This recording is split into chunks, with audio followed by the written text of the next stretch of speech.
Anyways, let's go play some more Aisling.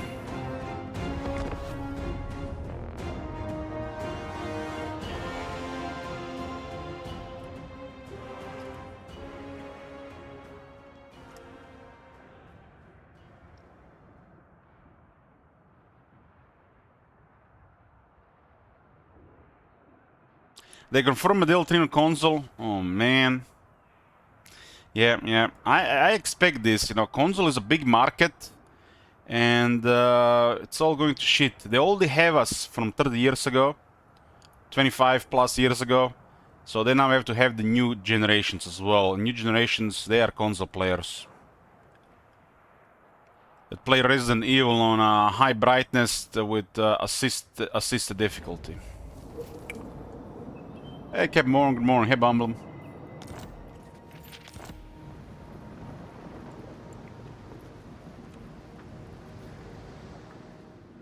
I just don't see how they make a justified strategy game without a mouse.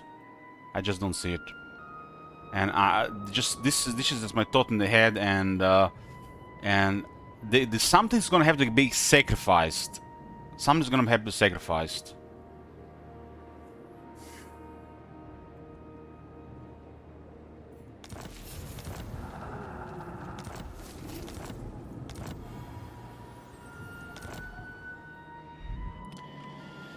Okay, this is Aisling part 2. We played this one for part 1. It's been a surprise so far. High elves in a different mode. We have done the early game, and we have surprise attack Kairos, since Kairos is the top dog in the area. We have crippled him, and now we're gonna get away. I mean, he did attack Teclis now, so we're probably gonna have to help. Aisling. Shame we don't have range there. I do not think so. Problems to solve. I remember playing Diablo 1 on PlayStation, and the entire time I was like, I wish I had a PC. I didn't have a PC at the time. Report.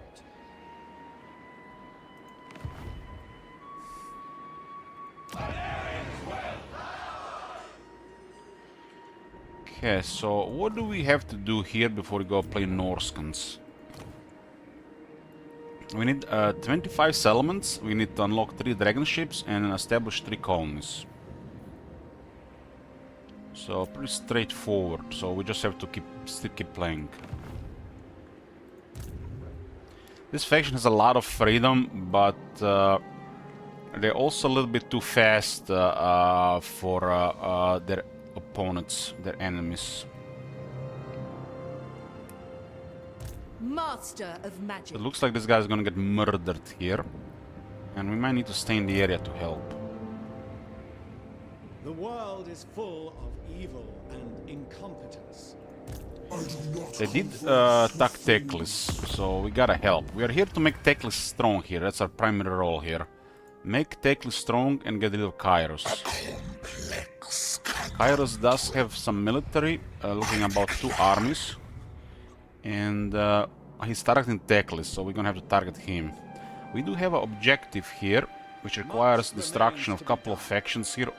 Oracles of Tzeentch, Clan Morbidus and Zlatan to get some massive rewards.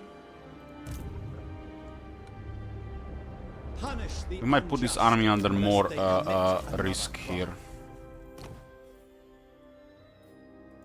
What news?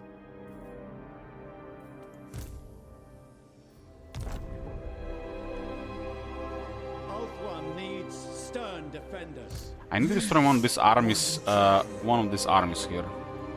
Very well. We did reinforce this with a garrison.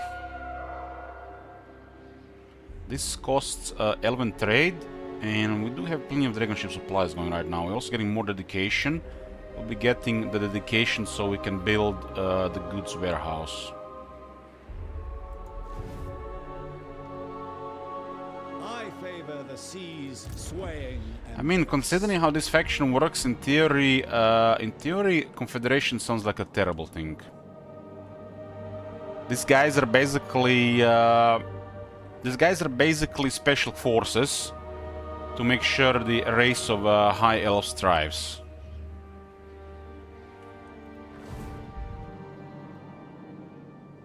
I don't think this faction is about any expansion or anything whatsoever. They just think of it East India Company, just High Elves. I feel like this is the East India Company High Elves. So we have strong military, we have influence, but we are not around country. We are doing this in the name of the Ultron. Standing orders. I'm gonna take my chances here.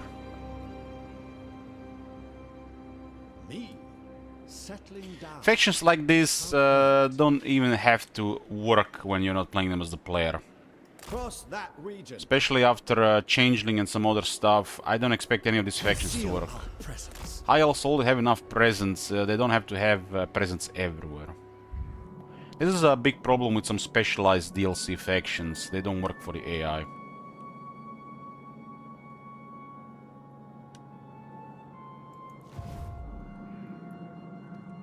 Mists and We can pretty much help all of the High Elves here. alike.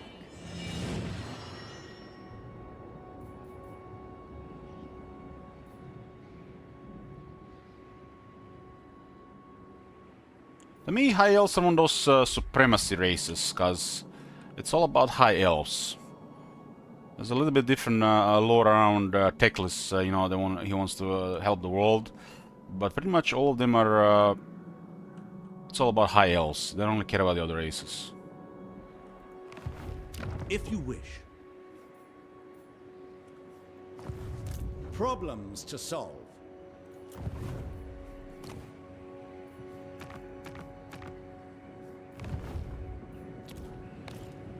The world is full of evil. I'll and try to incompetence. surprise this.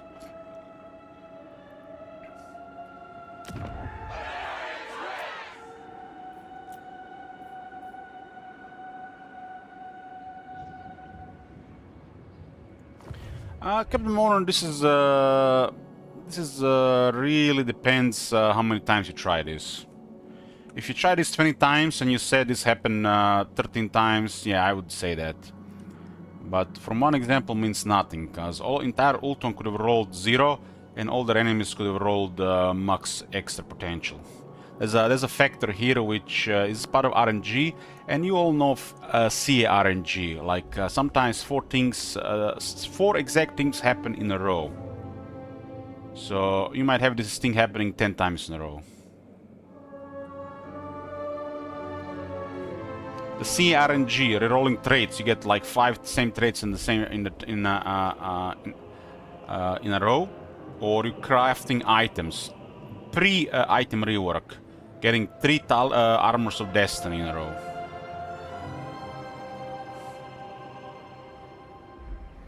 I think the RNG is more like on a it doesn't really roll random. It's on a weird curve that can spike. But usually the curve is very similar. Spikes are rare.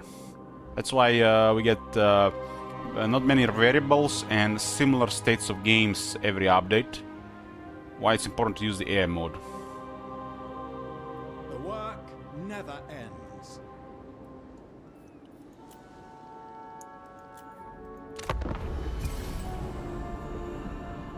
Hey Colin, good morning. God. Have you seen that shit? Holy shit. What the hell?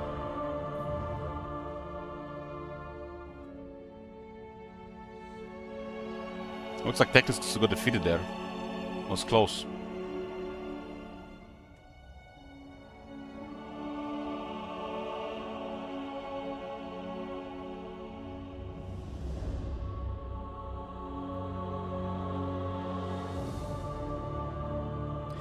From my experience playing this game for many hours, Teclis just got murdered, by the way.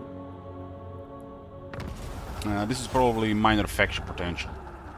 Basically,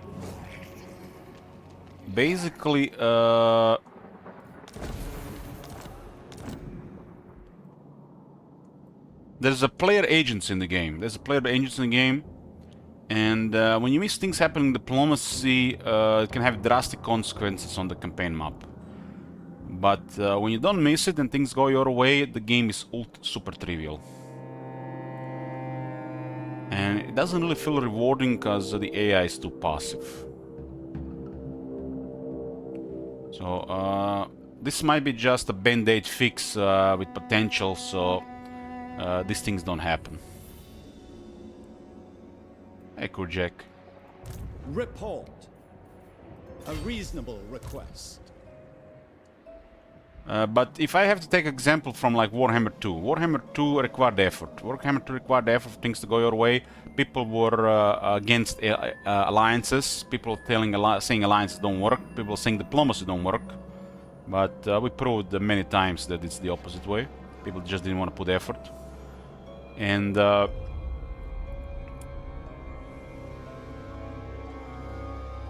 if you put effort in this game, you just can't think like I'm gonna do this and I'm gonna try to do something else. If you want something to work, you have to just go all in. You have to just go all in. Like you can't just leave it to chance.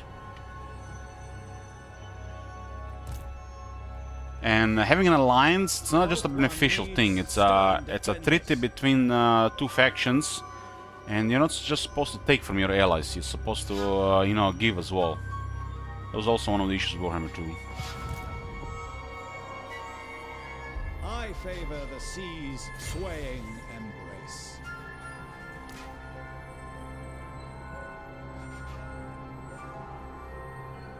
This unit is strongest while in movement or charging. And they say this for the Lothern Skycutter, which literally dead stops the moment it contacts with the enemy. An opportune moment. They should have given it the same behavior as the Exalted Seeker Chariot. Now that's a chariot. Commence combat. What, Kairos? Haven't seen this coming? Sea Guard, attack! So they've taken some damage and no replenishment. So we got battle against Kairos. Did we use Veto this campaign, I wonder? The Kali used Veto, this campaign has not used Veto. The author is always very generous here. We don't have to use Veto here. Our army can handle this, no problem.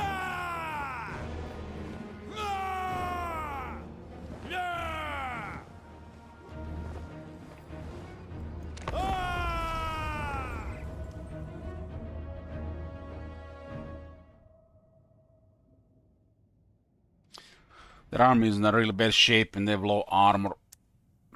Why would Kairos have Marauders in the army? Just like, that makes no sense to me. Imagine being like a terrifying greater demon, literally an all-powerful being, and you have mortals in your army. What?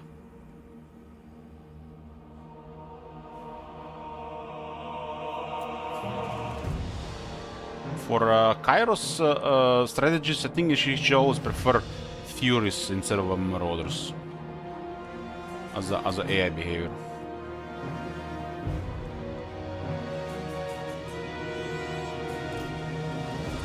Well, it's December. December is the month of odds on the internet. I do have a lot of odds running on my channel. They pay the bills. So, sub or suffer. That's just pretty much these days. Twitch incentives and or Twitch.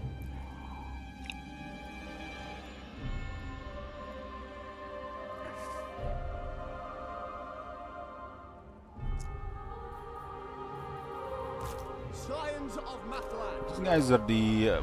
do we have any magic attacks? We don't have any magic attacks. A single unit has magic attacks. Oh my god! Have you seen that shit? Guardian of the Holy shit! Rocks and Assur!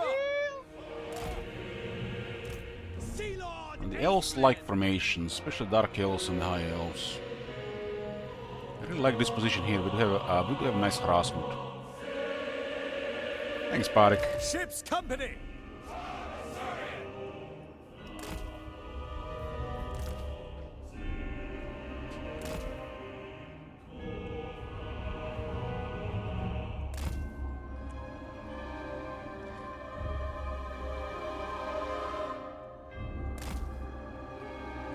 or serve. Hey, Nerfy.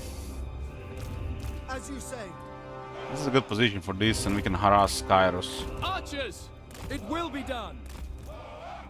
Kairos is the lower rank. He gets really crazy over time, but nothing we have to worry about at this rank. It will be done. We are pretty much building just standard reactive high alpha army.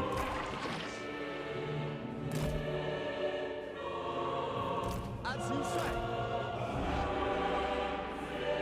Understood. Acelin! Aquatic spellcaster! Sea Lord of Alquan! Gifts are random? What do you mean, Kurjek? You can give a specific user in the chat with a sub. Master of the Mists! How would you do for a specific person? That's a good question. I never really actually checked. Gift a sub. Gift a specific viewer. And you search for the Twitch ID. There you go.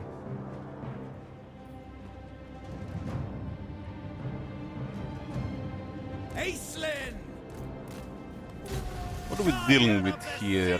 Kairos is not on very good health, so I guess we can The push Sea deal with Patrol Kairos. shall give no quarter to villains and malefactors! Slow him down. Cast the great pattern! Get rid of his armor as well. I command the waters! Strike forth! Reposition! Proceeding! Speed up! On my way! The task is clear! It's enough Furious to cause some problems. Commander of the Assa's Navy! Swoop upon them! I mean, we do have the numbers advantage.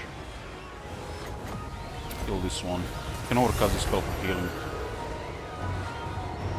Armies should have don't have anti-infantry, but they should have an edge against this. Kairos is not a fighter. Blades! He can swing, but he's not a fighter. I bring wisdom! This is still working on the healing. Damn, this is such a strong ability. My god. Ride on! Have you seen that shit? Shit. We do have somewhat an air advantage. Rule the skies!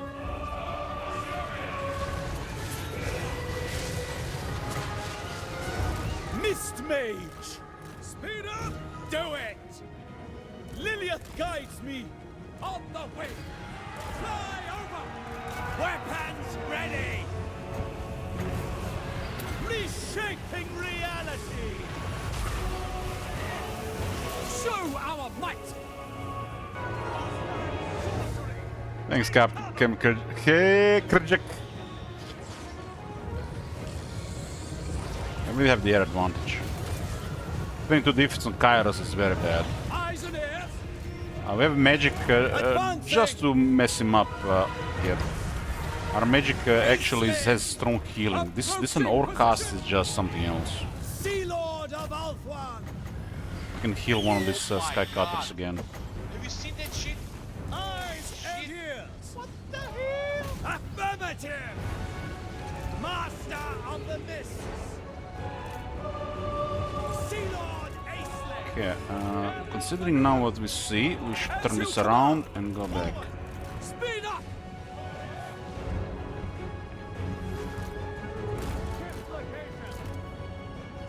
Get it done! They do have a fire wizard in the back. Thanks again, Kerjak. Company of the My Calendarian! god. Have you seen that shit? Holy shit. When you have a reactive army, we need some harassment to make sure the enemy is always in a real bad position. Veils and waves! Commander of the Those knights, they do have some armor. Fly over! Consider it done! It will be done! Acelin! Done! We can can also just mess them up faster. Obey me! Should just plunk start shooting those ranged demons. By your command, death to all! 10 subs as well, thank you very much, Gurjek. Seen that shit? Robin Seagull! Slip waves! Understood! Acknowledged! Understood! It will be Yeah, do done. prioritize the lord, huh? Executing orders! Let's put everybody on guard Northern mode here. Sea Guard. For duty! Oh my god. Have you seen that shit? Holy shit. What the hell? Turn this side as well a bit. Oriole! We had a pretty easy time with Kairos, primarily because we had Sea Lord of Alpha! we have the advantage when to attack. Aquatic spellcaster! So we attacked first and we attacked too early. This faction literally has a teleport next to Teclis and Kairos, which makes Kairos really weak against this faction. Altering direction! Kairos is actually could be spooky, but this faction can really murder him. It was your birthday last Saturday, so I wanted to celebrate Oh my god. in a Yuhu way. Have you seen that shit? Oh, happy birthday, how old are you now? Shit. Aislinn! We rule the skies by Assyrian's light! Over there! Can't believe how overstated this unit is. Oh my god. Have you seen that shit? Holy shit. I don't know, Kairos been crippled, I've taken down his capital and another settlement, this is it for him. We are here to just assassinate him, we are not here to wage a war. Wars are bad. Skies! We're just doing instant strike and Mist Mage! getting rid of him immediately. Oh my god. 39, and they're 2 years older than me. No mercy! What the hell? Mist Mage! The might of the Asa! There's no Teclis campaign. Well, you haven't seen me play a Teclis campaign, Dark Eldar. We have the other hand! Swift pace! Oh my god. Have you seen that shit? Holy shit. Victory is assured! Race for it! Full speed! Inevitable triumph!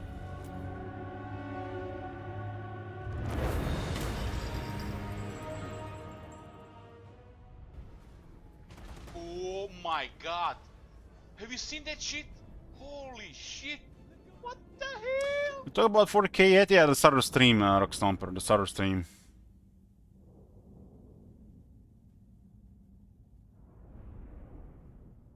I'll make it a highlight if you want to check it later.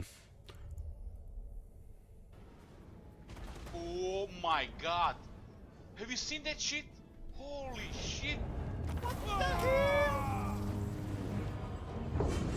That was, I would say, a really easy way to deal with Kairos. But, you know, strike like this and then wait them just collapse on... It's just the way how it is. I grant you freedom this time. Oh my god. 15 spell resist for the army and 5 voodoo. Holy shit. What the hell? Aislinn.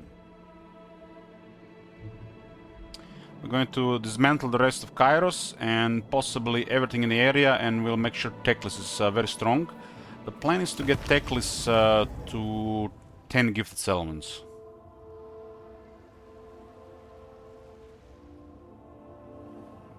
And then do somebody else.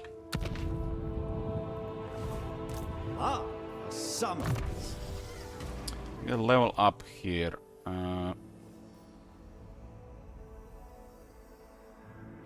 The dragon ship growth is nice since it's so low. But supplies are also a big restriction. expected nothing less. I think this skill should be prioritized. I shall raise the stakes. What news?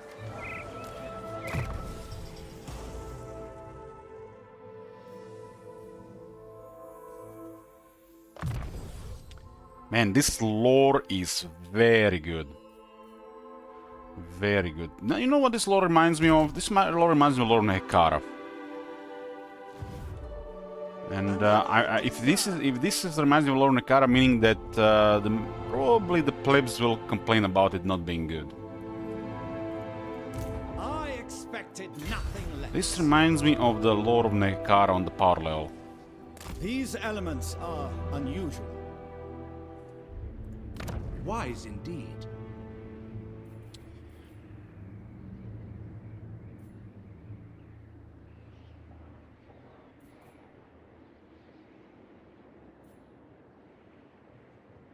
This is another 15 dedication per turn. We do need more dedication.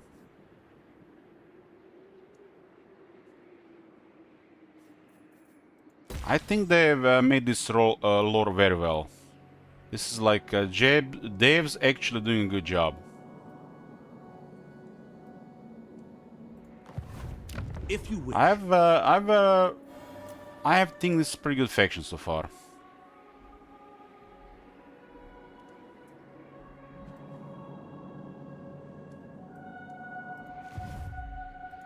Very well.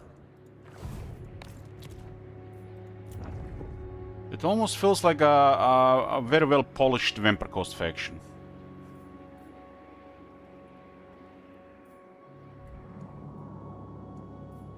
We do so basically this faction creates outposts, and outposts have to be owned by other High Elves. Every now and then you can build a colony. This is how many colonies you can have, and this is a colony.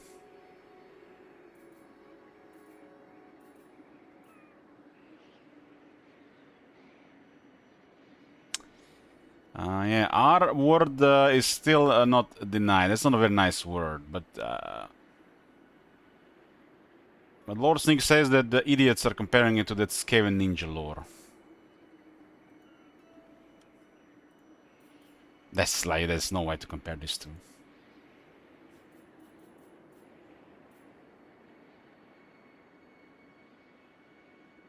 This one will produce 30 element trade per turn. So tier 3, considering how this works, should be prioritized for a noble consulate. This building does too much to be ignored. Too much to be ignored. And to get a higher tier, this is a priority.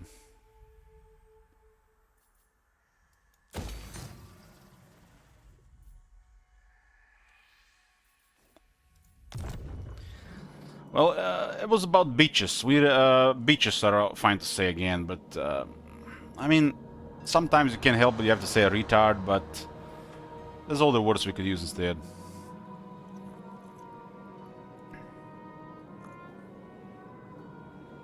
But it's hard to find a different word, you know, bitch. You know, bitch is a bitch. Now, you need this word in your vocabulary. Retard, you can replace this word with many words. Triumph again, as it should be.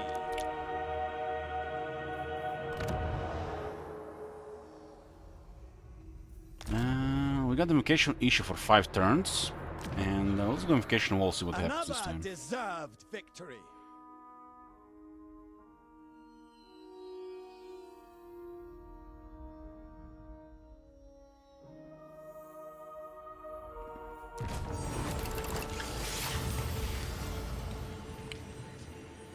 I have to say, guys, I do not like the look of trades on the High Elves since the trade rework. I don't like the High Elves are ignored. They should have definitely given Elves another look with the trade update. But the weapons, they at least they did not ignore the weapons. The invocation wall. Guys, you see this? Is that an Arcane item that grants 1000 barrier? Holy shit! Holy shit! Damn! Oh, they did a good job with the items, but why did they forget the traits? Enemy hero action sessions minus 20%. That's a good amount, but you can still be a target. If you get another 20, unlikely. But 1000 barrier on an Arcane item. Wow. And you get easily more barrier on other items. And if you can have an Archmage barrier, you can have an Archmage over 3000 barrier, I think. So I see why they nerfed the Phoenixes. They added a lot more stuff to them.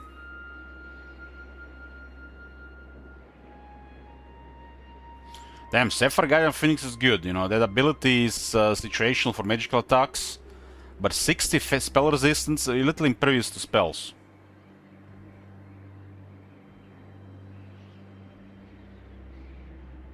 I don't mind changes like this, really. This is, damn, these two are both crazy. Blessed Tome increases healing cap. It's an enchanted item. It has a leadership buff, expert charge defense, and cannot die for all allies in range if they are greater than 50 HP. So, honestly, nothing special, but it's unique in its own way that it deserves to exist. Some people might like stuff like this. This is one of those variety items. I think this is special. In situation, it could be useful, but you have to make it sure that you're going to try to use it.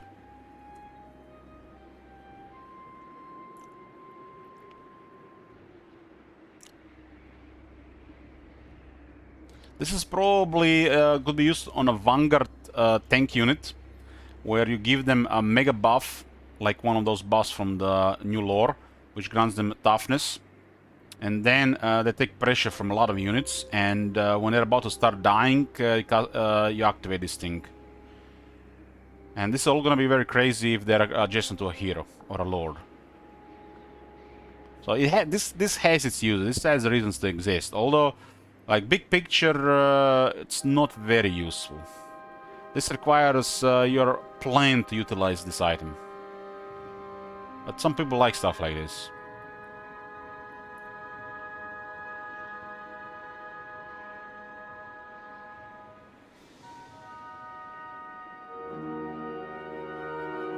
Armored Destruction attacks. I haven't heard about that one before. Armored Destruction. It destroys shields and armor. Base weapon damage minus 20. That's like simply even silly to even be there. That's nothing. On characters, 20 base damage is nothing. 50% better vigor management, 45 charge, 120 AP. This is amazing for heroes. If you can equip on a hero. Because heroes, it's harder to manage their vigor than the lords. I can totally see this being a very good item on a noble.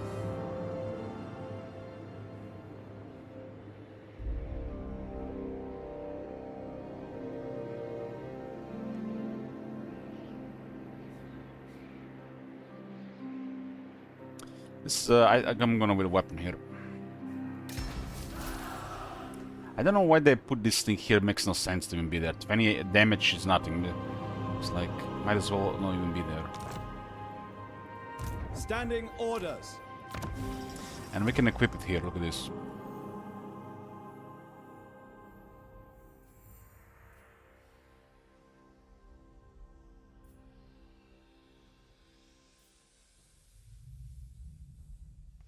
This guy's in a tank mode.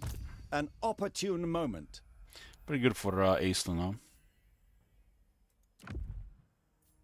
Armored Destruction. Will go well with an archer unit or literally any unit that doesn't have much AP damage.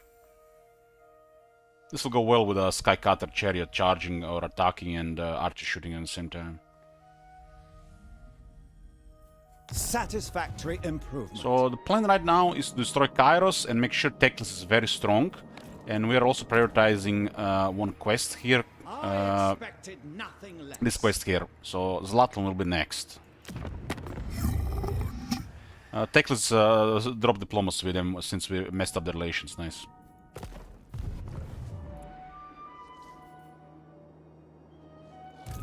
Triumph again, as it should be. We don't have to hide here. We do have strong military now. While you can. But they might make a move here. We can make Most the astute. outposts have such strong garrisons.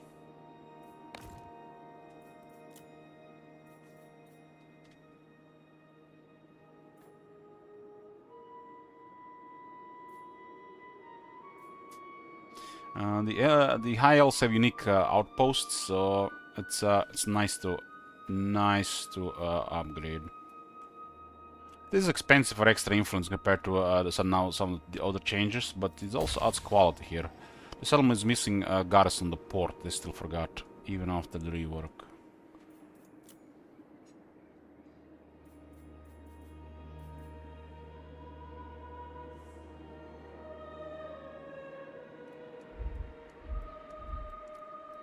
Sail the skies. This one makes a little bit more elven trade, but this one makes more dedication. Dedication is important. There's like no one thing here. I think you have to mix between the seats and the pavilions things, between 2 and 3.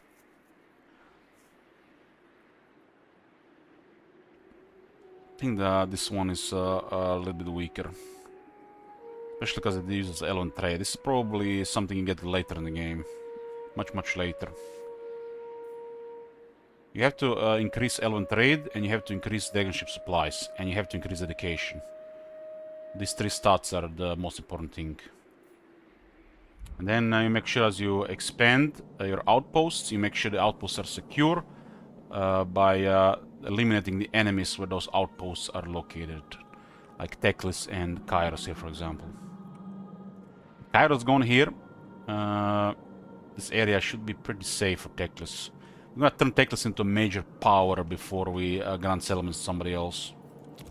I could give a remote province to Imrik, for example. We cannot give settlements to a faction, to another faction if there is already a high elf faction controlling a settlement or province. So, for example, in the Abyssal Glacier, there can only be Teclis here. We cannot give one to Tyrion, one to Alariel, one to Teclis, one to Imrik. So this will be a Teclis' province. To secure like Imrik's survival, we can give him another province. Like we could give him, for example, the Demonium Hills. This is a really safe spot. They all have a Legendary Lord, and they all have background income. Combine this with legendary difficulty, they're all literally just assets for the High Elves military, so there are just many little armies that are going to make sure nobody has a chance as the game plays. So it makes sense for a Borman to be alive. Because even with just 1-2 provinces, Imri could have 3 armies. And Teclis getting 1 more province is not gonna do much. Past certain point. Leader of Asuryan's navy. Ultuan is actually not looking that great. We'll see how it goes. I mean, it's only turn 14, actually looking normal for turn 14, my bad. It's only turn 14. I'm like, turn 14, I'm like, we're way too early in Kairos territory. Way too early in Kairos territory for a faction that starts here. But you have teleports here. So Kairos is literally just suffering from the DLC power creep. Because we estimated we have a 7-turn advantage over him, right, in the part 1. 7-turn advantage, which means nothing he can do about it. And the fact that Teclis is also here and Teclis is getting our territories, it's just like, whoever we pick early on, they'll have no chance. It's like Oxyotl. It's just a standard DLC mechanics power creep. Whoever Oxyotl picks early, they're just dead. They cannot fight that. It's basically the same with this guy.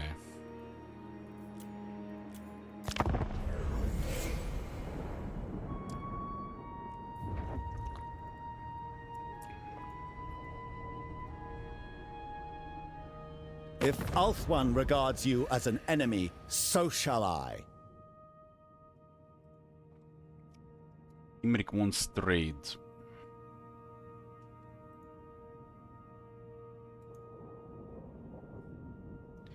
Imrik wants trade. Just 1 second, boys. Getting distracted.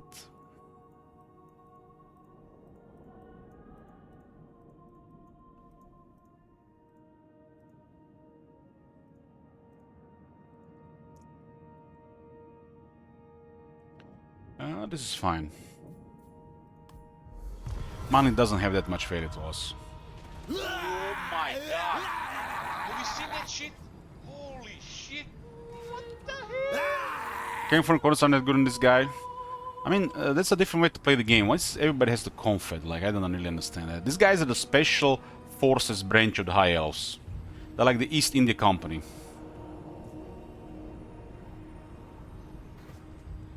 Why would you get rid of any of the High Elves in the world? The more the merrier. Meaning, we're literally just building a High Elf empire in the world with this guy.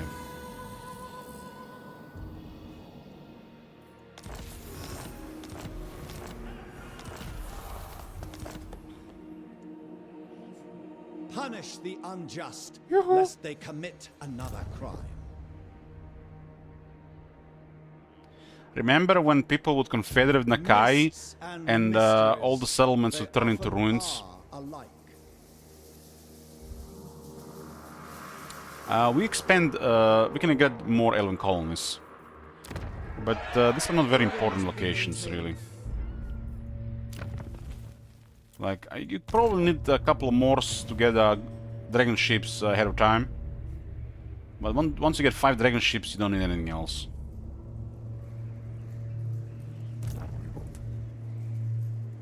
Leave while you can. Do not venture into ebon mists. Humble yourself. Kairos will be prioritized here, and then we can do something else. Peace and strength. This will grant us recruitment of a noble, a capacity for a noble because it's a provincial capital and a coastal settlement. And then we get plus 6 influence per turn, plus 10 control per turn, and plus 60 growth per turn. Wow. Wow! And this is critical so we can get tier 5 in time. Proper time.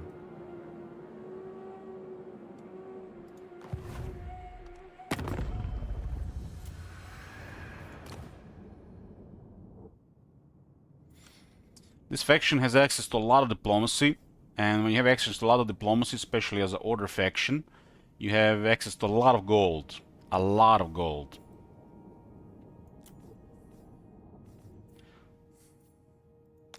Approach and make your offer, that I make no promises to my Two assent. reasons to use diplomacy.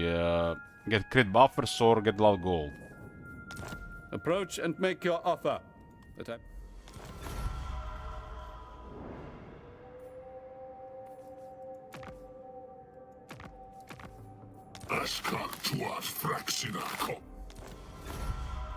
This faction has a technology that allows you to discover all the seas with vision on turn 1. That is, I think, a little bit absurd. It should have not been a turn 1 technology. It should have been probably a couple of technologies later. That's, I feel like an oversight. You are in the court of a king. You may marvel. Yeah, it's ready.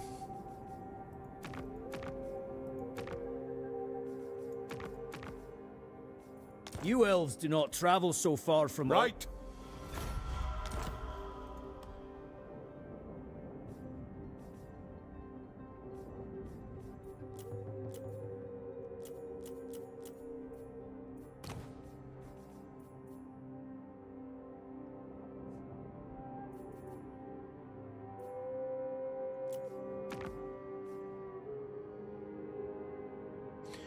Stalton is not looking so well. We gotta destroy Zlatan after Kairos. We also should increase armor in the army.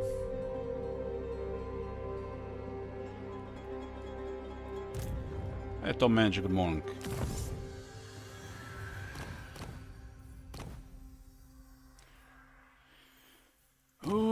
Okay, we got archery prowess, we got a light Itlmar armory. This is attack for these units, and this is defense for these units. I mean, there's no reason not to keep on this path. 5 attack for ships, company, Lodran Sea Guard, Archer, Silvern Guard, Rangers, Spearmen, Shadow Warriors, and Shadow Walker units. New paradigms for new times. Kairos doesn't have much left. He's our main enemy right now. When Skyros is down, I'm going to do a quick war against Zlatlan, and I'm going to give these territories to Teclis. It does look like Vurzak has lost, which is unusual. I gotta love it when people are saying Vurzak always wins, like... Wow. Vurzak does win quite often, but not always. For the good of Ulthuan.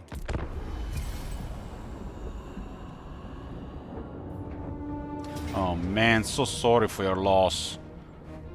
Not only they moved and got ambushed, but they were marching as well. Oh man, Kairos just got brutalized in this campaign. Slaughtered like a peasant.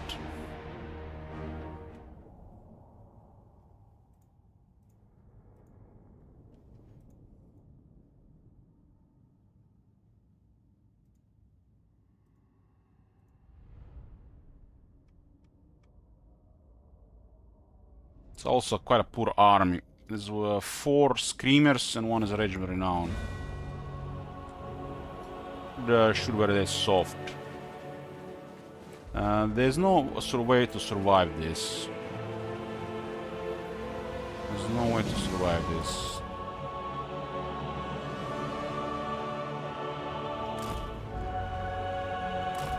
Is deployment messed up in this area? It looks like it is regarding Vanguard. Naval camaraderie! Without fail. The enemy doesn't have artillery or crazy visual capabilities, we always got tight. Archers!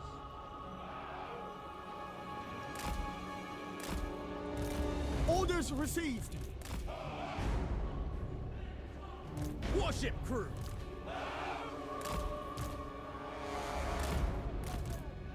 Warship crew!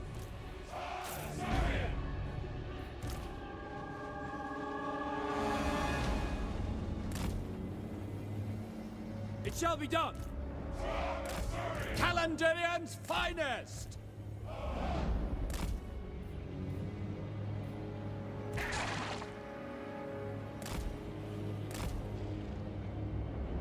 Aislinn! Coordinate maneuvers! This guy could already be on top of the mountain. On the way! Sky Scout! Aislinn! Attack!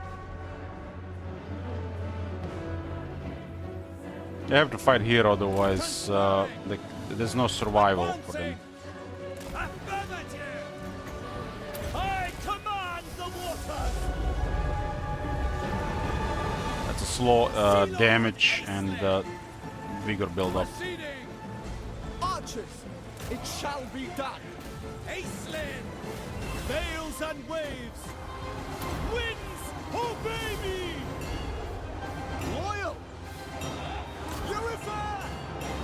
On the lookout! Ancestors! Commander of the Assa's Navy!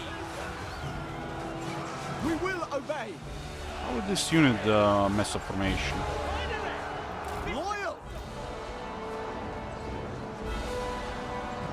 Eurifar! For duty! We will obey. For the High Elf fleet! To the sky! As you command! For duty. Understood. It will be done. Verily! For Ulthuan! Cast the great pattern! Attack the enemy! Assure seafarers! Behold the mists! Here to serve! As you command! Orders received! Just give the word! We have untold magic! Mist Mage! Moving! As you say. As you say. Understood. As you say, as you say, as you say, as you say. Aye. Rush forth! Liliath guides me! On the lookout! Mist Mage! Here to serve! Proceed! Without doubt! Storm that place! Sky Scout! Moving out! Eyes and ears! Arcanist Supreme! Reshaping reality! Consider it done. Acknowledged, as you say. Take the lead. Make Ultron proud! Without question! Well, that's Oracles of Dinch butchered. I should.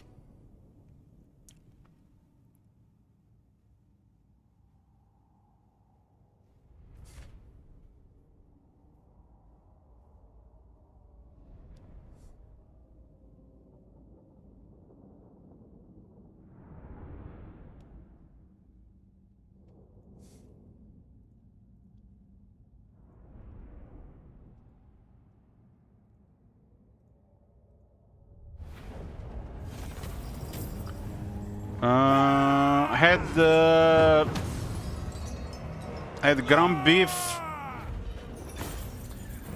bunch of garlic, and cottage cheese for breakfast. Might have eggs and bacon later.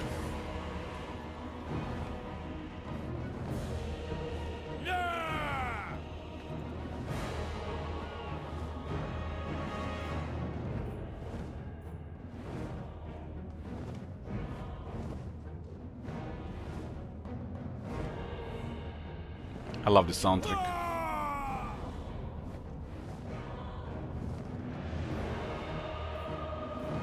Release them. That's it for Kairos, pretty much. He needs to get a settlement on another continent to survive longer.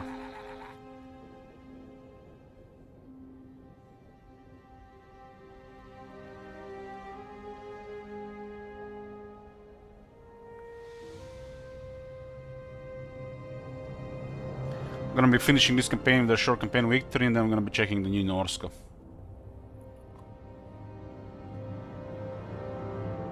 After that, I'm planning to start 2 campaigns with the air mod. Something I haven't played before, and something I really want to play at the time. What has happened here?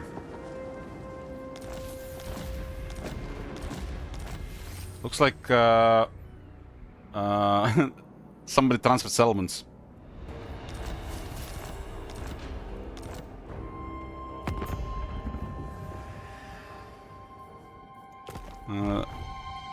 It looks like Zinch have transferred settlements here. War with Zlatlan is after Kairos, because I want to do this quest. This quest has a very good reward, and we should definitely do it. The Southland's Ruthlessness. Aislinn. I call upon Liliath's aid. That's it for Kairos, we just have to take his settlements. I respectfully decline. Seaguard, attack! The Aesir are better suited to govern here. Perfect figure on Aislinn. What news? What is that enchanted item? Is a Kotikon Astrolabe. Has quite a bit of stuff on it. It's solid, solid.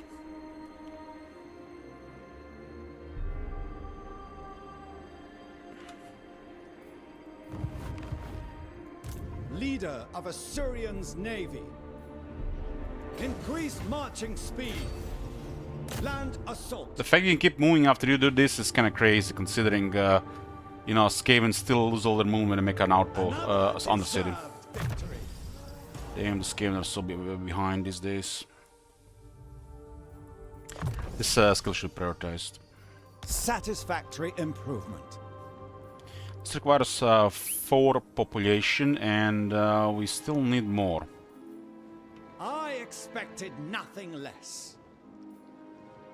I think considering how fast we are progressing, tier 3 is priority there. Commander of the Sea Patrol. From dawn to dusk. We should also increase the quality of the army a bit. Entire army gets 5% speed.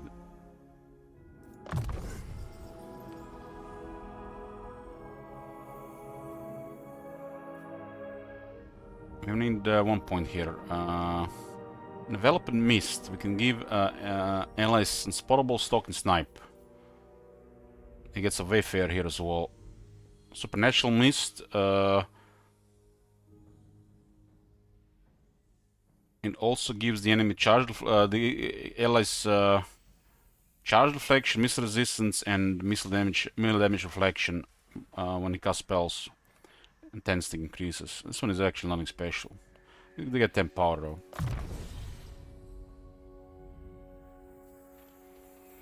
Yeah, we finished the Kala yesterday, so we saw the province. It's new for region province. Victory. Looks like good addition to the area up there. They forgot the resources again. Still looks good for the Chaos Wars. Very well. Doesn't look like very good for Norska, but we have to see what's the new Norska about.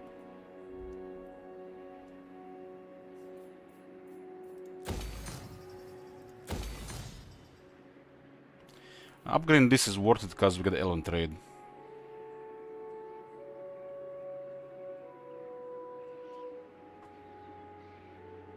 We do have to drop corruption here first. I do not think so. Oh my god. Have you seen that shit? Holy shit. What the hell?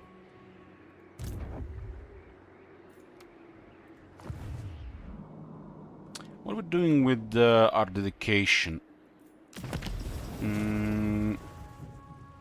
We're getting the storage chart so we can actually get more Elven trade. We have to secure enough Elven trade. Actually, you need too much early on. So if you don't go for it, you're gonna fall behind. And secure the dragon ship supplies. Securing the income of this resource is the most important thing. You do increase this just by expanding outposts.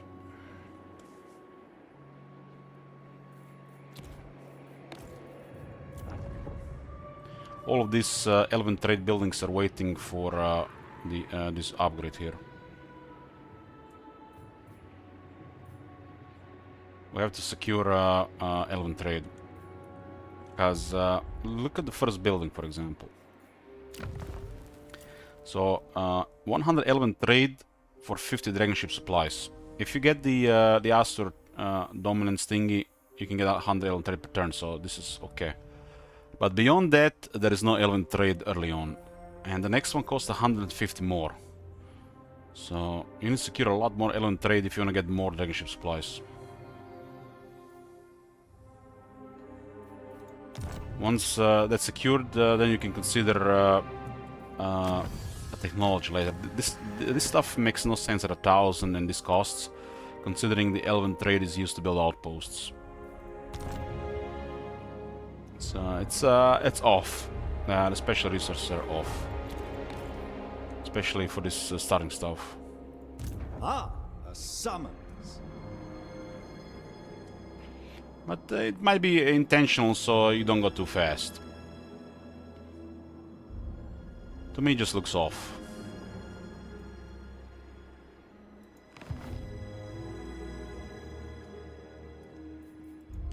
Another deserved victory.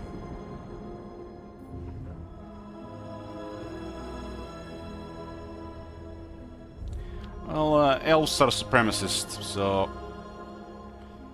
Does this make sense to you, Top Manager? The Lizardmen are not high elves.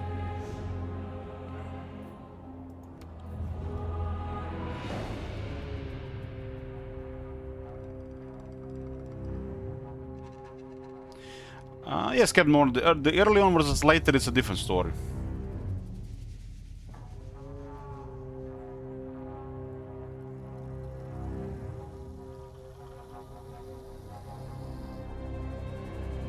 That's a big enemy, definitely bigger than Kairos.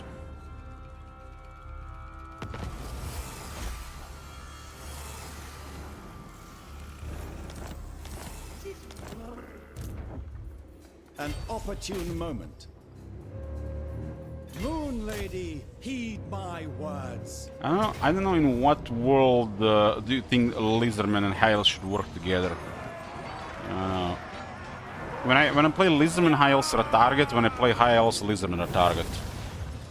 The only reason to open diplomacy with them if there is a third-party factor that makes it convenient. Commence combat. Ulthuan shall use this stronghold. That's Teclis. We're not Teclis. Teclis is kind of a pariah regarding his policies.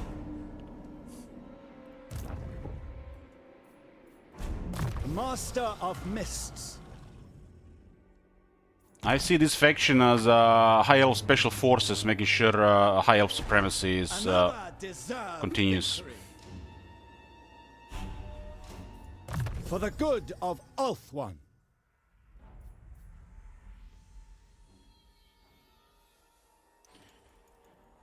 Ooh, good thing got the basic battle skills here, huh?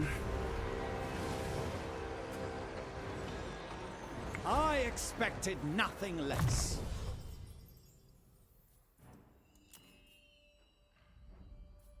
I'm gonna get the 20% rampage here, huh? A useful asset.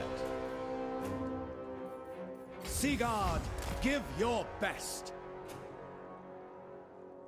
One more armor this army. As he gets higher rank, we'll unlock more regiments renown. We have shaped this world. There's a garrison of 18 units here, so ought to help enough here. We're just gonna cripple his army a bit. If you wish. This tells me that he really didn't want to fight us. He wanted to attack him because he's stronger than him.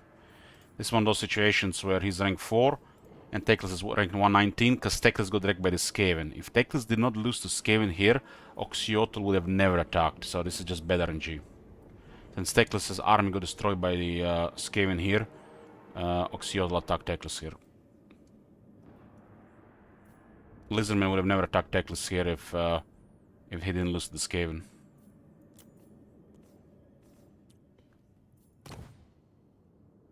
Which requires us to work, do a lot more here. Libaris shall rise again. Axial War might be a short one, but we might just clear the entire area here. Slaanesh could attack here as well. This campaign has the minor faction potential turned on, which is probably one of the reasons why the Skaven have survived. Yes, this works.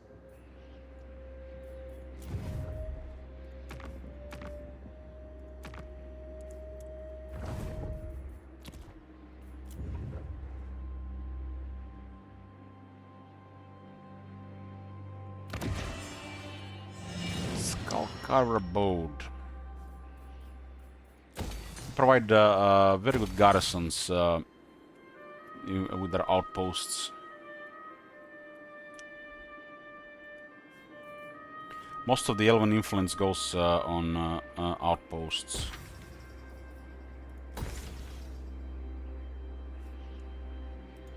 Wise indeed. Kairos has no settlements. He has a roaming army somewhere.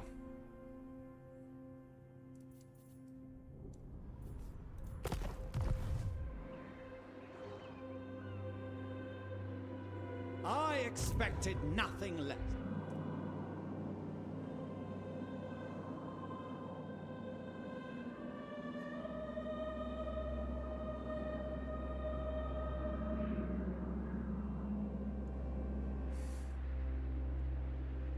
I only serve the Changer.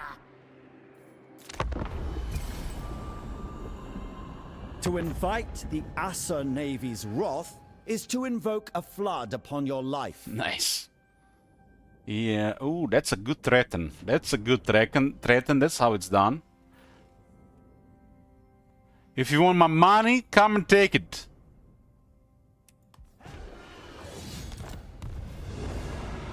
That's a good threaten. 10,000, not asking for peanuts.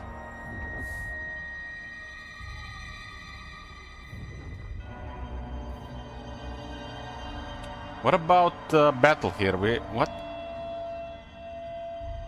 Didn't this give us the control of the garrison?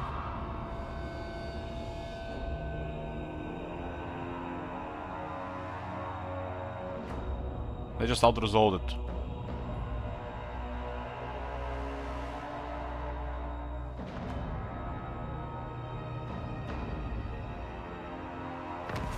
We're supposed to have a battle there, right? Settlement garrison can be controlled by Aeslan in settlement defense battles, local region.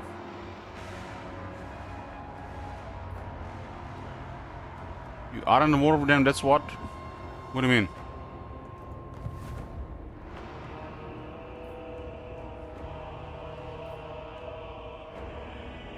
That looks bugged.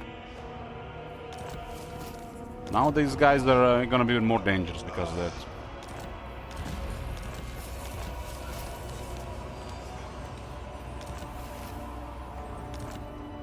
Master of magic. Problems to solve. This brooks action. Increase marching speed. I thought we would have to be able to do there, but now he just taken that without any downsides. There was a big artisan there and walls, and he just clicked it.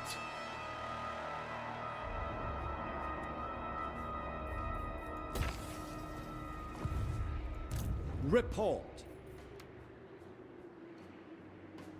Seeing far requires more than eyes.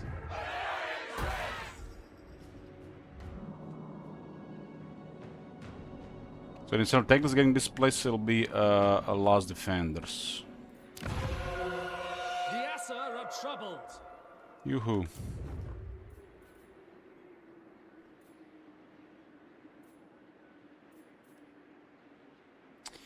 We can get a Vigorous Noble, huh?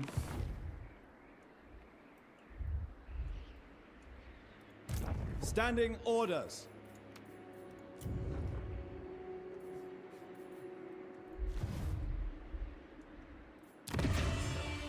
The people are rested.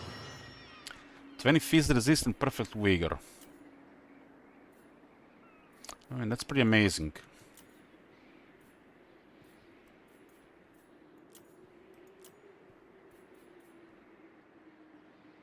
Noble son of Ulthuan.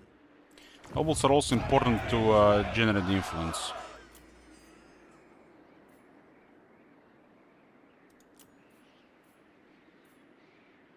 True son of Ulthuan. Yoo-hoo. Hi, boys. Punish the unjust, lest they commit another crime.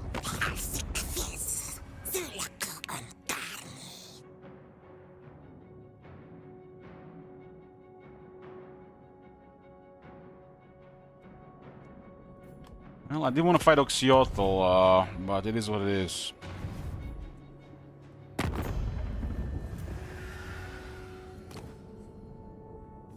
Teclis lost his main army and Oxiotl attacked him. That's just how it works.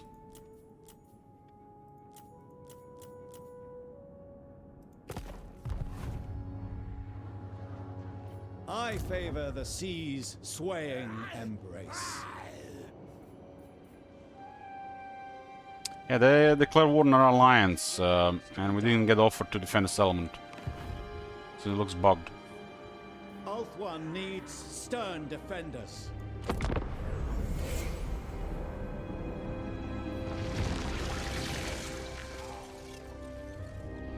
Maintain current expert.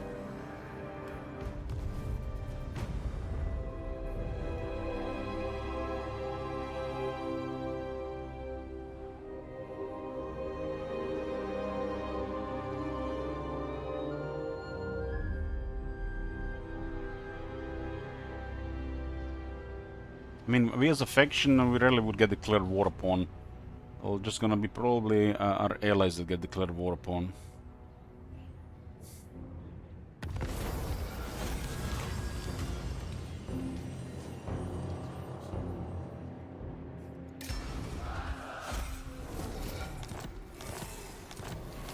Kai is destroyed. Location was Surian. Influence, cheaper construction, more control. The work never ends.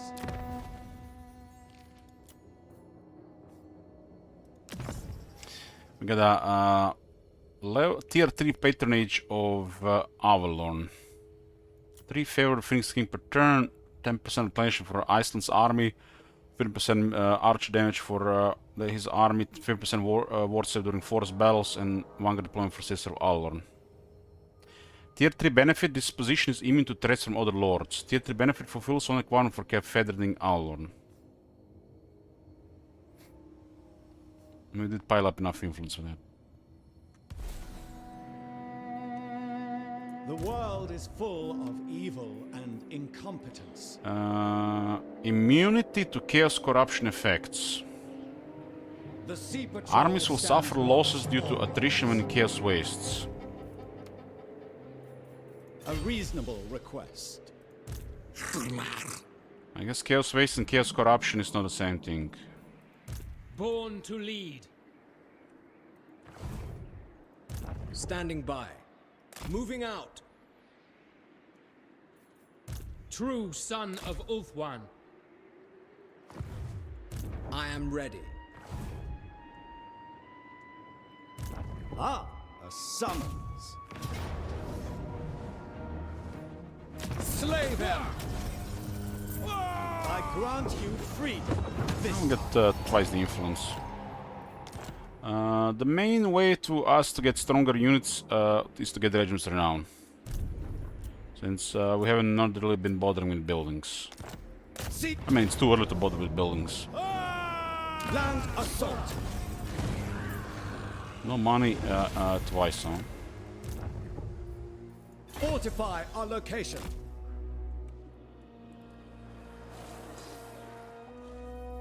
Triumph again. On rank 20, Iceland will unlock the White Lions of Chrace and the War Lions of Chrace. That's pretty good Regiment's Renown. He gets 10 defense, 10 phys resist, and a Wayfarer. Pretty good for his mount. So this guy right now has 70 physical resist. That is nutty.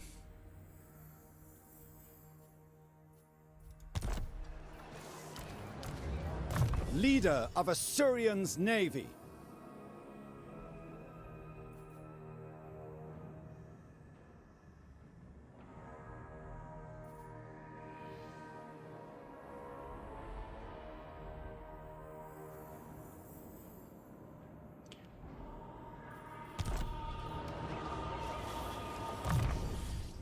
Dragon ship supply construction cost minus 10% for all dragon ship buildings in his army. This is a valuable advantage. No, it's noticeable, and it's also stacks with the Invocation of Surin. Okay, tier 3 here. I expected nothing less.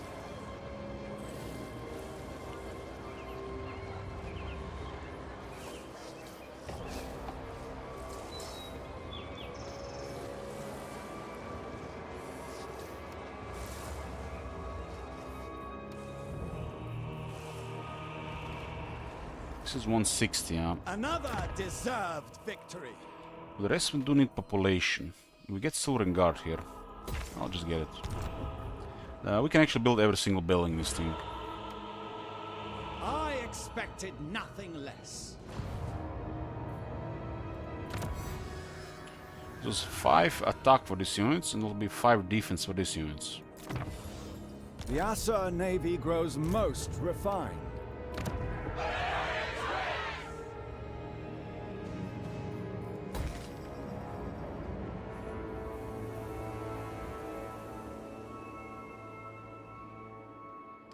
So the climate is messing up with Elven trade here because it's not positive. I do need this tier 3 to get better control.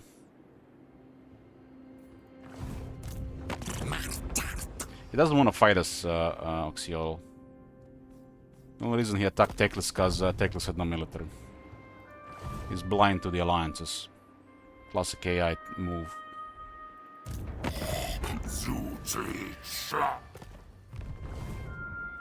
Kind of funny, of all faction, Teclis gets stuck by the Lizardman.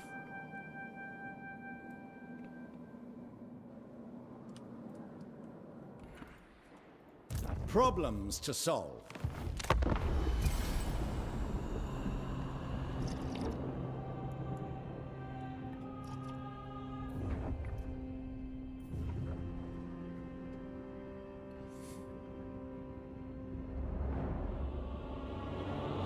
Maybe we have to be present with another force so we can actually control the garrison. Maybe it doesn't work any other way.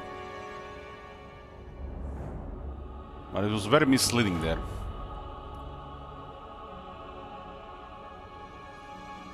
I didn't expect to fight Oxiolo here. I wanted to go fight Slattle next. Oxiolo looks like it's really great for his territories.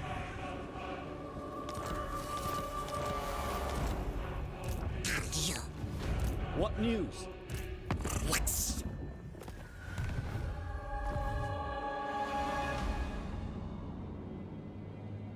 There's another army waiting there, as being freshly Sea Lord Ace, recruited. conceal our presence.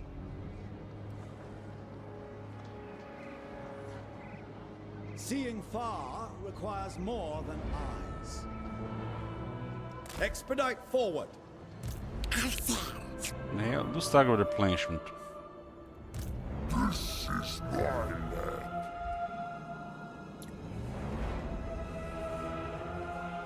Report. Dauntless. One of these will go into the army, and one will send the campaign map. Let's hear it. Resting The a heroes spell. can use this. Ooh, yeah, the heroes can use this. Would have been faster. Mists and mysteries. They often It's not are really that alike. big deal. I can actually now get the Spires of Concord to unlock the storage yards, and we also get 10 more voodoo.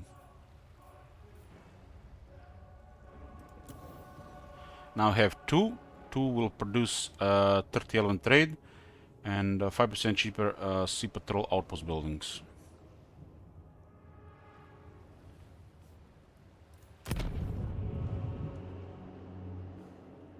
Now I can upgrade these buildings, Lothern's legend. which will generate a lot more element trade. From 10 to 80 to 120 in if it is a resource, tradable resource. If it's not, it's 80, so 8 times more. I think once you get this, you should have plenty Much of element trade. remains to be done. We gotta get rid of at least one of the Oxial armies and get rid of him from this province.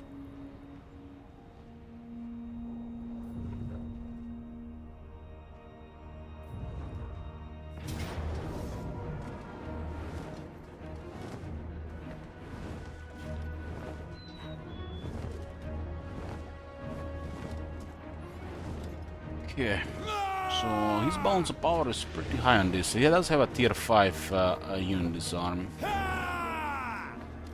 These things have a 40 missile resist.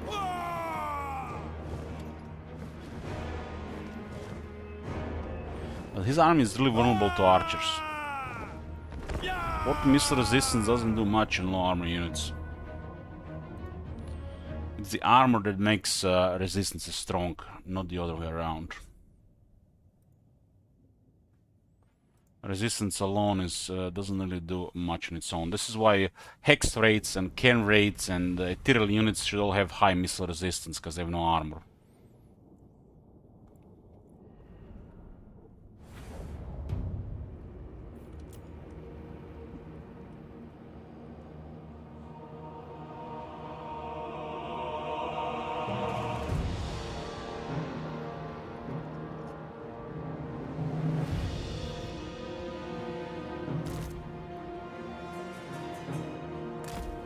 Their army kinda is a bunch of skirmishers. And we do have silver shields. And we have longer range.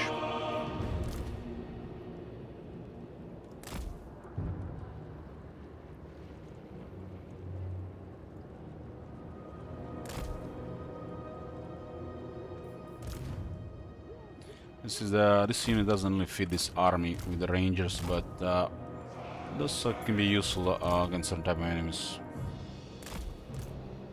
It shall be done. Archers.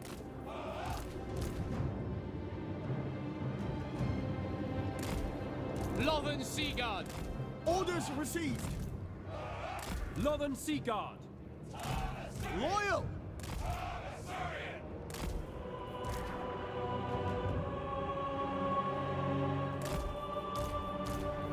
Definitely do some harassment, but their unit's actually good against this. For the high elf fleet. Naval camaraderie. Consider it done. Guards of the Sea Patrol, it is your duty to vanquish the enemy. Slipwaves.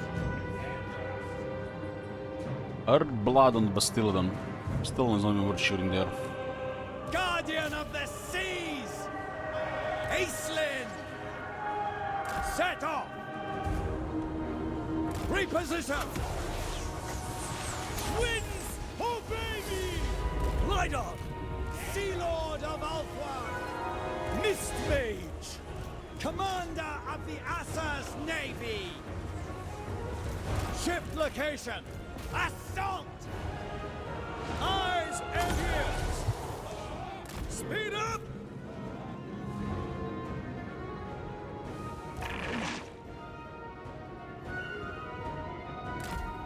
The unit's a little disappearing right in front of our eyes.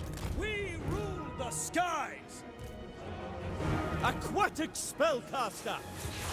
Mist Mage! Bare your blades! Aerial attack! On the lookout. Orders received. On the wing! Approaching position. And what is this damage here? It must have been projectile. Aislinn! Transferring! Sea Lord Aislinn! Aislinn!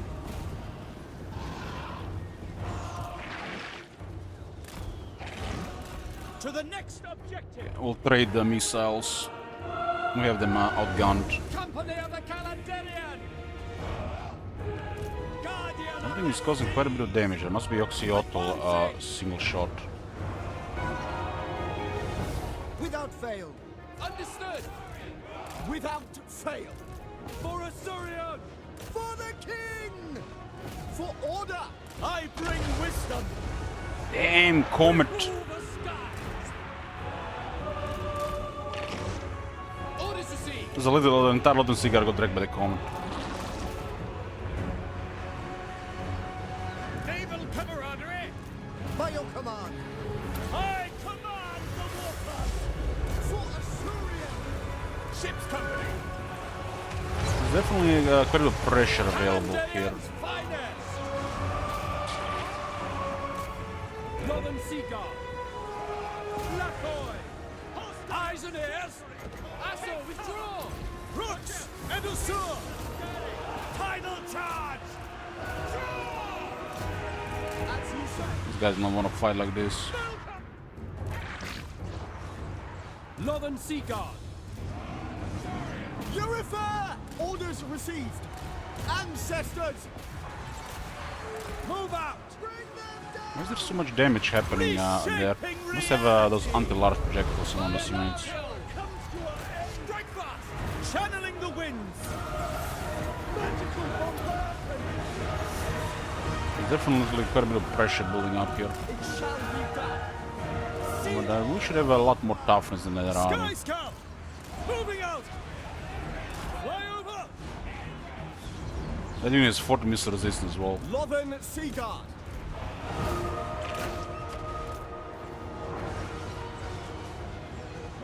Asur! seafarers.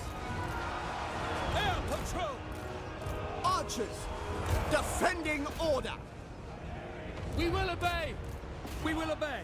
Away. Acelin.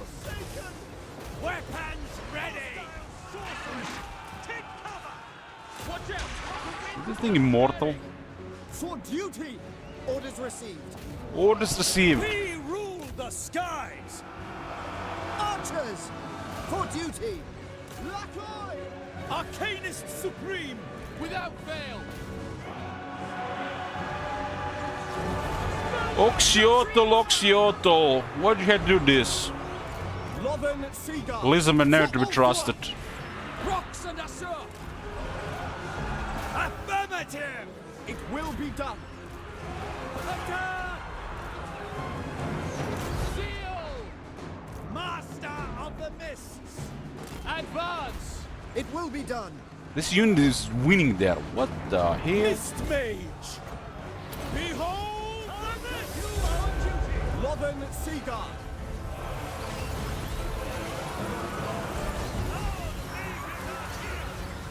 Acelin. We will obey. Lothern Seagull. Assur, forward. I got a good army, but we have a lot more pressure coming. To the fray. Defending order. Quickly now. Acelin.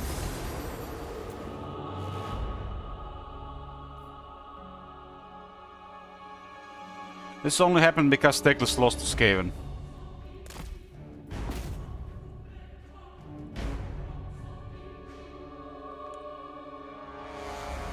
This would have not happened otherwise.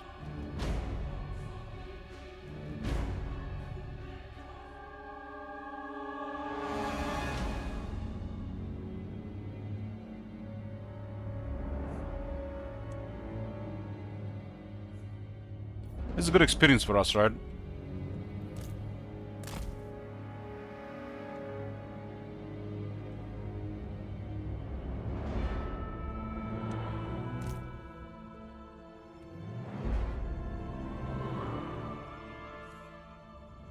Now we got a minor faction potential on and take us lost to Clan Morbidus. Early game, minor factions could actually win against, sometimes against major factions because of this. Because Teclis lost, he got had a lower military strength, and Oxiotl was rank 4, so he attacked Teclis. The AI does not care if whatever faction race they are, they tend to attack a weaker faction. Especially if they're in their zone of influence or zone of operations.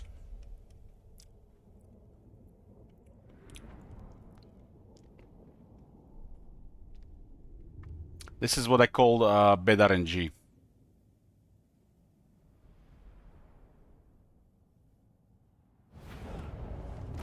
But minor faction potential, I would say, in maybe 1 in 10 factions does something. Later on is important for vassals and allies.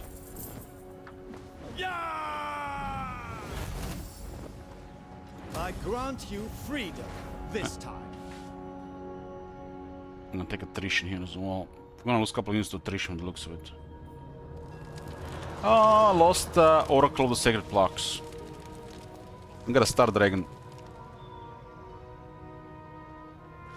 Nah, they're blind to alliances, top manager. This is why Oxiotl wants, almost wants peace immediately. This is just bad script, I would say. We're gonna Vanguard from defeating Oxiotl.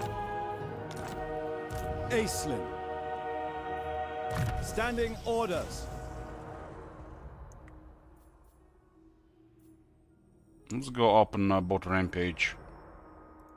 10% Rampage restore. This faction have incredible Rampage. Some factions that have better Rampage. And give no quarter, 10% damage for the army and another 10% Rampage. Commendable craftsmanship. I call upon... For Assyrian! Release them. Never release. leader of Assyrian's navy. It does look like they might be on the move. I could have had Noble there already, huh? I await your orders. Standing by. I will continue soon. This does slow us down because of replenishment. This is why this is a terrible unit, this poor armor. Report. No surprises.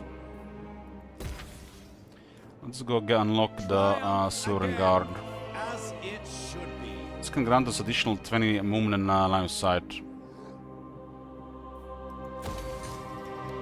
Goes well with the Rampage.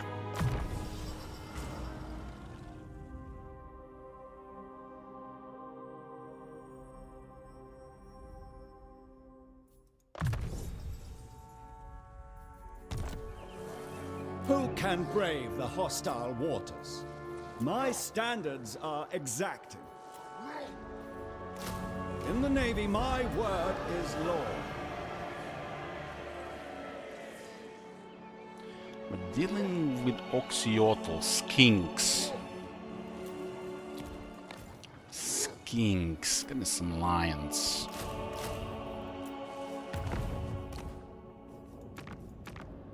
Three armies here. Two are close.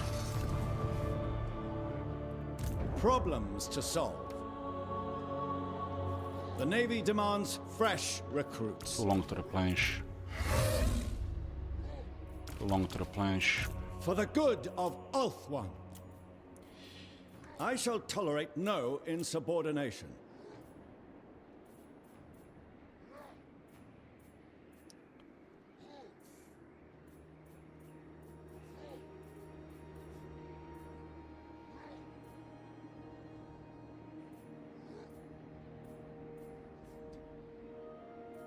$40 armor, 50 armor.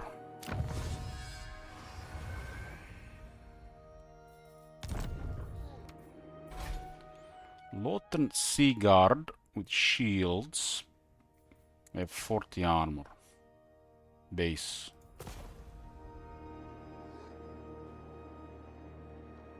Another deserved victory.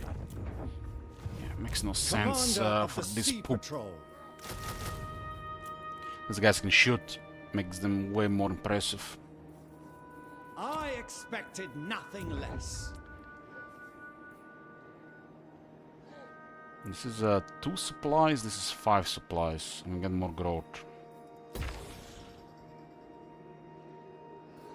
This does also require elven trade. This is a 200 elven trade.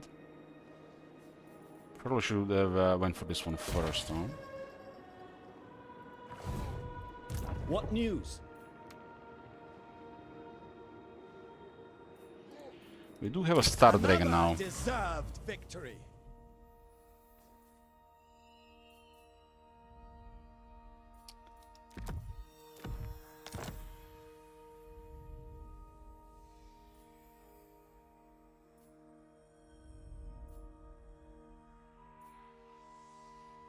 It's a great weapon to go with full Boreat's robe.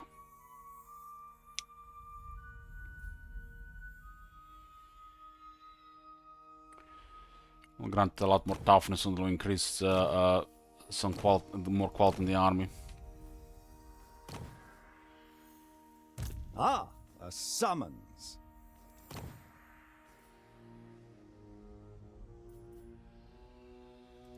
Report.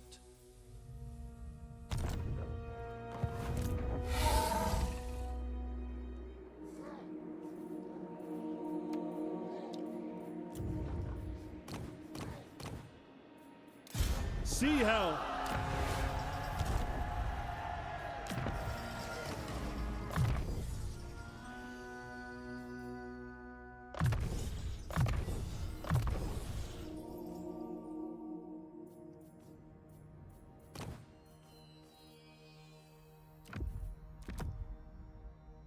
Strength of arms and armor.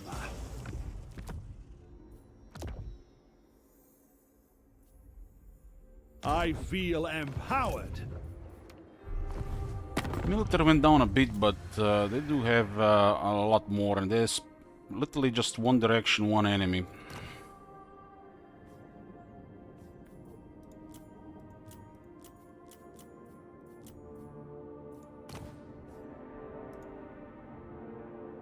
Teclis is trading with the last defenders, at least something. I expected nothing less.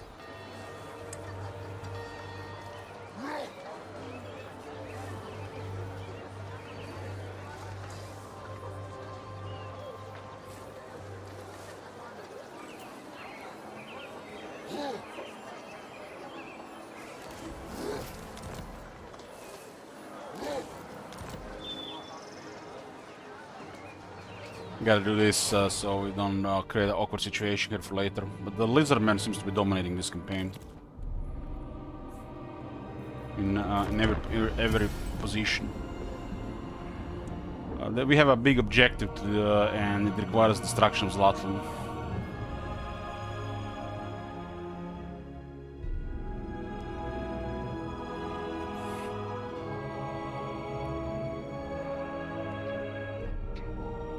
It's not required for the victory, but it's attached to where the campaign is directing us.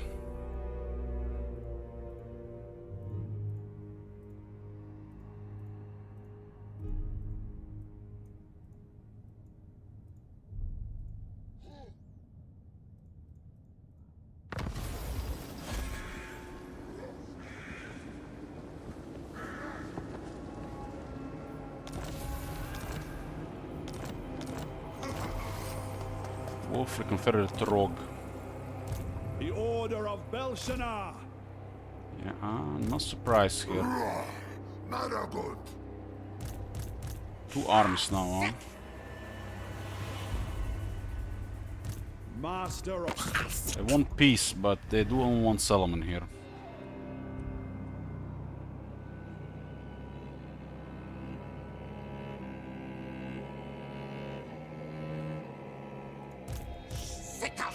We're not supposed to be fighting this, but that settlement is gonna mess up this province proper setup.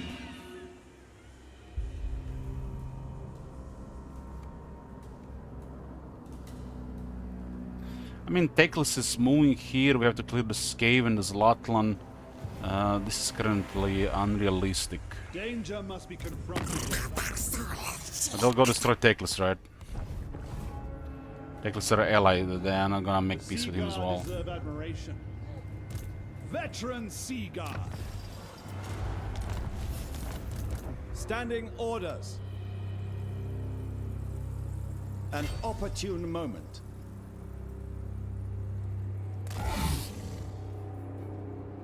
Fortify our location.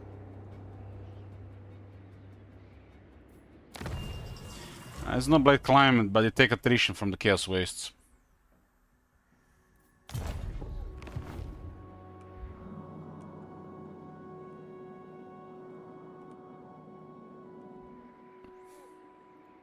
You get still environmental attrition.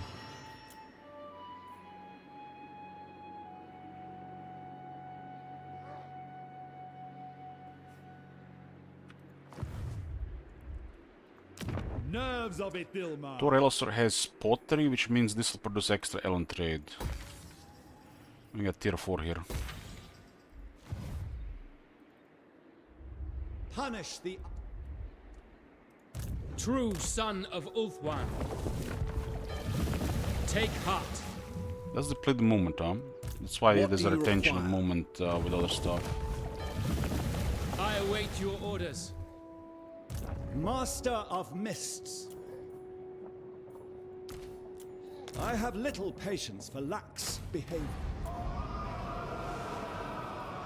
We do have access to Silvering Guard now. Let's see what they do here. Infused by Hoeth We'll stand by wisdom. Teclis' side here, even if it's just like a setback here right now, because we can't move in any direction.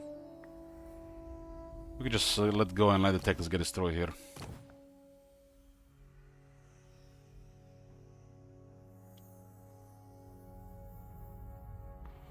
Teleport from the sea lanes is intentional from this faction. They even have stuff that retain movements.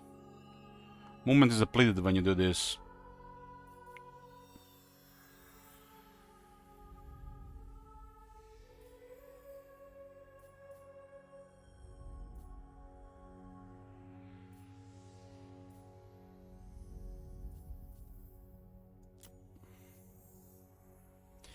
Then relations with all factions, trade visible, huh?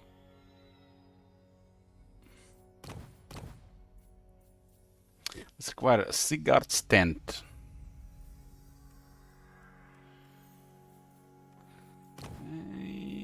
Let's go with this one. I shall effect changes.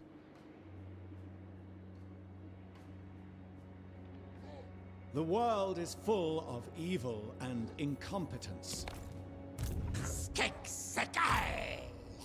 There's a big garrison here.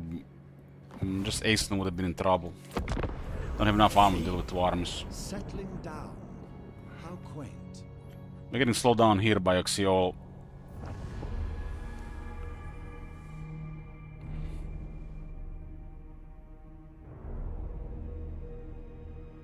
I shan't gloat. A keen blade is enough.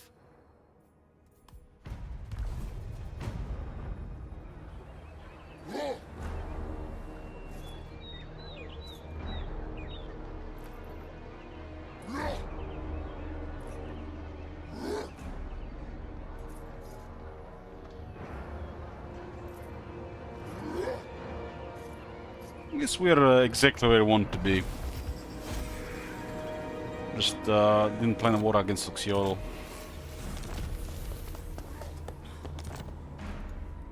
Brave and true.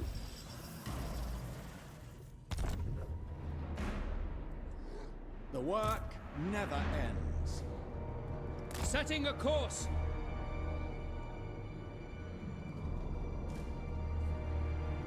This brooks action. You have my attention. You go. What news? Yes, this works. Sea Lord Aeslin. This guy respawned here because our leader is here. They always spawn next to player Legend Lord.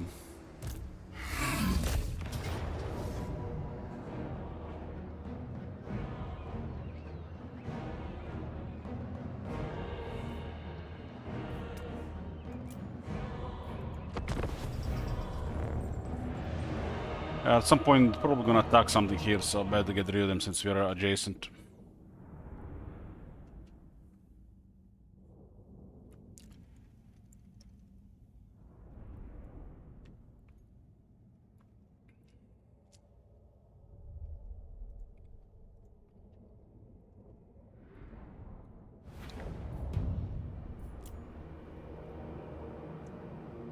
Army is really high on range, so this is all every move.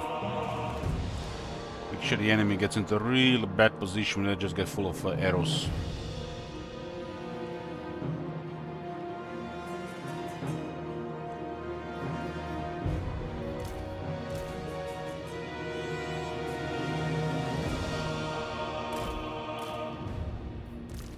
Orders received.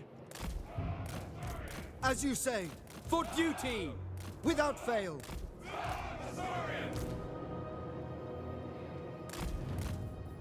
Northern Sea Guard. Acknowledged. On the lookout. For the High Elf Fleet. I'm gonna keep this together and clear the pigs if they get charged. Guardian of the Sea! Only got a little bit of extra stuff here. Sky Scout! On the way!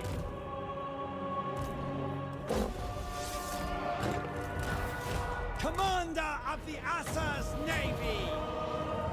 For duty. We away. This unit has 3 AP, 4 AP. Swiftly. A sound tactic. Sergeant ahead! I command the water!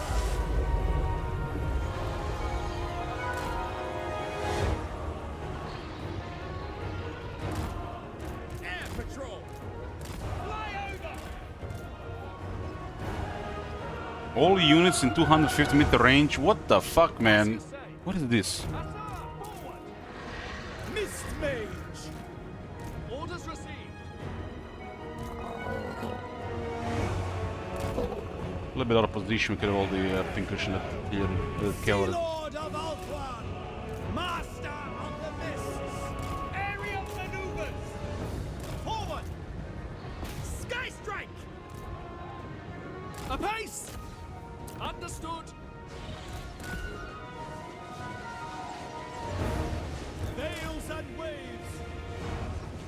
Air patrol. It will be done. Forward!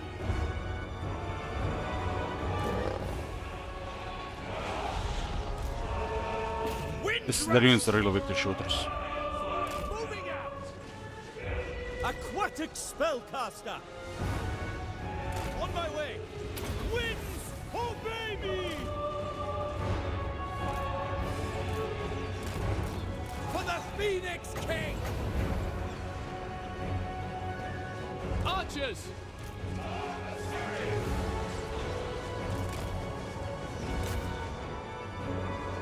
Lawyer!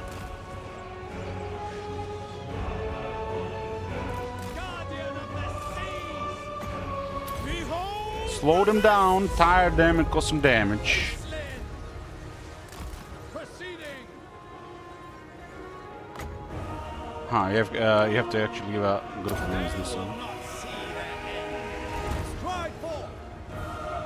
As you say, loyal. Sinner! Warship crew. Verily! It shall be done.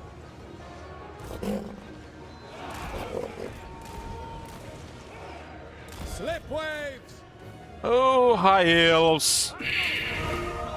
Speed up! Transferring! As you say. Commander Pew, pew, pew, pew, pew, pew, pew. of Navy! It's pretty much last guns firing here, right? Move out! Understood! To battle.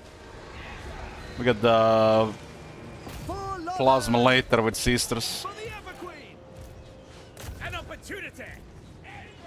Advance! Altering direction! To the next objective! So be it! Aisling! Reshaping reality! Lilith guides me! Roxandasser. Quickly now! Arcanist Supreme! Sea Lord Aisling! Assyrian! We're going. Veils and waves! Lothern Seagull! Attack!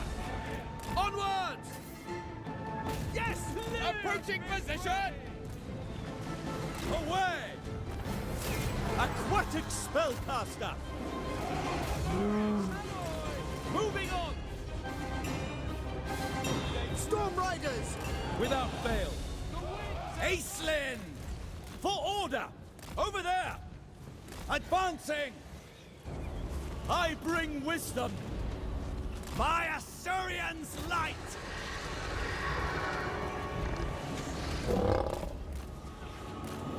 Look the balance. Just shoot the army against Savage Orcs. Savage Orcs have no shields and armor. This is just pretty standard high elf stuff here. Advance!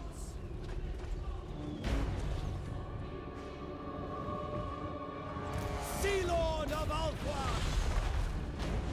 Commencing!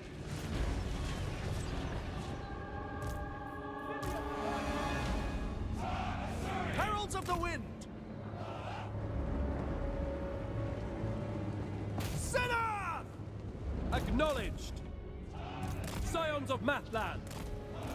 Mist Mage! Mist Mage! Swirling on! Slow them down. Acknowledge!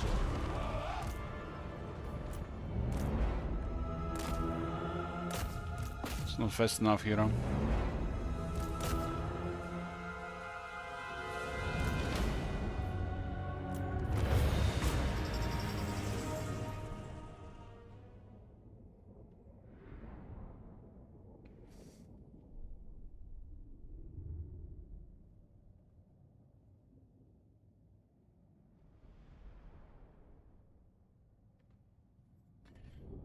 There's always somebody respawning next to the player's faction leader. That's where they respawn. And where the player Legend Lord is. I think they should be changed.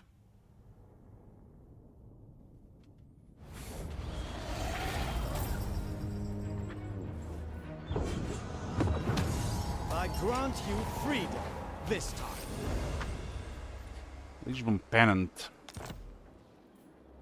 Oh, we got some magic attackers. Another deserved victory. Favor of Things King 325. We get 7 positions. We have nobody to put here except Aisling, no?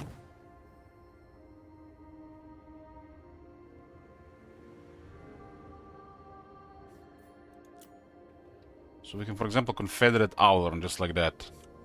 Minutes 10:23. Triumph again, as it should be. I think that's bad for Ulton, though. I think if you have the patronage of the Owlorn, you should get at least the vision over the Owlorn.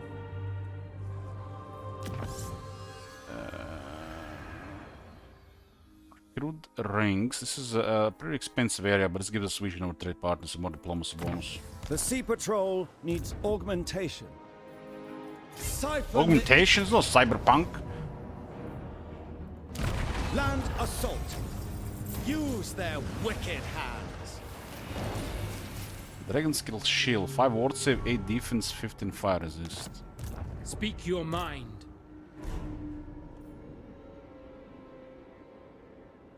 These guys will not let go of this place. And we cannot really take it right now. Secure the perimeter. What bonus percentage of Owlorn? Ward save in the forests, missile strength for archers, so damage. Archers though. Replenishment for the army. I await your command. Your martial virtue seems... I am a fount of knowledge. Aisling. Expedite forward. We might be ambushing here, I'll just poke slowly.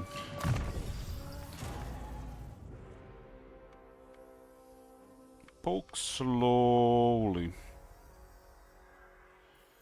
Gotta summon. Commander of the Sea Patrol. Vanguard for the entire army. Lower the enemy movement in the region and increases the ambush success chance.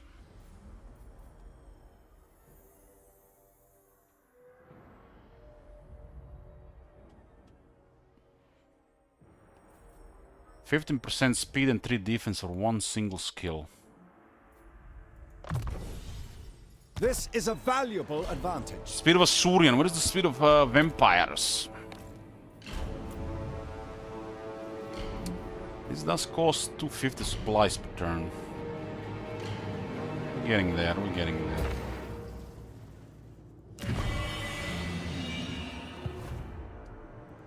Problems to solve. Kinda wanna take this from Oxyotl, but they're not gonna give peace to Teclis, so...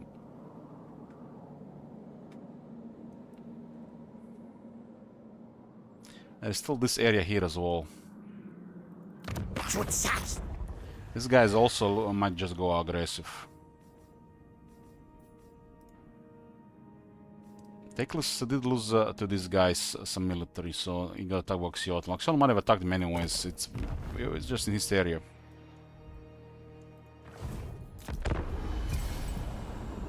I'm sending a vision here, we'll see what they are.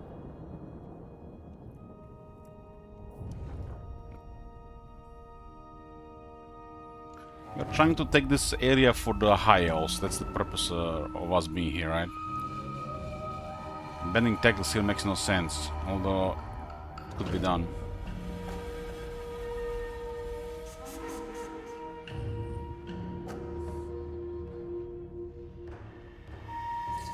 At this point we would have probably deck and done Zlatan already. But Oxyotl is one of the stronger early game factions. Especially we dealt with Kairos for him. We got 1 point with Oxyotl by dealing with Kairos. 1 point. 1 point.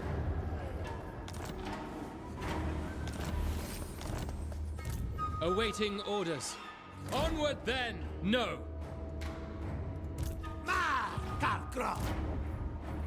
This brooks action. They retreat, we are in a sandwich, huh? Noble. On to adventure!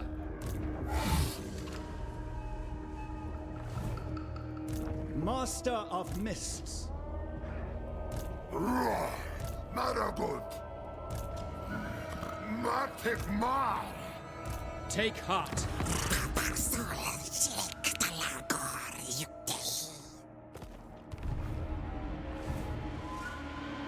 I am yours.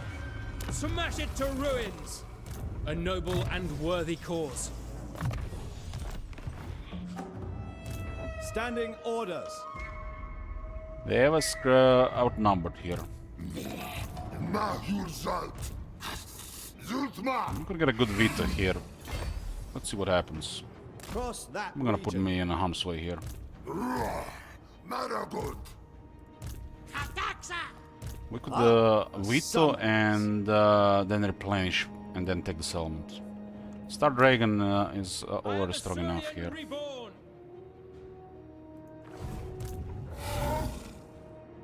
Ambush him is obvious, but if it fails, we just take attrition. Lustrian strength will fail. That is not guaranteed to succeed. They're recruiting way faster anyways. We need something more drastic.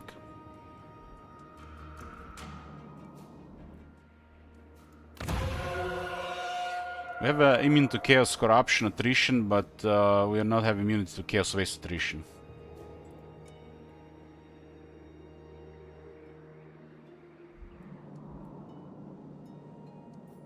Teclis is coming with 2 armies, so Oxiod has to go down, otherwise he's just gonna keep fighting Teclis.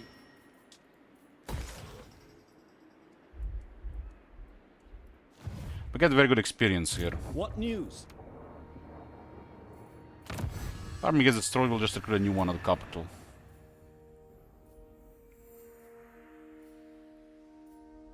This is very expensive, but it's only one-time thing. Better construction, cheaper construction. New paradigms for new times. This could still be in our favor here.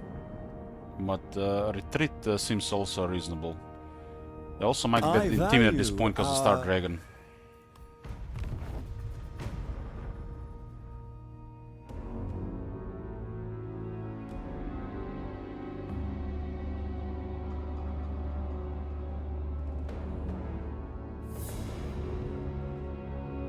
I didn't intimidate it. Nice. Star Dragon!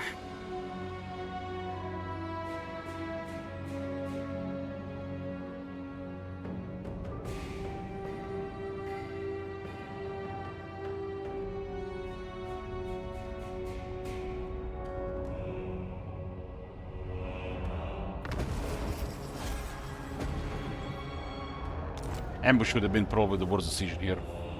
Brave son of Ulthuan. Impossible. This faction can recruit 3 times more than we can. Even if we ambush, we still have to replenish. They get another army before we do.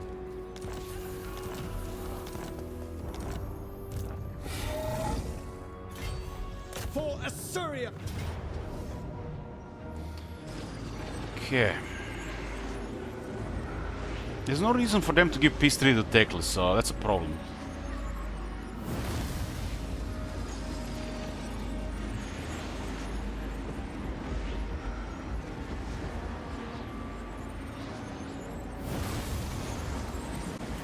This will be better here, but first I'll take a break. Let's see when I get back. We're back, boys. Battle for Fate Weaver Crevasse. Again. This time held by the Lizardmen. They don't have armor.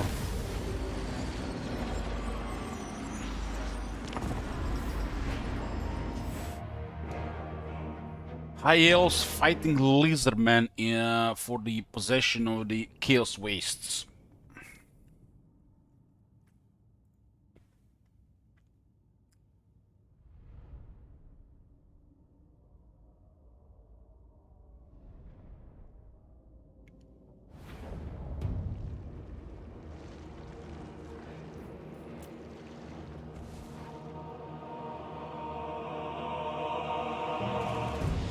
One of these.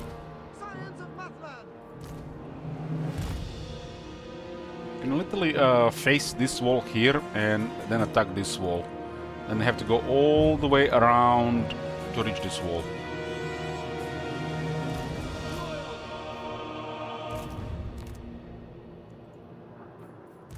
If I give peace to Oxyotl, he'll still keep attack Teclis. So, and there is no option like when you're making peace, so the enemy also make peace with your allies. It means it feels like it should be a common logic in war, right?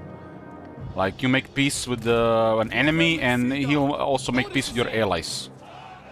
It should be like a common sense, right? But Archers!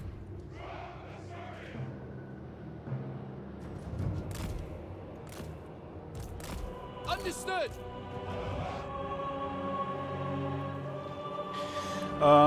What are my hopes for Total War 40k beside Get Back will be there somewhere? Asks Void. Well, I had high hopes for it until I saw it's gonna be on PlayStation 5 and Xbox. Now I just hope it's gonna be at least have some gameplay. Archers!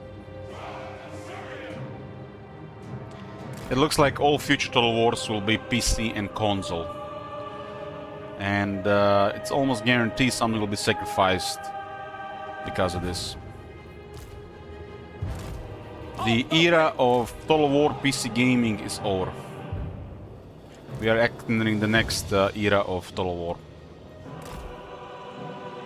Mist Mage! Assar Noble! Mist Mage!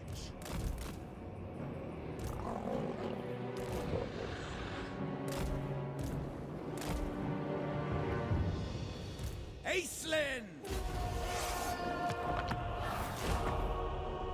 Commander of the Assar's Navy!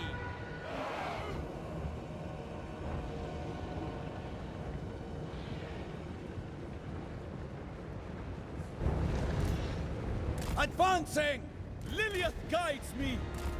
Master of the... I mean, Scalberry, this is a unique case because how this faction works. So in this case should be a no-brain. Slip waves! Mist Mage! This is not the Empire trying to make peace with vampires and dwarves having a no say. Sea Lord of... We are literally a special branch of the High Elves helping Teclis thrive here. And if we make peace with Teclis, it makes no with Oxyolva, his war with Teclis makes no sense. It's unique for this faction. That's what I meant. Noble! Done! Since we are literally helping them do stuff here. Sir! Noble Lord! Mist Mage! Sea I can't really Lord fight the Star Aislinn! Dragon, has too much resistances. Surging ahead! We are under fire! Pass the great pattern! We are at 65 Fizz resist and 10 ward save. That's a really hard deal with. Commander of the Assar's Navy! That's the heal. We're relying on Sky Scout! bows in this army. Getting a bearing! By your command! We'll slowly take over the area with Archers! bows. Lothern Seaguard! It will be done! Loyal! Noble Ball! Fly over! Aquatic Spellcaster! Winds! Obey me!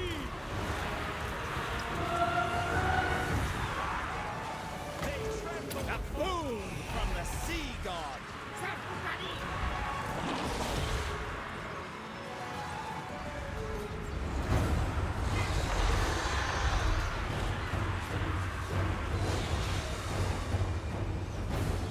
We were comparing this, the opening of the stream, how the Dawn of War 4 interface looks more Total War than 40k Total War interface. Lilith guides me! When you look at the unit cards.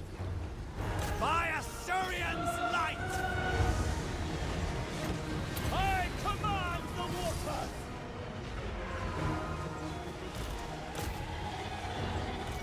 Turn to attack, but I drop the order.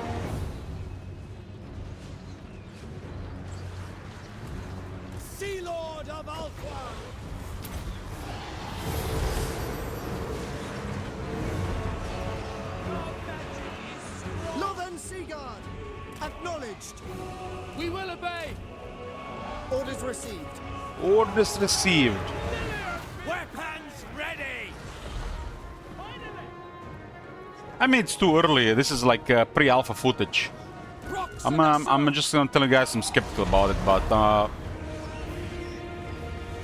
hopefully they'll deliver a game. Eyes and ears! Establishing... But it's looking good. We got Medieval 3 and 40k. Future is a little bit brighter. But is it brighter for Total War or the content creators? We'll see. Aerial attack! Brave idea! I've been saying for a very long time that it would be crazy if Character Assembly doesn't make 40k. Set off! Oh, Warhammer 3 Future is looking very good with Nagash. Finally looking forward to a DLC. Tidal charge!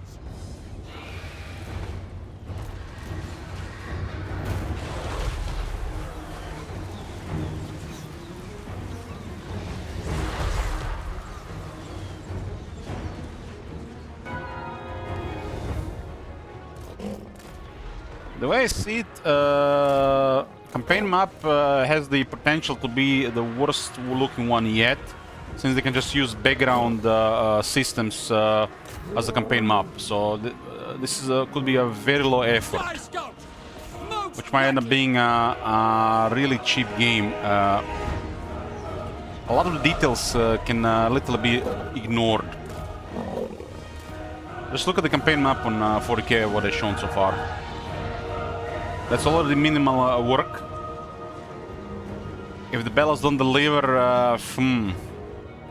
nobody's gonna care about how the campaign map plays. Space is really easy to do. You just put a background space picture and put some planets and star systems, and that's it. That's super low effort. With precision! Reshaping reality! Acknowledged! It shall be done. Seal! Aerial Outrider! Mist Mage!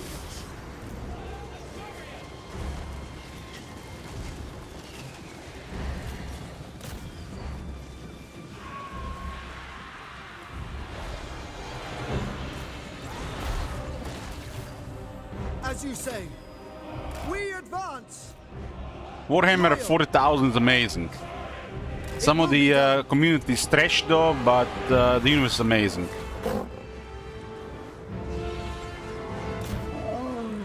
If they do it right, it's a gold mine, right? I bring wisdom! Past the great pattern! It will be done!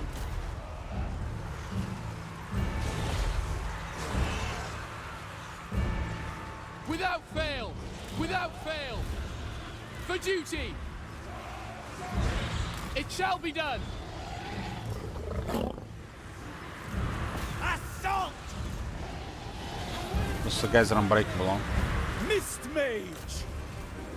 Bear your blade! The Star Dragon is really tough. We have the robe on. So if they don't have magical attacks, they can't do much against the Star Dragon. Attack! Arcanist! It's really hard to defeat a Star Dragon. I think it's impossible at this point in the game. Lothan Skycutter!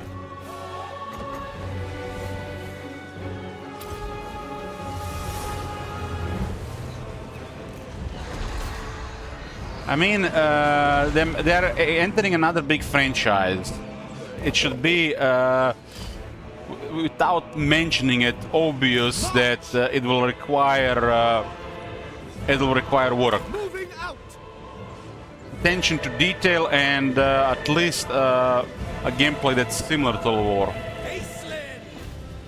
This comes without, without question, because this shit is not gonna deliver. They do know that 3K didn't sell and Warhammer is selling, but they know why as well. Show no If they make a crap 40k game, like most of them are crap, it's all just gonna be for nothing. And then they got one chance at this. One chance at this.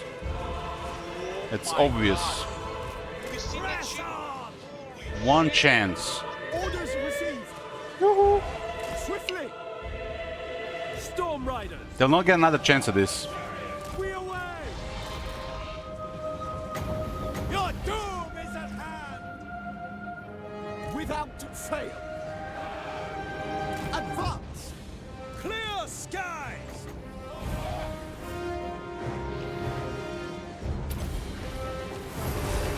We have the upper hand!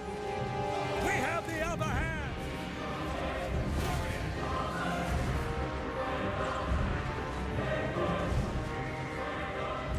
How can they all in on 40k if they announce they're working on Medieval 3? It's definitely not all in. Which it's what is worrisome as well. PS5, Xbox support for these games, and them working on board games at the same time. Winning move! That is definitely not an all-in. Where do you see an all-in? And they're also working on Alien Installation too.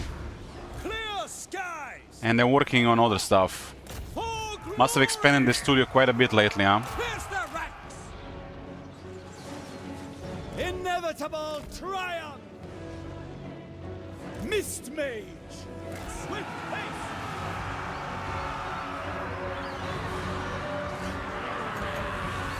Forecasting this spell creates healing and restores vigor. It's actually a very strong spell. This one here. The winds carry me! Victory is assured! Swirling upward! Press forward! Make them lament!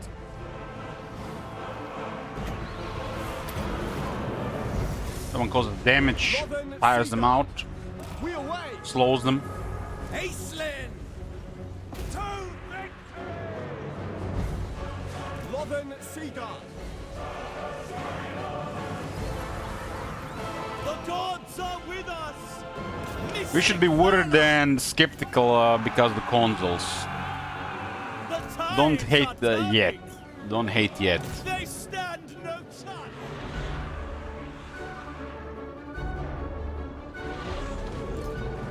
Cut them off!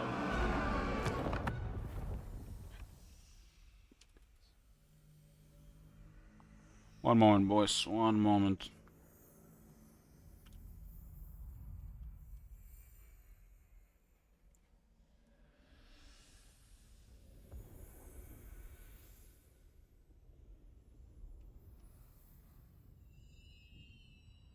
If you do like a search how many 40k games exist for PC, if you dig a bit, you will see that's a lot. And most of you haven't even heard about most of these games, for a good reason.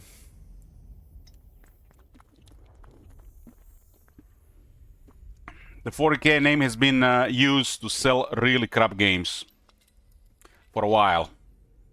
But every now and then they release a good game with a 40k name in it. Any news on Zephyr DLC? Yeah, Zephyr's been getting steady DLCs. I just haven't found the time to play it.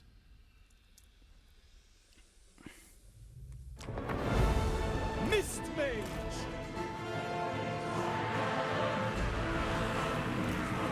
The lore is good though, yes. Lord of the Rings lore is very good. That's why they made a very high budget series, Rings of Power, that split the audience. Lore means shit if they make shit games and shit shows. Barely acceptable, it's not gonna be considered good.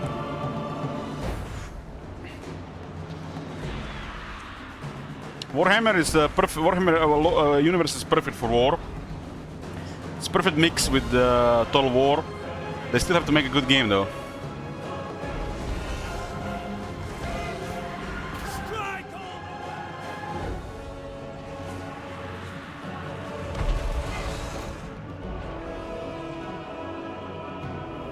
Archers! Without question. To victory! I've been missing Zephan, really. I haven't even bought the DLCs yet. They added new factions, new units, new soundtracks, new lore. Zephan, honestly, it's how you do a new universe from ground up.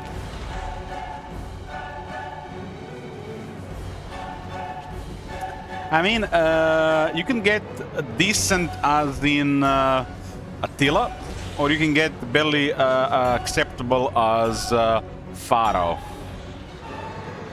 And remember, they tried to sell you Pharaoh as a full game. Cut them all!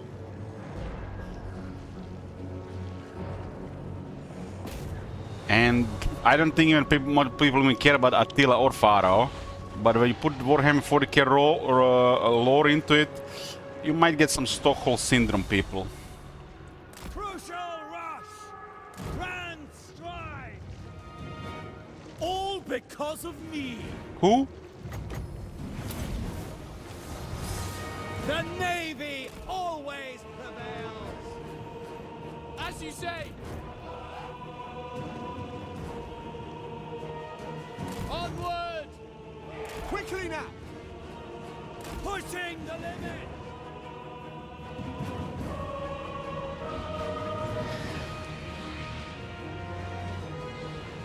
I just hope they don't make another another version of Dawn of War instead of another Total War game. Strike all the way! I feel they're just gonna make a wicked Dawn of War and not another Total War game. To victory! Acknowledge! That's what I'm getting from those pictures. Apace! It will be done! Acknowledge! We care about Total War because of the Total War gameplay, right? We don't care about another Dawn of War. The master stroke! We want what makes Total War, right?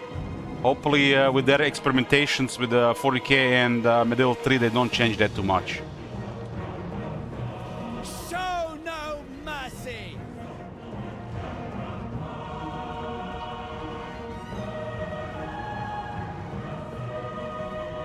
Maintain momentum! Sweeping tide! Understood! Assa, move! Battle calls!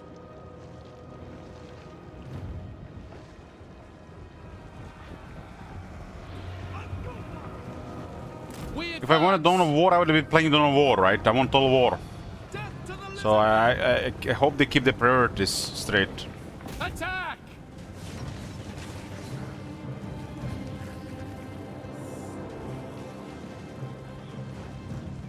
The gods are with us! We will obey! That Star Dragon is so strong at this point in the game. Fear grips the enemy! We got a Star Dragon with Foliard's robe. That's just obscene. Our mages are here! The White Tower!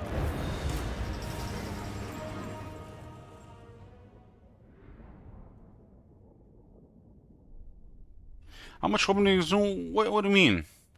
Don't you hear me that I sound very skeptical about this? Some people will even say negative. I really like the Warhammer universe. 40k is amazing. But I am fearful because I see PS5 and Xbox there. If that was not there, I would have been probably too excited.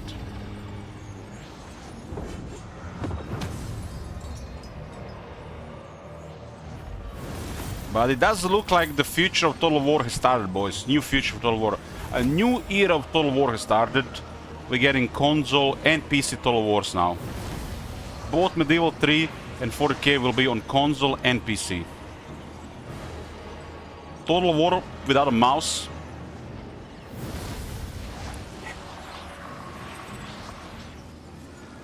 What will be sacrificed?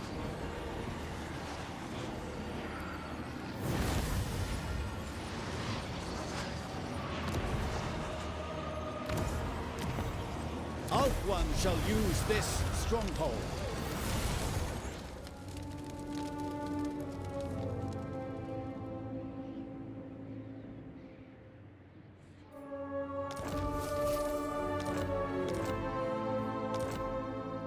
Aislinn, secure the perimeter.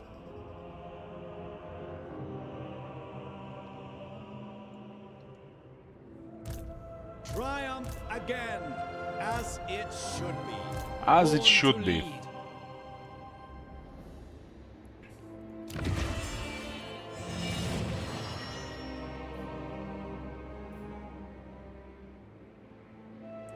$365 element supplies. Let's go with this again.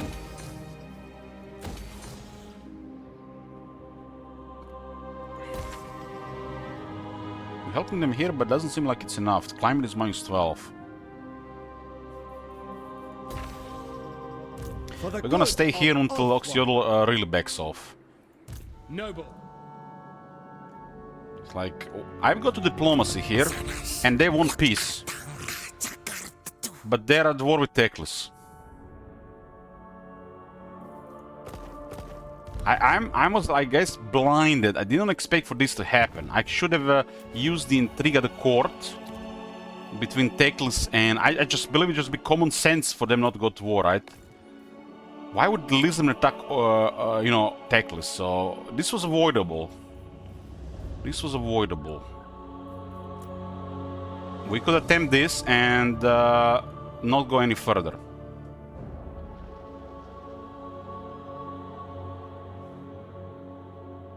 But there's no guarantee they'll make peace between them.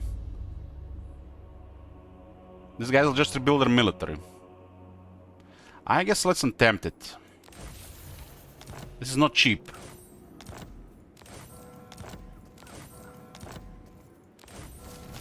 I hate how this scales in the costs.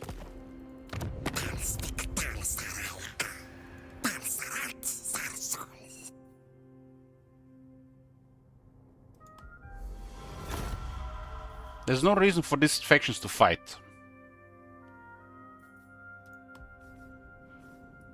We already said why they're fighting.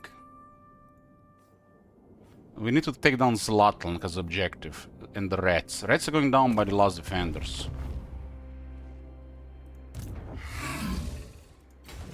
We have to leave it for the moment like this.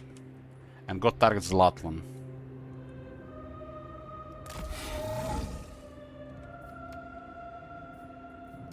Zlatan is actually required for a special objective. Special, what do you call it? Mission. True son of Ulthuan.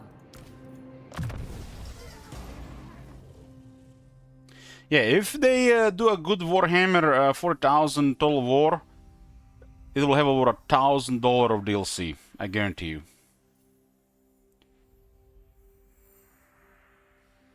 I mean, they see the success of the Warhammer series. Why not try to replicate that, right?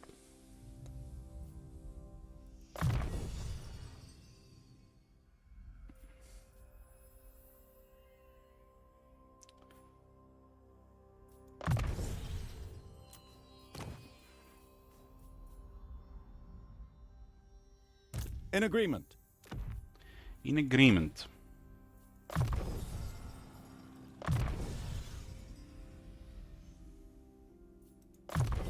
Guardian or in Keen Mind, so I can buff Ward Save on the Lord, replenish troops further, so even better replenishment plus Guardian. Magical Heirlooms, magical attacks and 40 AP, 8% hit points, 4% better vigor management, 15 anti-large. The Force Seeker, this is pretty much almost perfect vigor.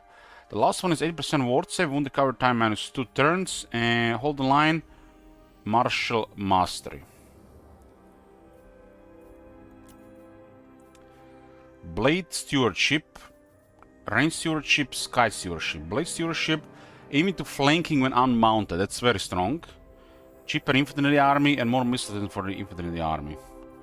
Range Stewardship, more speed when on horse or chariot.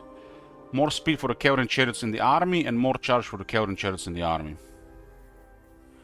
Sky Stewardship, more attack when on the Great Eagle, plus 10. 5 attack for the flying units in the army and 5 armor for flying units in the army.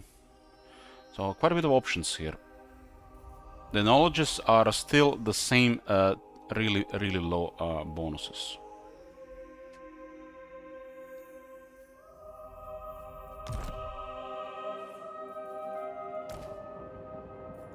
Report.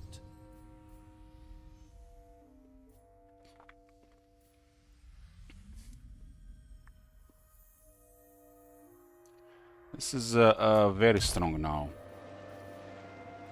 We have access to favorable winds, 12% missile strength buff, 10 armor, and 15 missile resist for these units. Commendable crafts. We have the patronage of Alorn, so the archers do have even more damage. 25-5.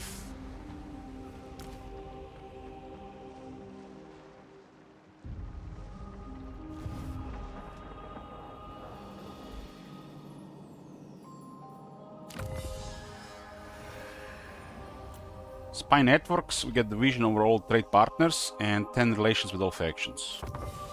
The Sea Patrol needs augmentation. We need to take down Zlatl and expand Teclis there. Looks like Last Defender is gonna clear this. So we'll start with this one. They're only working together with Teclis, so that's good. We gotta increase the chances here that nothing bad happens RNG-wise here.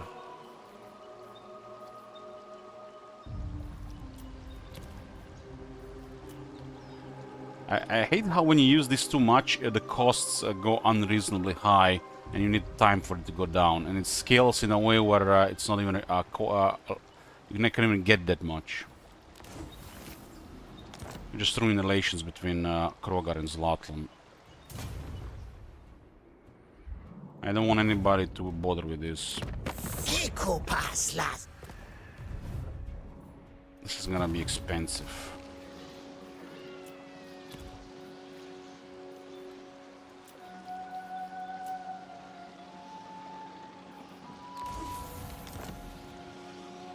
And now it's 120. Like, from 90 to 120. What the fuck is this scaling? 90 is already obscene. Still haven't fixed the scaling regarding this. Commander of the Sea Patrol. Make sure that nobody likes Zlatlan when we attack them. We need to make the position of Teclis here strong. There will be 3 provinces here for Teclis. A Slaanesh in the corner here as well. Might give that to Imrik, if they're still alive. Problems to solve.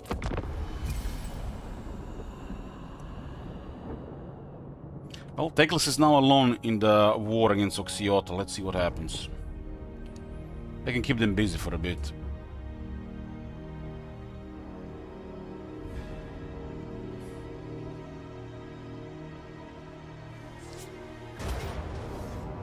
Now it works, but it didn't work earlier.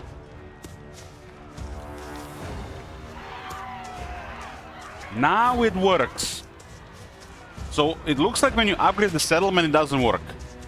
They've tested this shit.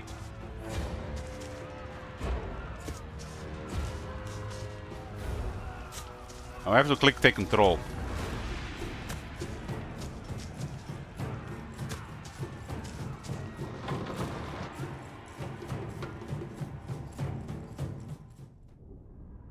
Outer is always better though. I had a massive garrison in this city and it didn't work. Now it works. It says on tier 1 but doesn't say on tier 2 or 3. They might have messed up the tier 2 and 3.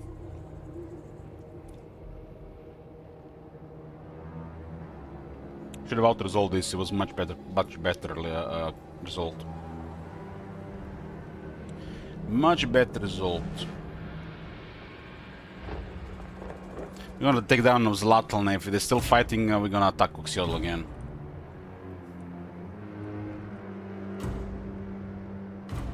We don't have enough arrows to kill them.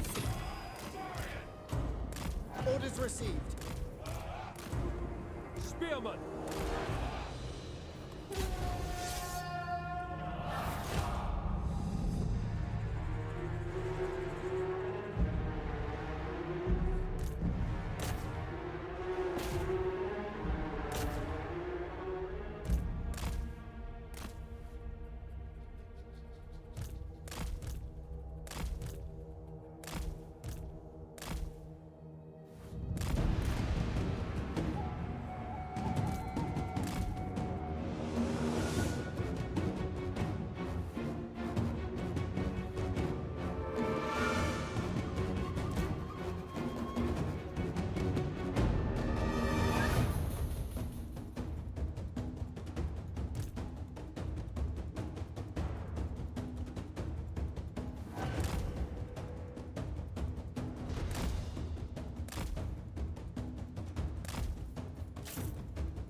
do have one of these fire guys on. We can kill the Lord with these units.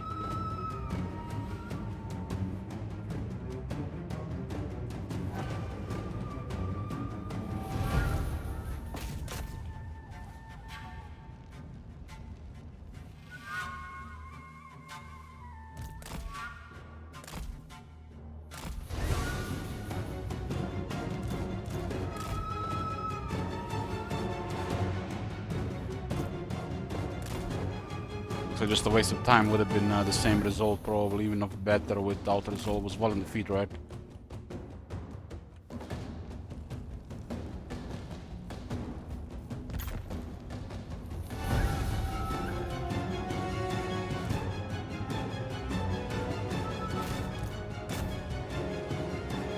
Lord, is just too much armor for our troops.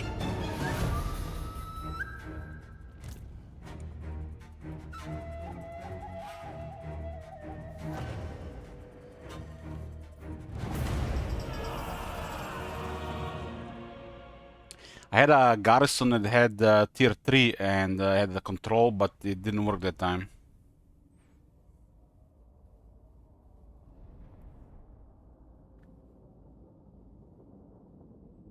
Maybe they only allow you to take control on tier 1, because it doesn't say on tier 2 or 3. But should be a no-brain, because effects of, from lower tiers are always retained on the high tier building, right? Maybe they forgot about this.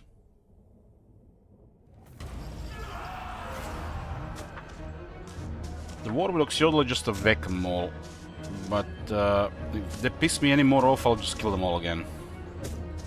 I'm gonna go deal with Zalatan first.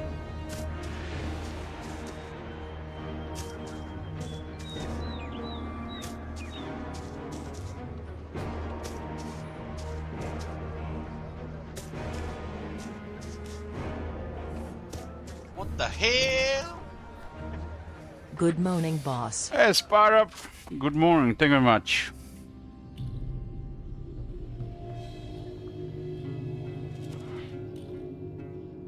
Good morning. Somebody slept late today.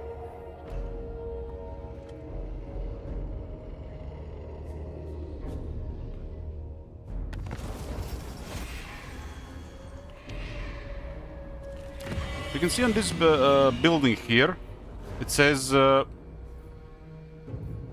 settlement garrison can be controlled by Iceland settlement defense battles. Ah, I see what happened. I see what happened. You know what happened there? They sell it out. And out result killed them all and they occupied the city. It was not a defense battle, they sell it out.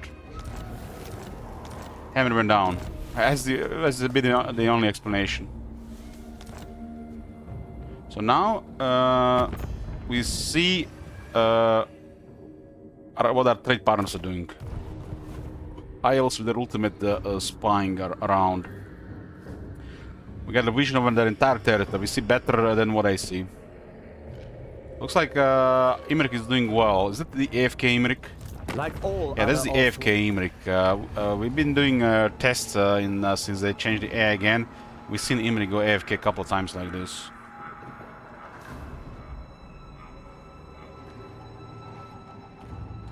They didn't occupy it, huh? And crystallizations will take some time before they go up. I obey the sea, the rest obeys me.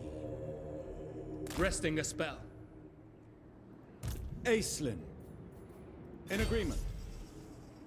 We're gonna attack Thor Sorpindar. Good last defenders have this. They have a good relation with Teklis. We're gonna occupy all this. These guys are also sailing around. Bring us winds! Away!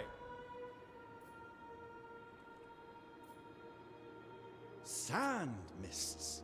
Preposterous. Yeah, this is a unique way to play the high elves. I like it. It's the high elf special forces, making sure the high elf supremacy continues.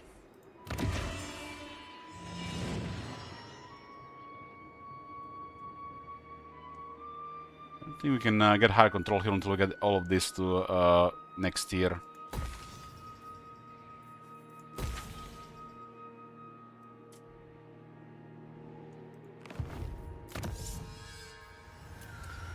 Okay. We do still have some coins. Still got some coins. So this is cheap. I shall effect changes.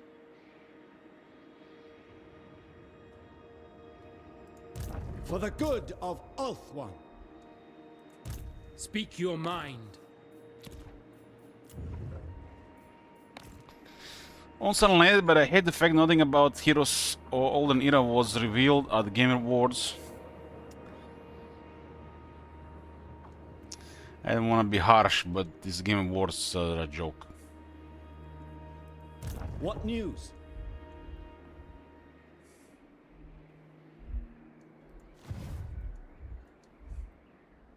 Dust storms are... Let me guess. 2025.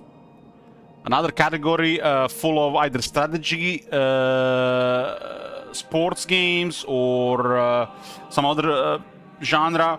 It has a Nintendo game like Super Mario, and Super Mario won every time, right? Right? You know, when Warhammer 2 was released, Super Mario won the strategy genre as the game of the year. Come on, man. It's a fucking joke.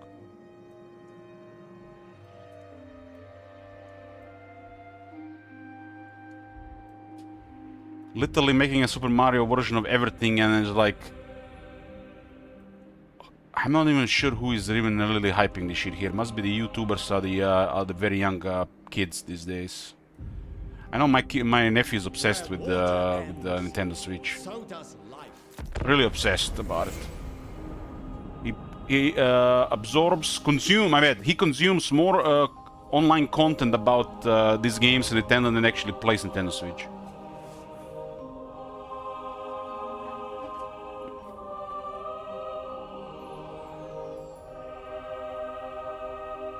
I shan't gloat. A keen blade is enough.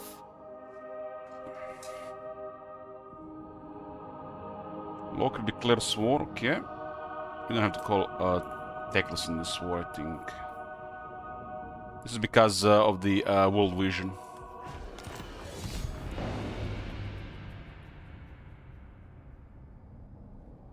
How can you treat it seriously when this shit happens? Like, come on.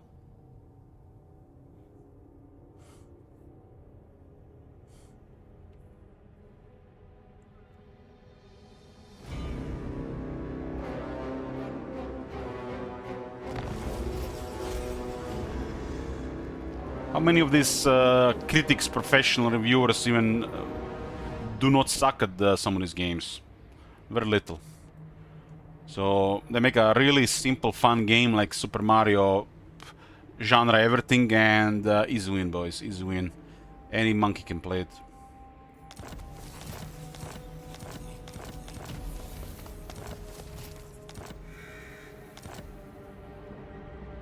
They didn't occupy it, huh? That's cool.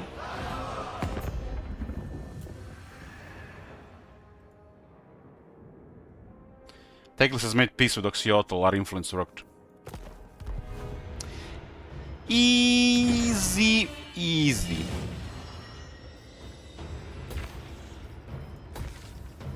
Love how Hylos can manipulate diplomacy. The sun, life-granting and merciless.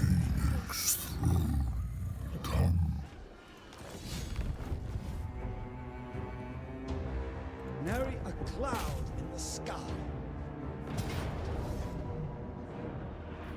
Commence combat. The Asa are better suited to govern here. I'm gonna make sure Teclis controls this area, and then hope we'll go somewhere else. For Assyrian! Ulthuan shall use this stronghold. Leader of Assyrian's navy. Navy, Kappa. Triumph again, as it should be. Report.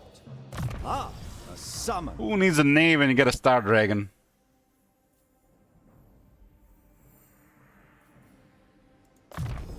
I shall raise the stakes.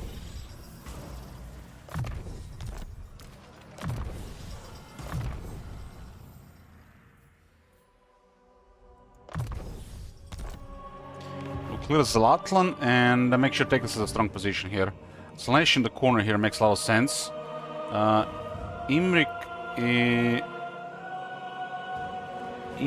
is AFK, AFK, AFK, AFK. Hope it doesn't last more than 20 turns.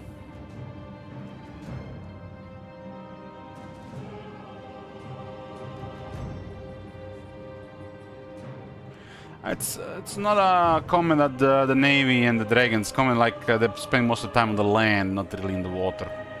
And you start Dragon flies everywhere.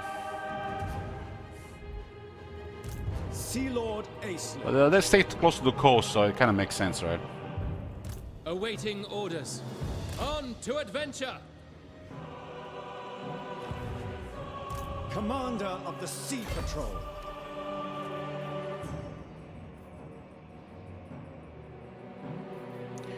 Two pop, huh? I expected nothing less. Two pop. 300 dragon ship supplies though. We're getting 52 per turn. So this is not a common thing to have, this thing. This is actually rare. And produces next to no supplies. While these two are too expensive to build. This is completely off, really, for the startup of the campaign. It doesn't really fit the start of the campaign, these resources.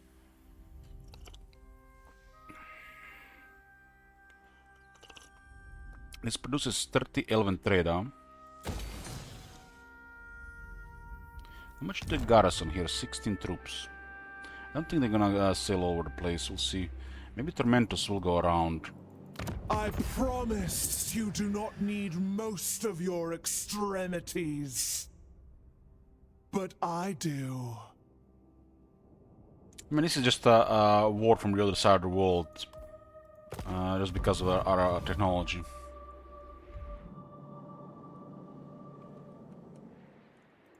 Master of Mists.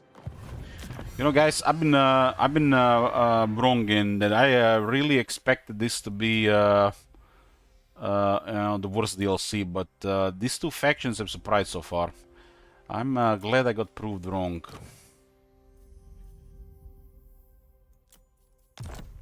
The reviews on the Steam though tell a different story though. Hopefully the sea is at least satisfied with the sales.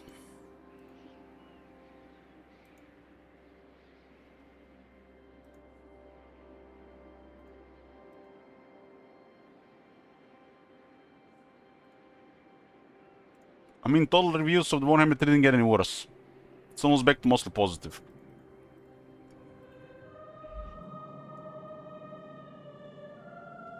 The problem is if they keep doing stuff like this with all these minor factions, major factions, you know, there's over 100 factions. You need to kick in higher gear regarding rework of the rest of the game.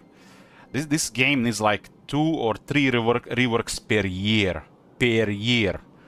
Not 1. I think 3 would be fit the most. There's so much stuff in this game. So much stuff in this game, and they're releasing these more polished factions with more mechanics, and the rest of the game is literally just further eating the dust. We need more reworks. Like next year, there better be 3 reworks.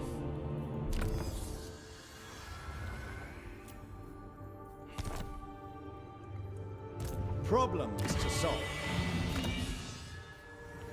If they don't kick it up a notch, the game will be left with how the game is gonna, how the faction is gonna feel off compared to the rest of them. Just a little bit here and there, you know. The Sea Patrol needs augmentation. I mean, look at the Skaven right now. Skaven, I feel like they're in a terrible position. Like, to me, right now, the Skaven is absolute worst faction to play. Skaven need a serious rework, and they need to add more fun mechanics for the Skaven. A unique way to play the Skaven on the campaign map, and polish a little bit mechanics all around the Skaven factions. Have you seen that shit? Holy shit! Skaven are in dire need of a proper rework from ground up. They need to make the Undercity their main mechanic.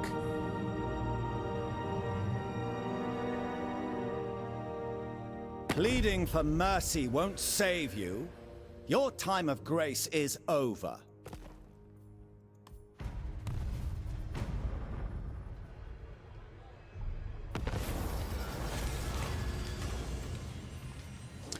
There's a problem, Lyrian. They can't sell you a rework. They have to make another, you know, shiny new faction, and otherwise you're not gonna keep giving them your money. This game is at a point where you don't have to spend anything anymore, and you have so much to play, and they know this. So this is why they keep working on all these new absurd factions. So people keep spending money. But this game, you don't have to spend anything anymore. But it needs a lot of work. So it's a problem. That's why the season pass will probably fit more.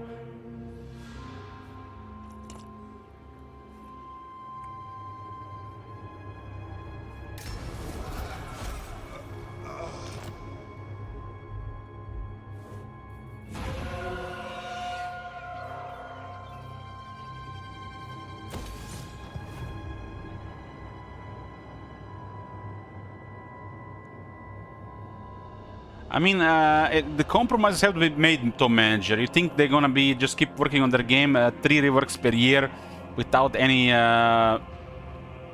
monetary incentive?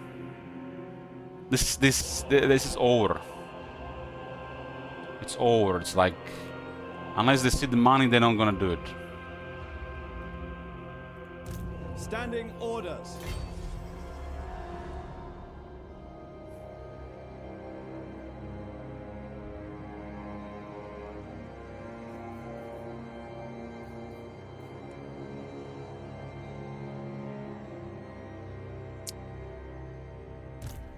Unfortunately, this is not a company which will work on the game out of their pride, passion, and goodwill. It's money first. What news? Like, Immortal Empress is like 2 massive updates behind. And what they did, they released 1 DLC this year. Slay them!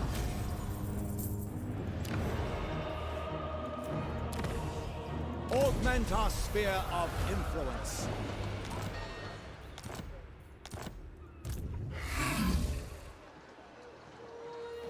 Conceal our presence. Okay, I'm gonna give Southern Jungles to Teclis, and this ought to be it for this area. Hopefully nobody causes trouble.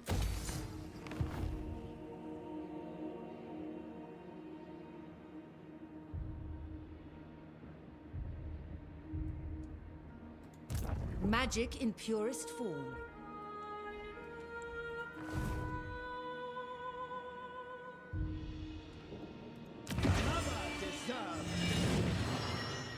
Sad to say, I think the sea has never been one of those companies that put their pride and passion into their work. So to actually deliver proper stuff without, you know, something, you know, a paywall. So either a game expansion or a DLC. They've never been like that.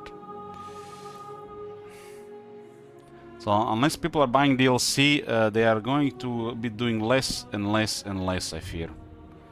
But they know that this game is gonna be one of their legacies.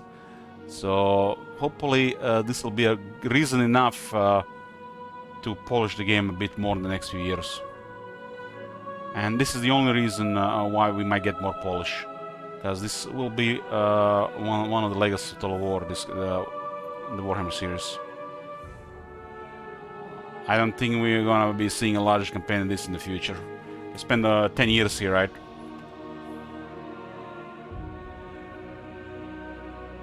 I mean, keeping the player base happy, even half the player base, is important.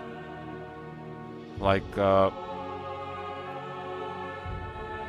it's important. I don't think they're gonna make another game like this. The Warhammer series, they put a lot of time and more effort than usual. But they had a lot of money going for this one, so there's that. So.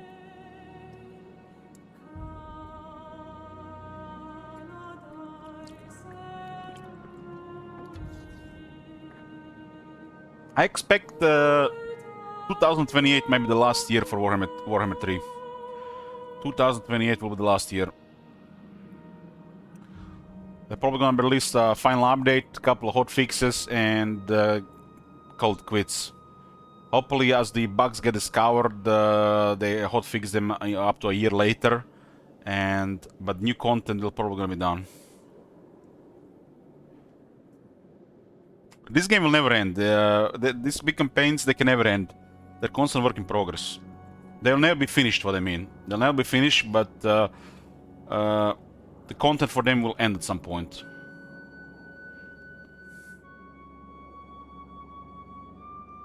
I mean, I say 2028, guys. I don't expect Warhammer 40k before then.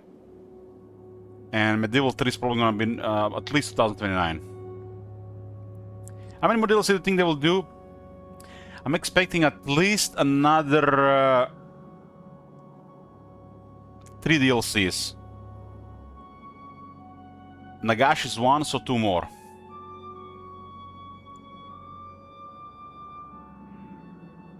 I'm expecting at least 3 more. I'll be surprised if I see 4.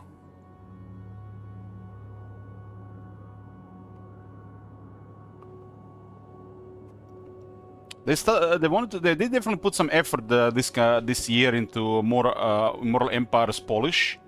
We got 1 DLC, and the AI is still not improved to pre-2023. We still don't have proper campaign settings. This is the thing I hope the most: proper campaign settings setup. I'm worried already at this point, unless they make a big patch for the campaign settings, we are never gonna see anything meaningful from it.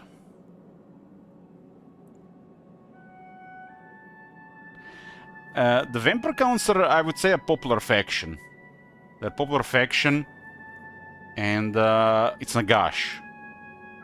This has potential to be the best DLC. I really think this has the potential to be the best DLC.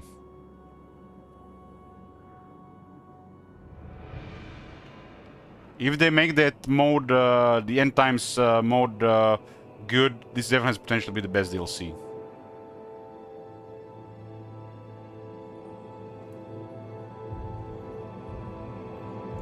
Report.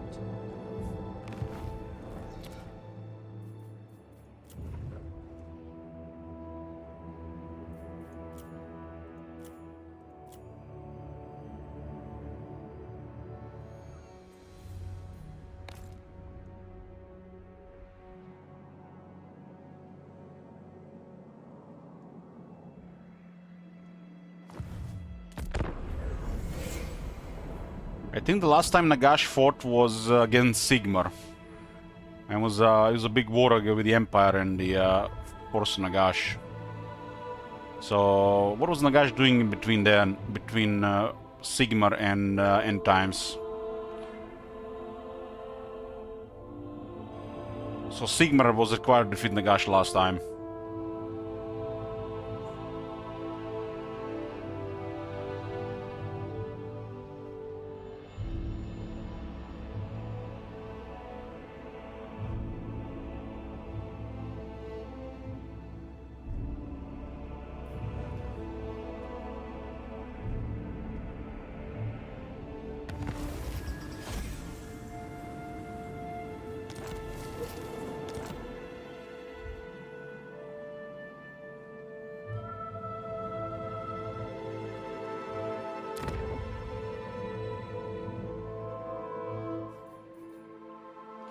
Vampire counts have that.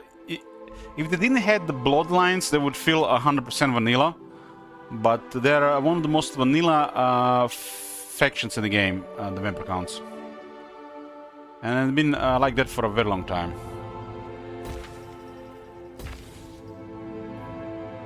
We're gonna be getting a lot more dedication now.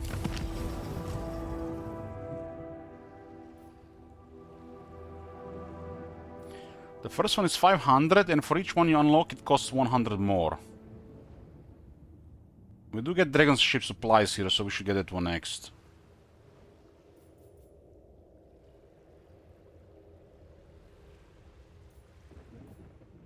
Control +3 all provinces. Doubles the trade for tariffs.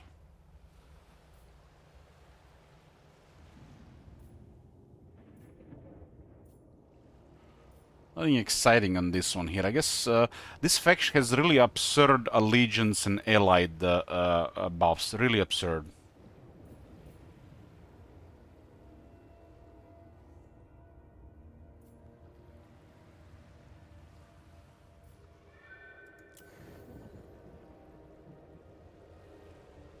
+10 allegiance all factions, even better allegiance and cheap recruitment costs.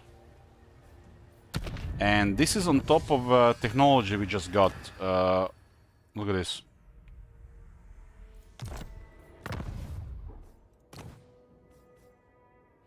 Passive income is 5.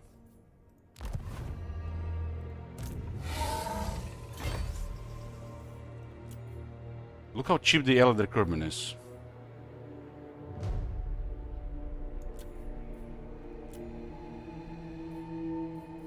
A reasonable request.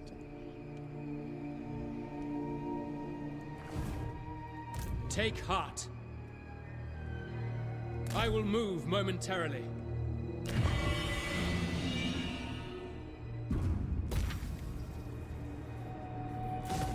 Construction literally one turn everywhere.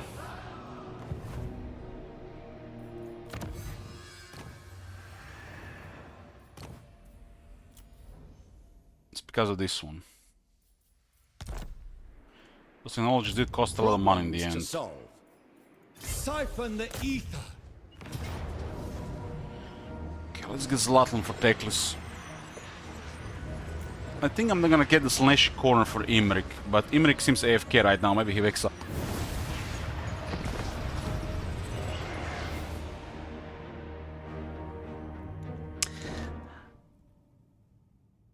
I think a lot of people will agree with this, but the main problem with these DLC factions, they don't feel like how the game's supposed to be played for our old players. It's just like one and done. One and done, we can call it.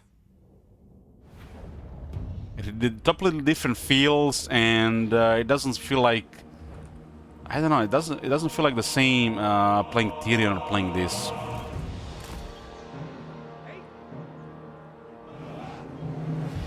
It feels cheap.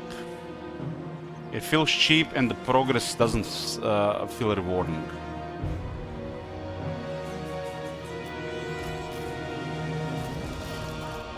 So this is why I say all of these DLC factions are one and done. One and done.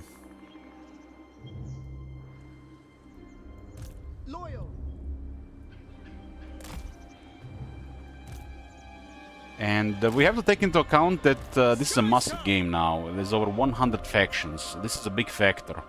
And there is a player bias, and fun is subjective. So this is a very big factor. But I think a lot of people can agree about the DLC factions, one and done.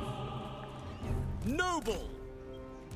Sea Lord of Alfwan! If historical players have complained about Warhammer series, about, you know, all these mumbo-jumbo, jibber-jabber fantasy stuff and how the campaign plays, they probably would complain 10 times harder about these DLC factions, because this doesn't even feel like Total War factions. This just feels like they wanted to do something out of the box.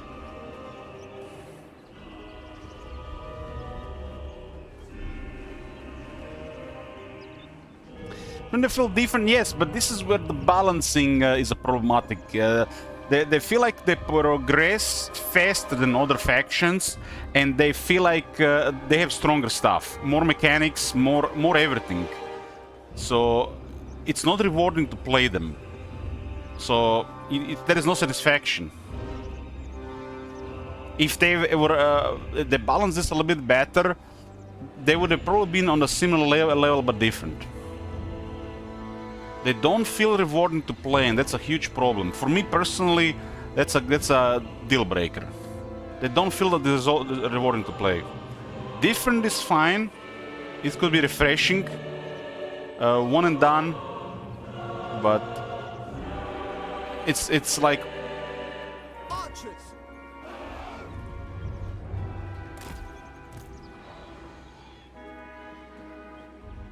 On the wing!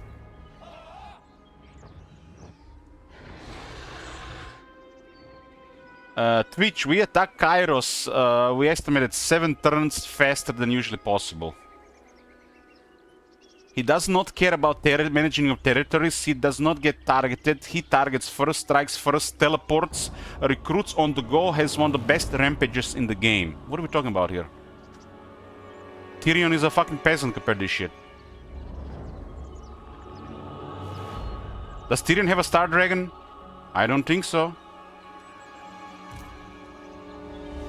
The progression is wacky. Tyrion at least has a natural progression, as natural it can be with a questionable CA scaling balance. This faction literally does not play by the same rules. You know Oxyotl from the Lizardmen? This is the same thing with Oxyotl. This is why people don't really enjoy watching or even playing Oxyotl. Whoever you attack first, they are dead. They will not be able to respond to you. You're going to create a massive imbalance in the start of the game, and you start snowballing from that point on.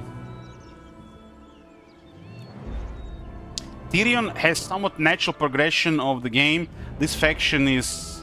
They don't really care about it. You literally get an event at the start of the campaign that grants you Mega Movement and Rampage.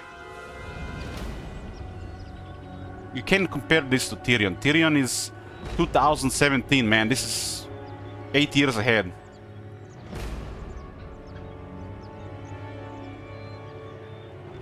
At least the resources are somewhat balanced to slow down the early stuff.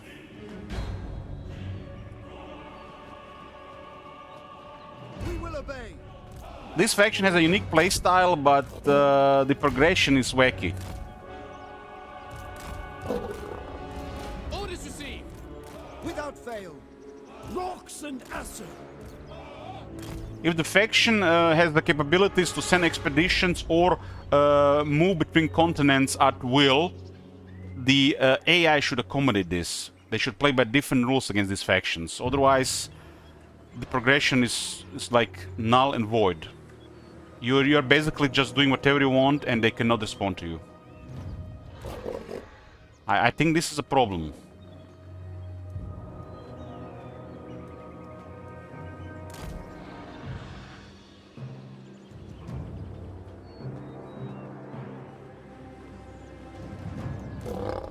So this is a problem with all these DLC factions. Like, unless they're put into a position where an empire is required to be built, their progression is just wacky. Like, let's say, what was the last DLC? Omens of Destruction. We got Man-Eater. Man-Eater is pretty much the same shit as this faction. Who else do we get? We get Gorbat. Gorbat is probably the most normal DLC faction in years. He was like the most normal faction in years. Gorbat is probably what most of these factions should feel like. Who was the other one? Gorbat, Man-Eater, and Skulltaker. Oh my god, man. Skulltaker, man. It's like... that shit is so busted, I dare even say it's broken. And I don't use the word broken lightly. This shit is so fucking overpowered, it's just like it's not even fun.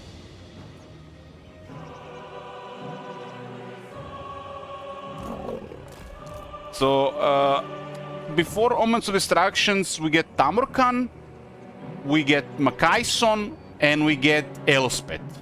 Elspeth, pretty much same as Gorbat. Tamurkhan, I think Tamurkhan was just right. And Makaison, pretty much same shit as this.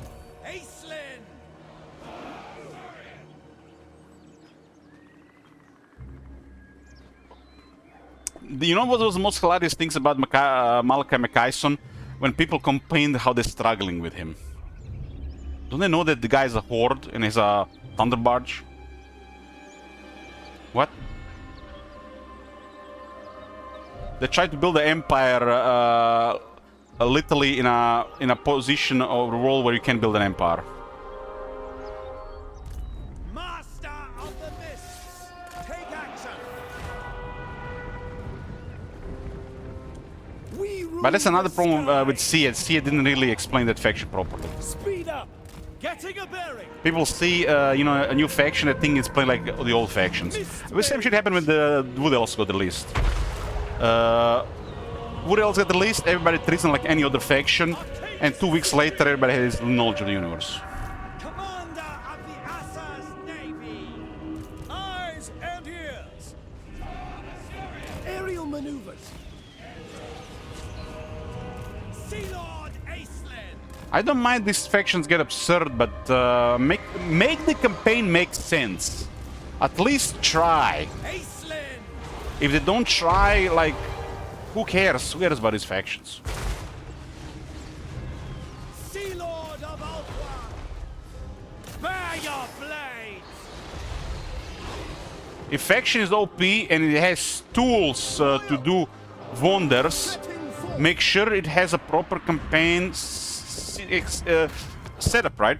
Remember when Repans got released, depending if you start with Repans or not, the start of the Western Southlands looks differently. Why not literally when you play Skulltaker, make entire Lastria full of lizard men that are trying to, you know, survive the core invasion? You can't put Skulltaker in a sandbox environment from turn 1. This doesn't work. They could have done literally just different startup of that faction. They had tools and they've done it before, even in these campaigns. Makes no sense for Skulltaker to start like that. Just make sure their campaign fits what the fuck they're getting, because you can't just push this shit in such a setup. It's lazy. Lazy and boring. Acelin. Spell weaving. If faction is very powerful, somebody playtest that shit and tell the devs, this faction needs a lot more obstacles in their path at the beginning. At least give me 30 turns of gameplay. Don't break shit from like turn 5. Like, for fuck's sake, put at least that much effort. At least the first 30 turns. Attack! Weapons ready!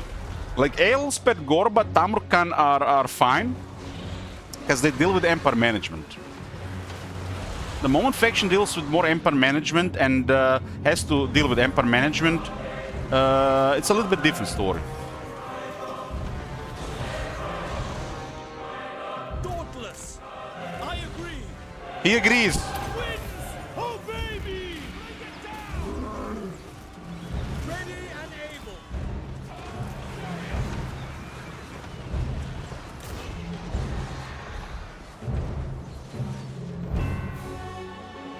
Without fail, We will obey. for duty. Lothern Seagull, acknowledged. Warship crew! Vigilance and steady legs! Guardian of the seas!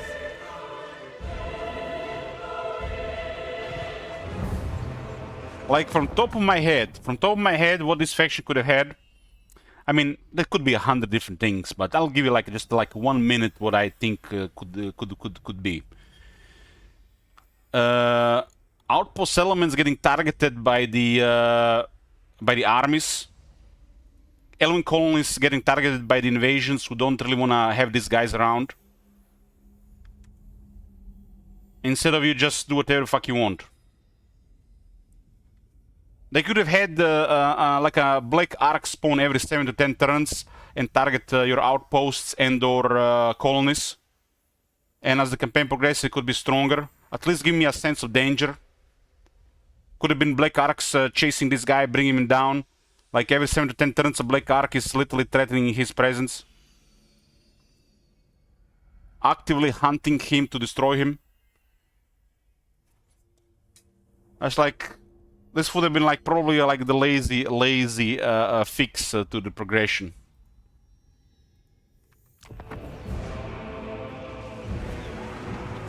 Commander of the Assa's Navy! Brave and true!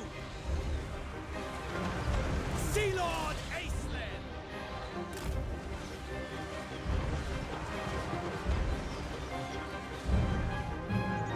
G-Bob has been discontinued. It's been discontinued for years.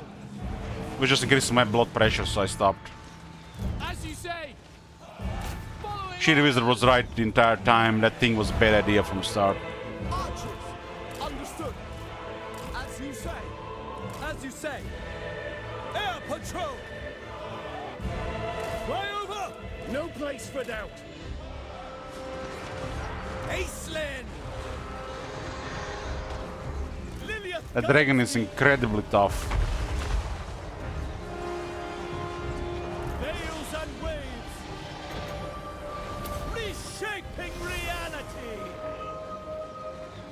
Storm Riders! Ho! Defending order! It shall be done! Without fail! They're focusing the dragon with everything, but it's maximum resistances. Unless they got magical attacks, they can't really hurt this dragon. Assault!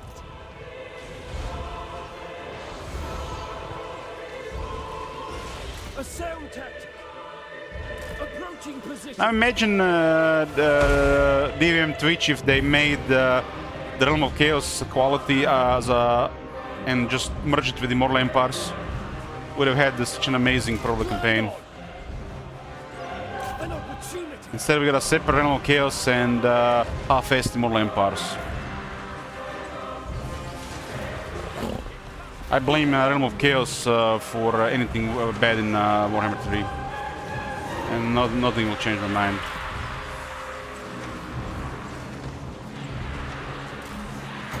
Strategic action!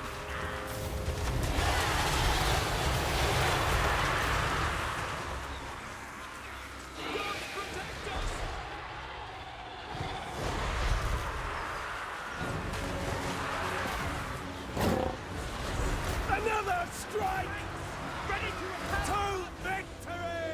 Multiple Balancing isn't as bad as the Realm of Chaos and the half-assed release of Immortal Empires. It shall be done! It will be The moment Realm of Chaos was the main plan for Warhammer 3 instead of Immortal Empires campaign, this all started to go to shit. all because of me! All because of me! Mist Mage! I command the water! Cast the great pattern! This is such a good lore. Inevitable triumph! This is kind of like Lore of Nekara, but better on the utility and support stuff. Magic above all! Winds, obey me!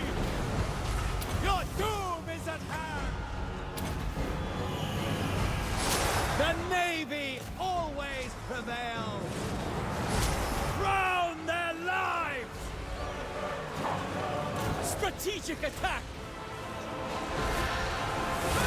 Reshaping reality!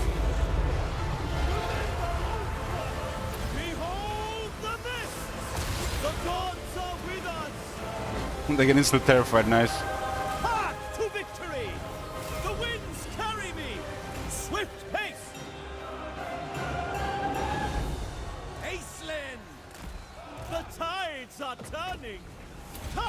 the great Khatan!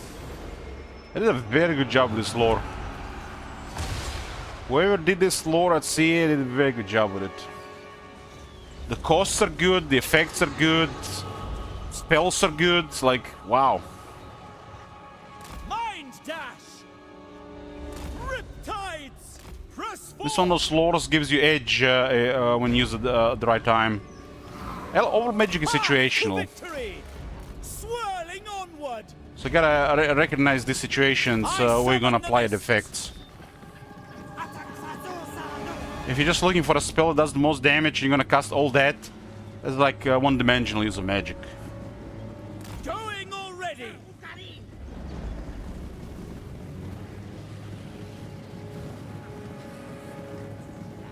That Star Dragon is absurd with the robe.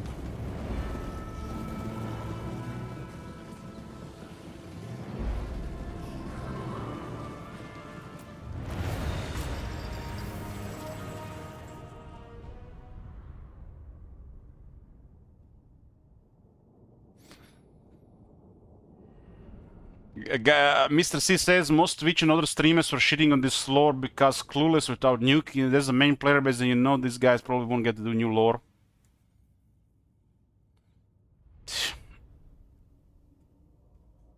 I have to say this is probably one of the best new lores that got released in such a good shape. Like probably their best work yet with Magic. By far. Somebody put a lot of attention to make sure that every spell, numbers, effects, fits the guy and the faction.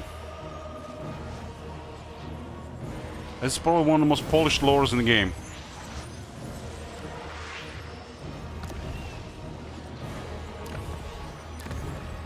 The Asa are better suited to govern here.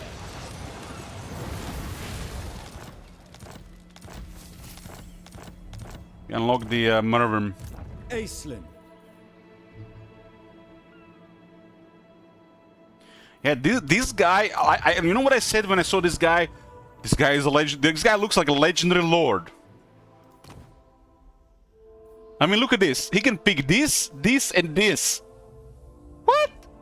Look at his top manager. He can pick this, this, and this. Everything. Yeah, this effect's a little bit weaker than your usual skills when you can just pick only one. But he can pick all three. And then he can pick all here as well. And he gets a decent mount. And what's more, with this decent mount, he has some other properties that go well with this. And he has evasion. And on this mount, martial prowess works.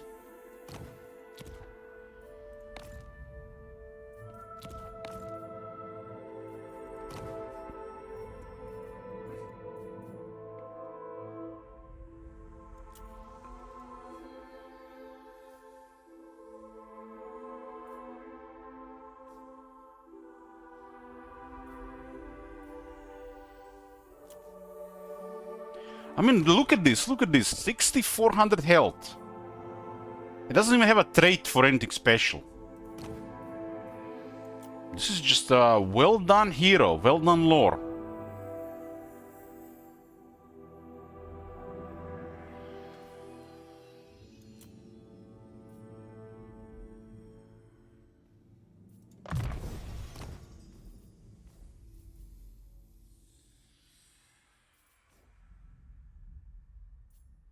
This is a very good one. So I didn't say this, but recently I found out that these people making guides, and literally every guide has a settlement trade in it. How can this even be a guide, man? It's like the most broken mechanic in the game, literally trivializes the entire campaign. And every guide has this thing, so like, what are we talking about here? Guides.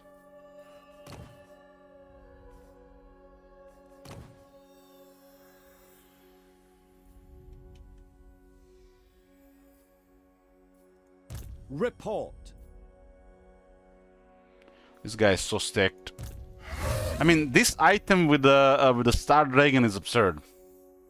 And you get this item is guaranteed. This item is guaranteed. because of Asur domination, Teclis aid. He'll grant you these items.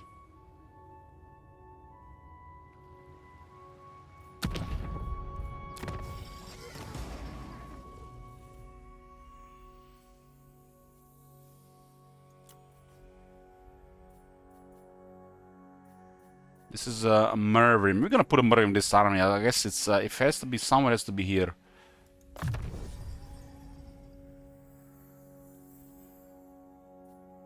Mervim is a colossal monster.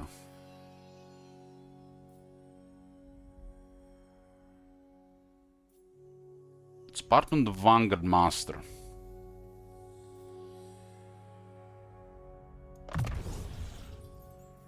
I shall raise the stakes. Who's the weakest unit in the army here? The regiments now are kind of like reserve. I guess this one can go. Perhaps cutbacks are in order. And classic CA, boys. They made a Mervim Regiment Renown. It's a colossal monster. And it does not even require rank 30. You can get it in rank 24. This thing has 10,000 mass, and it's pretty fast. I think ratio of mass and speed might be one of the best yet. 25 missile resist, and yes, regeneration. It's like a super Helpy Abomination.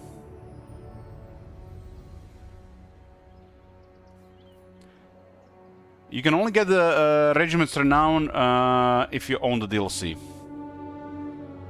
Every DLC releases a couple of Regiments Renown. They added 3 with this one.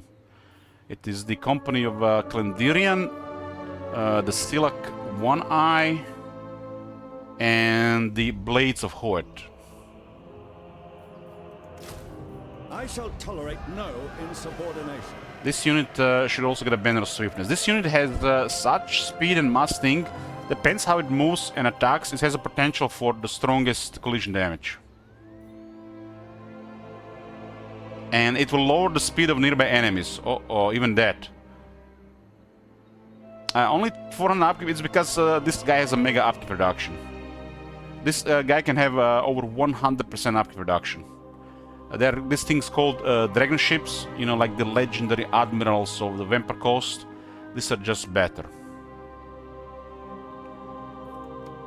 You have horde type buildings, and they are really good stuff. Just take a while to build.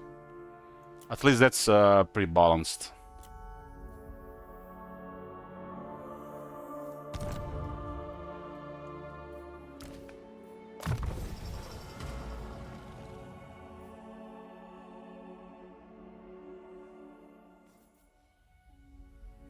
Immune to flanking and buffs for the infantry. Sign me up. Now they even have a foot noble. Noble has such great options now. This is the like the last piece that was missing. Mounts are amazing, but this guy is already pretty fast. Faster than the rest of the army, so he can fit this role. Triumph again, as it should be.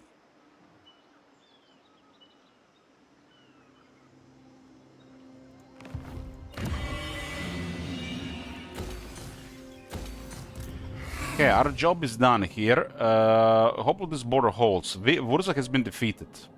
I think I want to kill the Slaanesh here. Looks like AFK, AFK, AFK, AFK.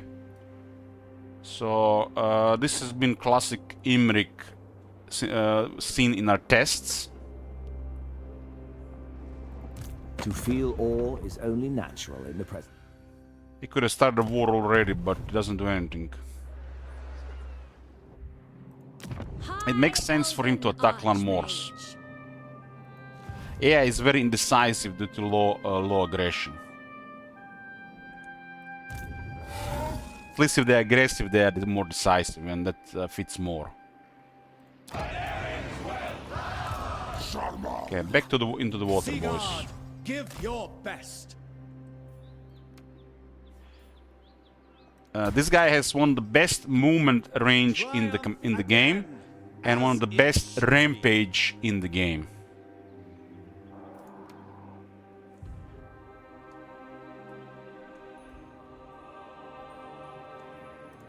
I wield the winds. Problems to solve. What was the thingy for another dragon ship, anyways?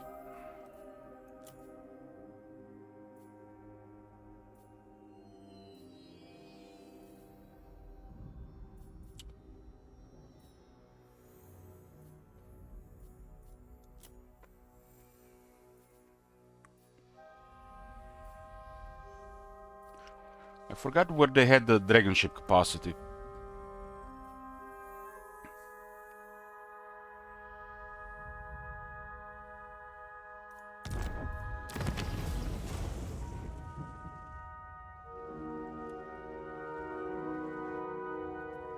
Dragon ship dedication, huh? Replenish. Okay.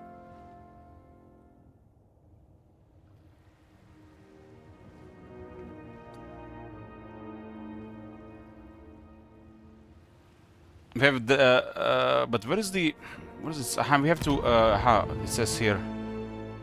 Dragon ship unlocked in a sword domination, huh? I expected nothing less. Activate 4 column dedication initiatives. Activate 4 dragon ship dedication initiative. Activate dragon ship dedication initiative Admiralty Forged. These are basically the conditions.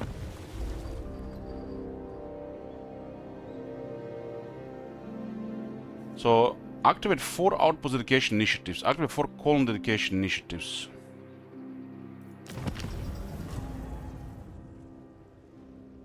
These are the initiatives, huh? And these are the column things. I see, I see.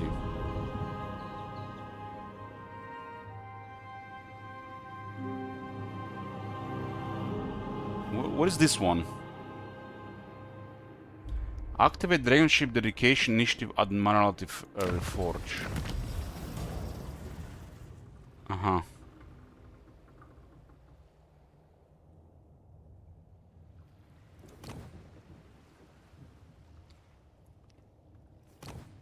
We get the dedication from building more outposts.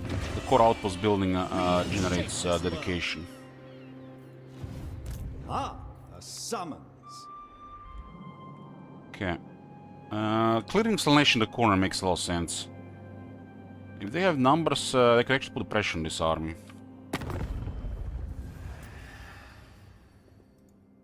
I don't want to take this attack. He is actually trading with Tlaqua, trading with the last defenders, and trading with Oxyotl. So it's all good. So this is the take list I want to see. This is a very strong position take list. 3 provinces. Plus 2 regions here. Slanesh in the corner does make a lot of sense. We have actually the south position of the map secured. It's just the Slanesh corner. If I give Slanesh corner to Imrik, we can make Imrik more active on the map. Imrik is currently bugged. Oh, my bad, not bugged. He's playing an invasion. That's how they call it these days. Playing an invasion, right?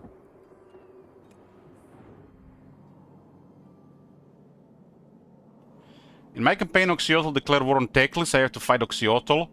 And then I used influence to repair the relations, made peace with Oxyotl, and he made peace with Teclis. I had to use this to fix it. I also used this to make Teclis and Zlatlan worse, Krogar and Zlatlan worse relations, and I used this to make sure Teclis likes Tlaqua as well. Sea Lord Aeslin.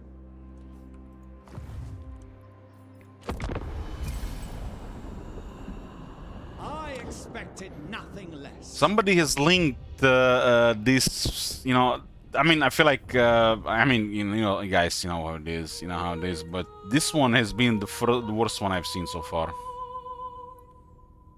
Very sleepy slan picture.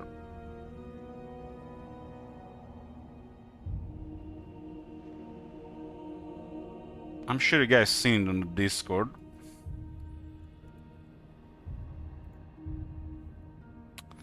Remember when they patched the AI and I literally hour 1 started the fire on Reddit? Old game mods, right? Traditions give me strength.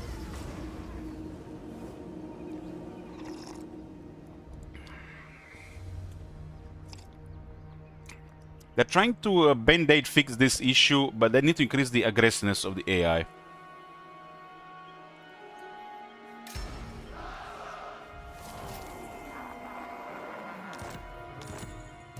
Standing orders. Campaign setting is the only way to only way forward with Warhammer 3, I would say.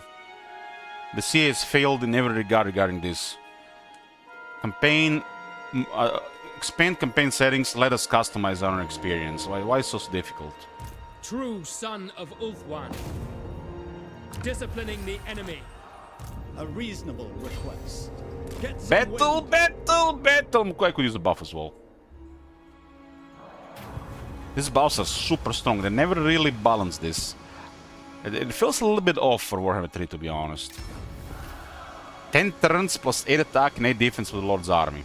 10 turns regeneration, 10 turns frenzy, 10 turns armor damage, flay damage. 10 turns 25 phys resist. And you can add all of them. It feels a little bit too much, really. There will be no cold order. 10 turns is a long time later in the game. The cold order ends here. That is true, Sir Mugel. Not many factions goes to sea for those bonuses, kind of works. Yeah, it's an incentive to trail the seas. I would love the natural selection mode to be officially implemented. Me too. Potential should be part of the campaign settings. I've been saying this for a while. Bring us winds.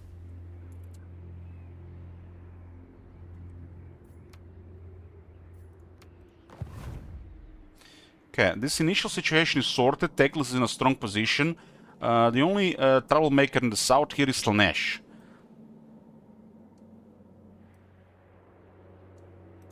I am your brother, but do not forget I am also your better.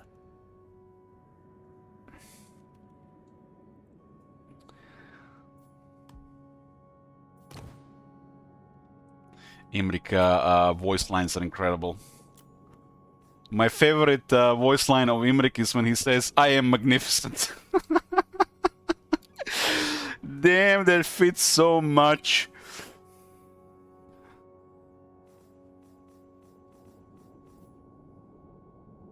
Courtesy may compel me, but I am pleased to oblige. They'll pay, we'll take it. We spend all the money on technologies. A knight's agreement is his word. Duty but This faction has access to a lot of diplomacy, so you can get a lot of money. We have went through like over 10,000 turn 2, and you can get even more if you deal with the factions that don't even fit to deal with.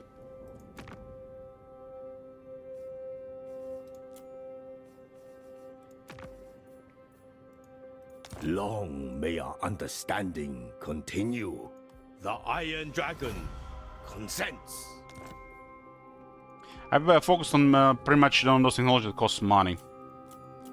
So, could be the outpost that are thing here. Military alliance with Teclis. Ah, now this is a fine meeting. Aha! A good sense of elf kind. We need to find more enemies for him. He'll need somebody to fight. I guess war with Slaanesh doesn't make sense. But you're gonna have to go on an expedition after this. He's dealing with all these lizardmen, so unlikely they're gonna be hostile.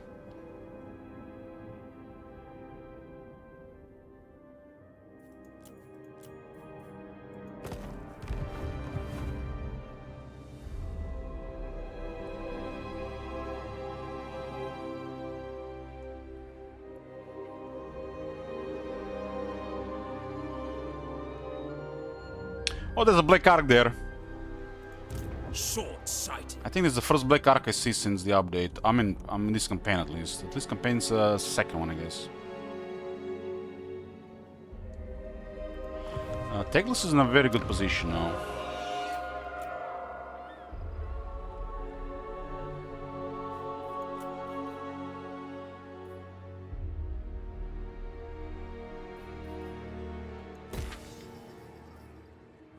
I don't think this is worth it, but we need more. We need more supplies. We need to invest into more elven trade before we upgrade this. This building makes no sense to me. This should be slightly lower, and this should be much lower, and then this should be much higher. Well, this cost could fit. This like what? I guess on the opening of the campaign it's just awful. Later on it's gonna be fine. We are in the process of getting a lot of elven trade. It just feels off at the start. Yeah, I mean later on is different than early on. It has to make sense early on as well. It's like this is you know, usual problem in strategy games, but in Total War games especially. Like in Rome 2, I give you the main example. First, agriculture technology gives you +1% farming. Or 2% farming. Minimal farms make no money. At the start of the campaign doesn't do anything, and later on it's just gonna add to so much. Come on. It has to make sense at the start and later.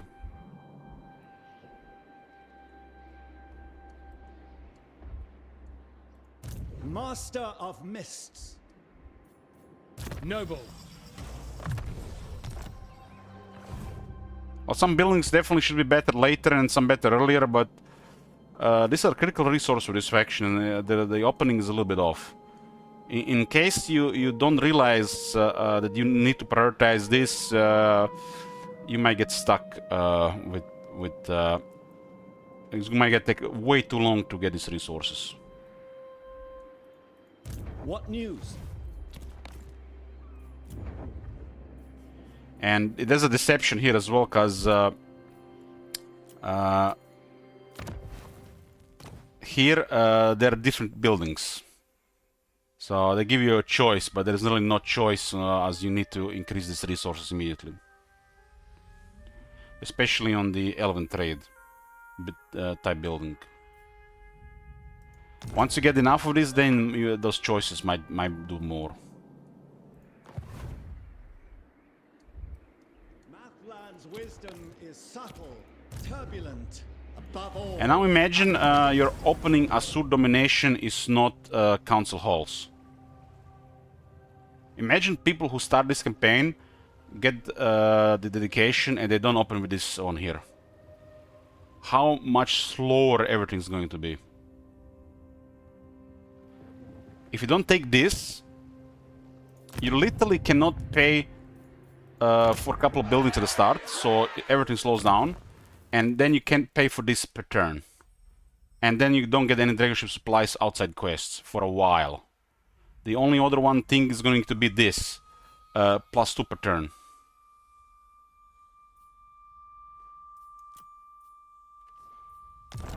So yeah.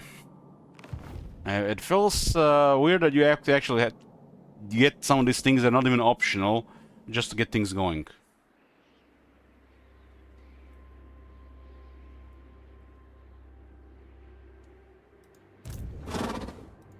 There is no limit to my power. Of course, as the campaign progresses, you get enough outposts, you should get a lot of elven trade. And then converting dragonship supplies should be pretty straightforward. Problems to solve.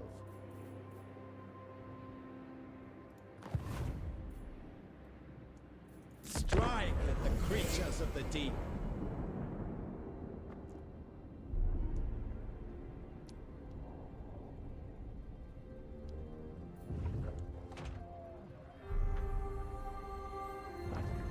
Okay, Teclis is in a strong position. I'm gonna go deal with this nation in the corner. I think I'm gonna give settlements to Imrik to see if Imrik is going to wake up. The fact that Imrik is on an expedition, an area that is full of possible wars, and he's not at war for 10 turns, is just broken. Imagine going into a hellhole and there is no wars for 10 turns. What?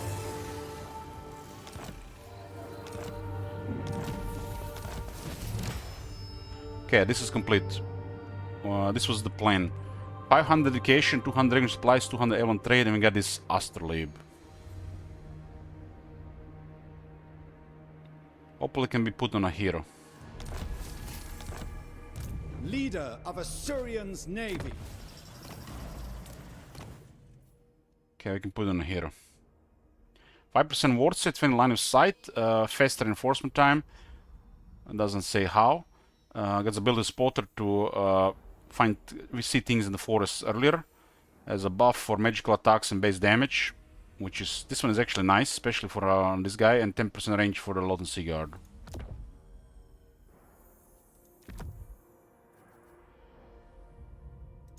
Report.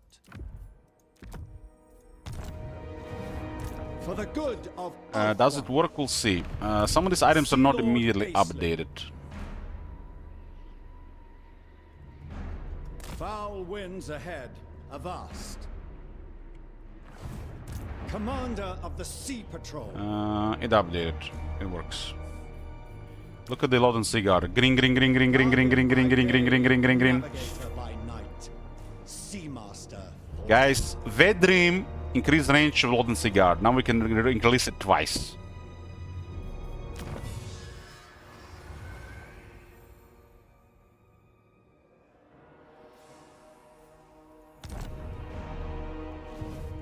This brooks action.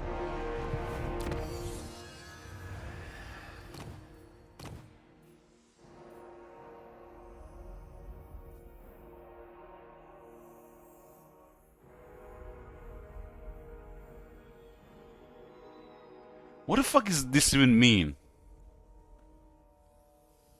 Is that like a one-time thing, or it happens every time you recruit them? Or every time you have this unit? The other ones don't exist anymore. This is like... What? One time? Damn. I don't really need that. But it does look like it's one time. So Mervin, there's an early Mervin technology here for attack, defense, and fizz resist.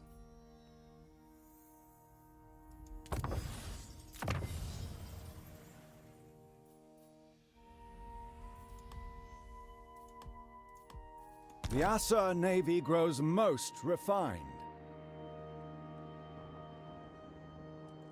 Standing orders.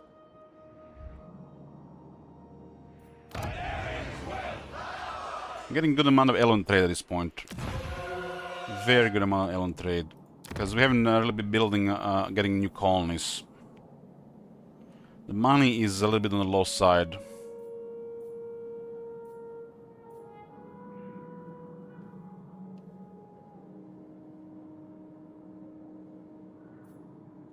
So, this one was actually an exception here. It's actually better to build the embassy than this one has no resource here.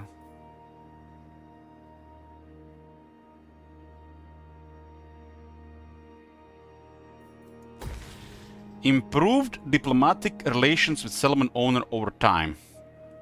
Meanwhile, Chaos Scout, you have to build, demolish, build, demolish, build, demolish, build, demolish, build, demolish. They give them the changeling treatment.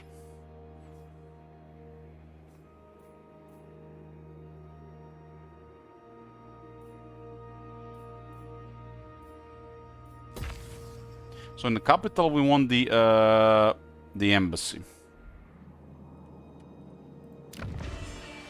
I hear the Widowmaker. Master of Mists. I will continue soon. What problem can the High Lawmaster solve for you? Well, Tekla's looking good. I'm gonna attack Slanesh next. Slanesh actually could have nasty things at this point against our army. Well, surprise attack. Kinda surprised that Slanesh hasn't declared war on Tekla yet. I actually need more gold. I used all my extra gold on those technologies. May the lady bless this parley. If it should strengthen. Who can offer me shekels? Do you wish the lady's favor? They're allied with Marienburg. Wow. I guess Marienburg makes sense to be strong since the minor faction potential is increased. A couple of these factions in the world will definitely be stronger because of this, but most of them will just be more the same, just gonna live a couple of turns longer. Do not assume that a hunter does not...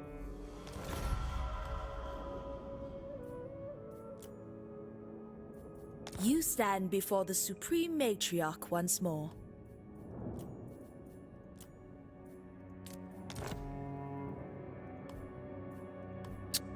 Very well.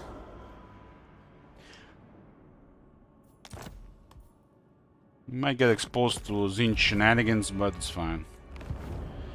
Like, when was the last time, like, this wall is supposed to be, like, near impregnable. It's literally dropping like it's nothing lately.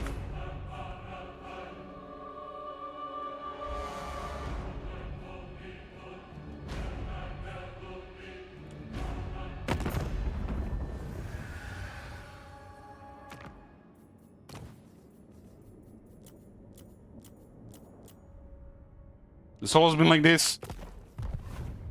I guess I'm paying more attention lately, I guess, to Antagonistas.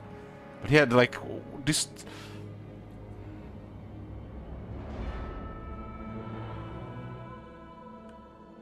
That wall needs to be a little bit stronger.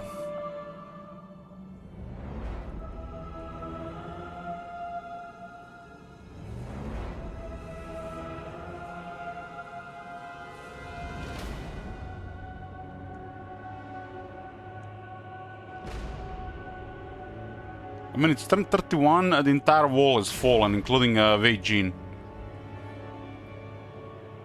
And they did expand this area here, and this is a warmonger faction that fights everybody here.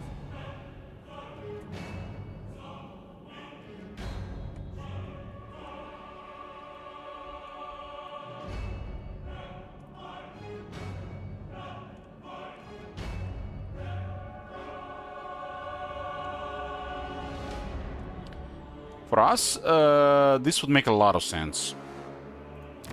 This would be quite a nice next colony. The Capes. But it would put us probably at war with a lot of Lastria stuff. Yes, sir, stand by their friends. This guy's allied with Cult of Sotek, so they might actually hold here for a while.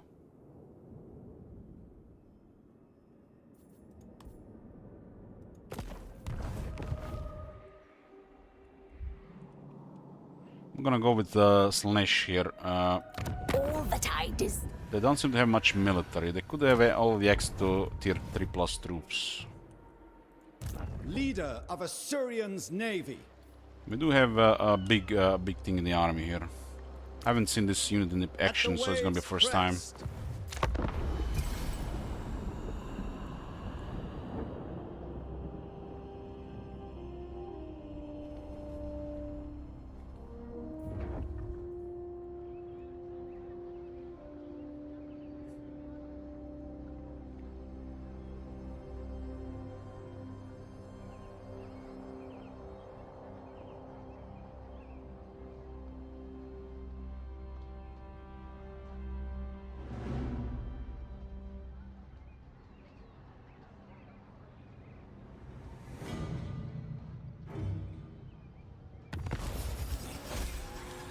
Getting really a lot of influence per turn.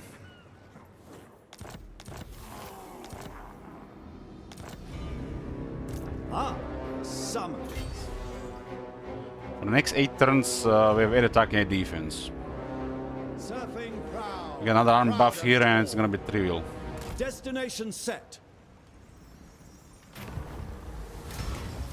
Heavy iron. Armor plus 15 for entire army. Weapon strength plus 8% for entire army. 8 AP weapon damage for entire army. Another 10 turns.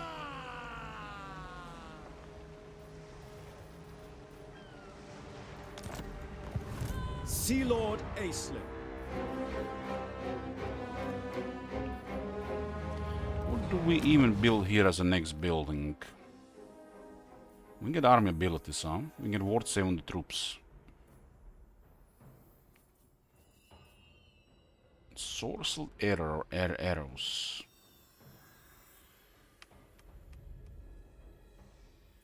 We can save some supply dragon ship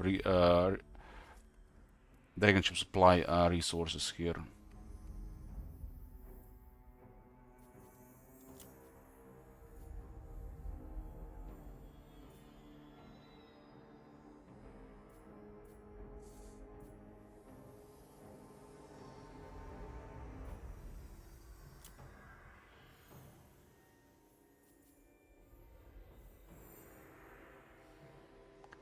Lothern Skycutters. I think we should just save for tier 4 at this point and try these Lothern Skycutter bolt throwers.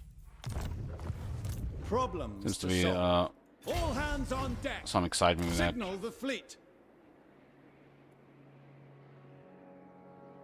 We're not really pressured to unlock more unit buildings because we can just recruit regiments right now. We only have one army. Behold, elven beauty. I'll secure a lot of trade.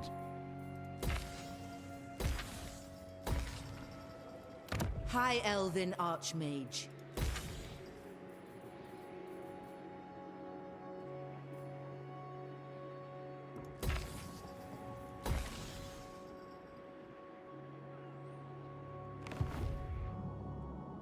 It's more like one of the Vampire Coast factions, Targon. You basically start here in the eastern colonies. You can build outposts and colonies. Colonies are rare, outposts are pretty much common. But when you capture a settlement as an outpost, you have to give the settlement to another High Elf faction. So basically we're playing as the High Elf Special Forces, making sure the High Elves maintain their supremacy. Report.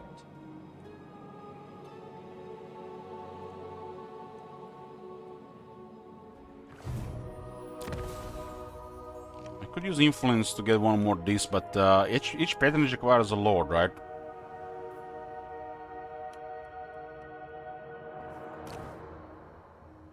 was really easy to get to like this point here, really easy, but I don't think it fits with this faction. I'm just gonna weaken ult one.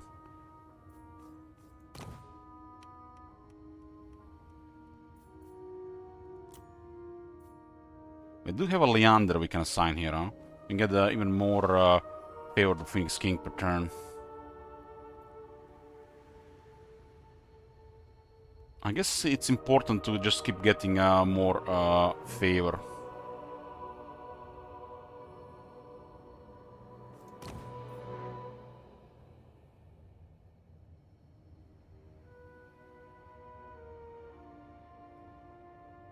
Although we get enough favor by doing anything, really.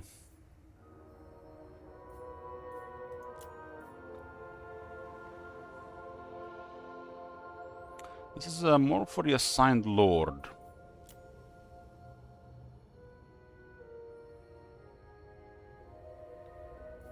So it doesn't really do anything unless you get that second army.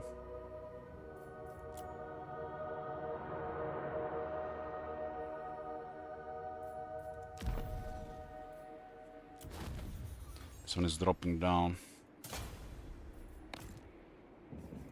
Awaiting orders. Have we ready the Total War for the King yet? No. No. With purpose.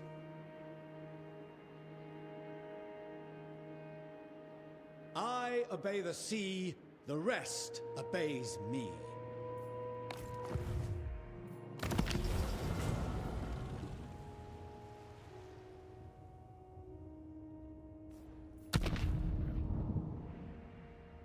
I have no time for trivial amusements. Physical resistance 5% to all armies. Adds additional dragon ship to your faction lord's pool. This increases growth and lowers costs.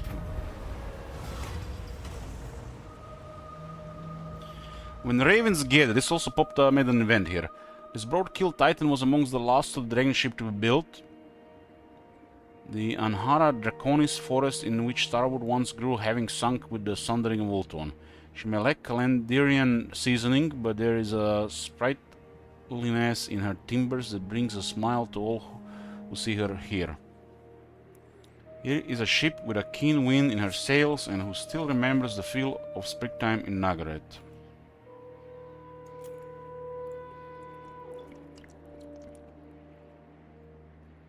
Well, they've definitely written stuff, all special stuff with this DLC. I've seen the Raven ships gathering at Karankar. The young admiral confides in you private. More ships than I have seen on the water since the Witch King had laid siege to Lothern and sent his assassins for the Everqueen. Their fleets are all together, they wait for only for better weather, so we're gonna be some kind of dark elf invasion. News is as grim as you feared. The attack on Ultuan may come within weeks.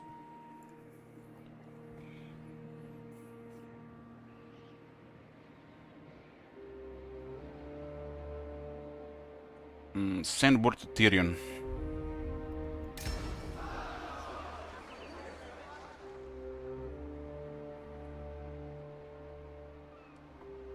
We got Exarian the Brave. I see the winds. And it automatically given us tier 1 buildings here.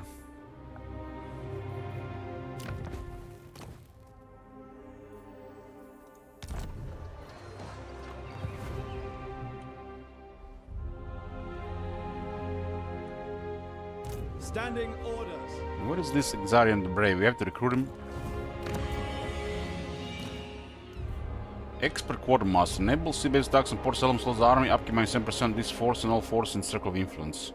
So we can stick upkeep reduction. Probably even works on the other dragon ships.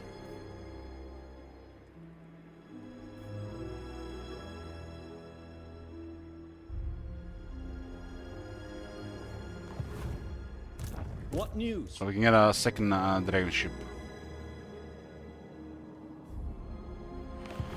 The objective does require three colonies. We have to establish 3 colonies, huh?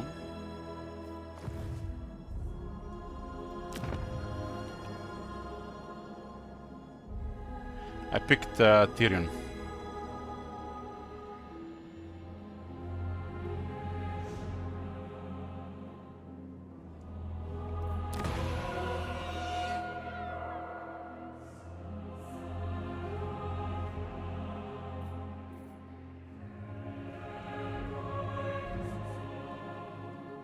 Three colonies, probably where it's more straightforward. I guess we can get a colony, Occam's Forever's Maze.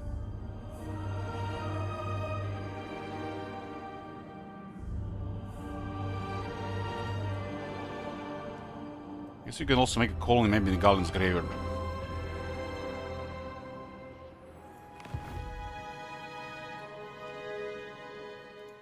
Ah, a summons. I will do my duty.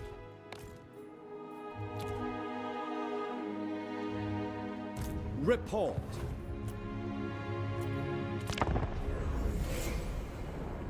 Some creators like Millen Cookies already have early access to 4K. They say some early builds. Maybe they're actually gathering feedback.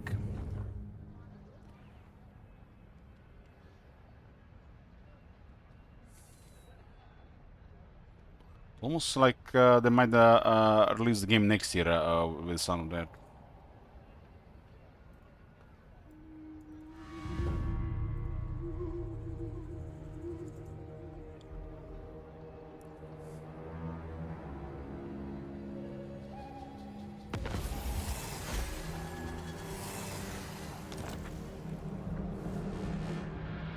Standing orders.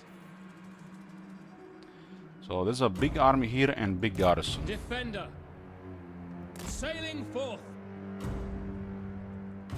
Yeah, we definitely. Do we want to fight him in the city? Tier 4. Yes.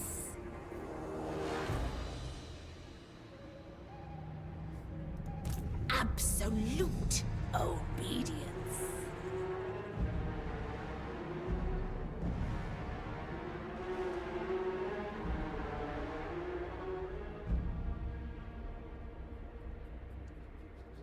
I was born to commune with dragons, not lesser beings.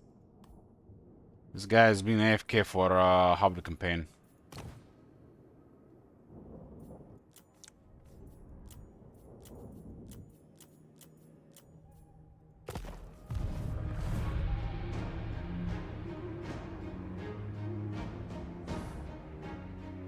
You do well to seek me out.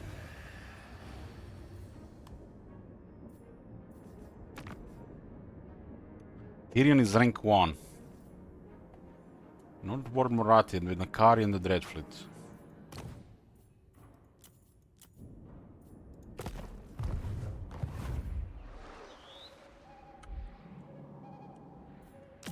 Second one here does give us growth to Dragon Ship crews. Dragon Ship crew growth and cheaper construction of these things, the old Dragon ships.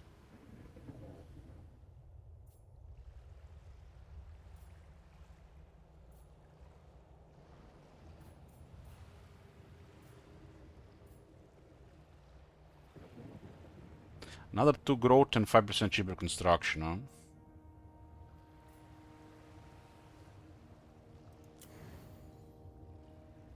So it's, we got +3 and minus 10%. Commander of the Sea Patrol. Oh, that adds up. What news? Noblemen. Problems to solve. There are grim portents to avoid. We could attack this, but we could also attack from the other side.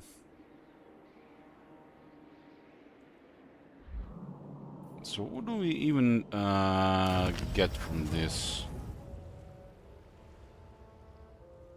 We can get cheaper spells, magic drop find, and more voodoo. The White Tower's aid is welcome. It's a 10 turn cooldown, right? So we can have Falariat's robe on every character.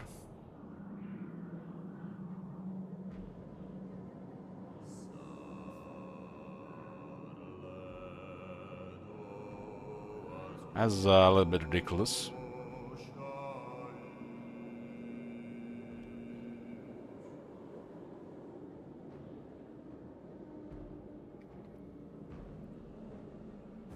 $1,000 research surplus points.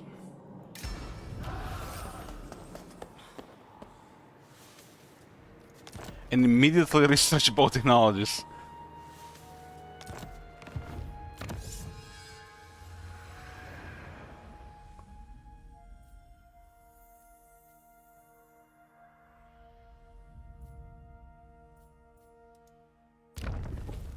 We need this one here in the city, huh? That one actually is a priority.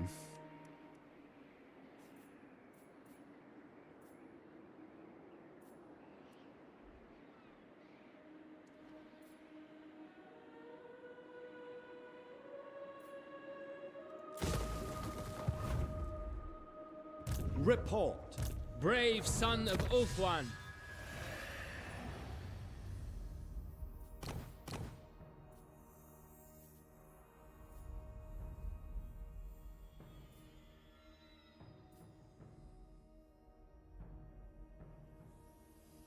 Favorite Finns King +1 per turn, diplomatic relation +20 with high elves, income from trade tariffs +20%. These advances will be useful. Trade right now is not even 1,000.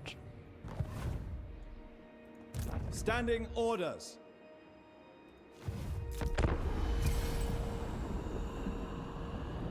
We do need 3 colonies. They should be in a safe spot in the south.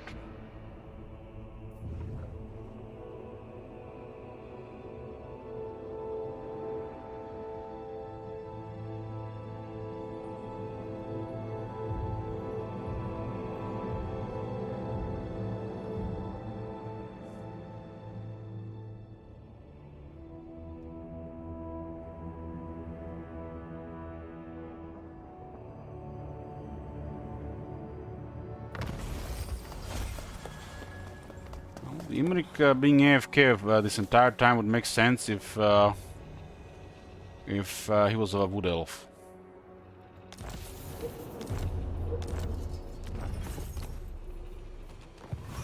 I am your brother, but do not forget I am also your better.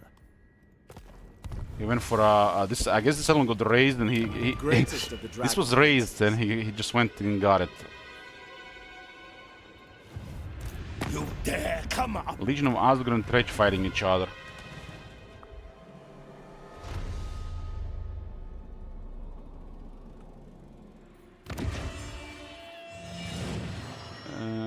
Need this for militia training.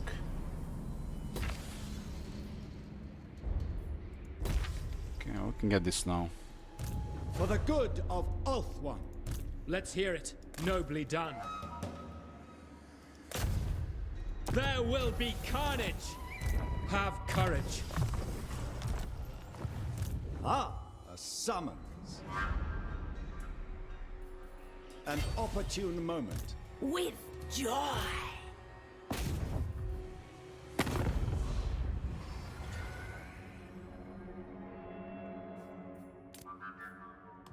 A grey and joyless endeavor.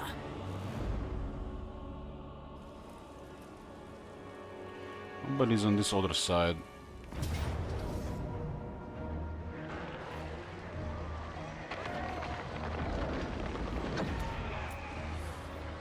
Land assault.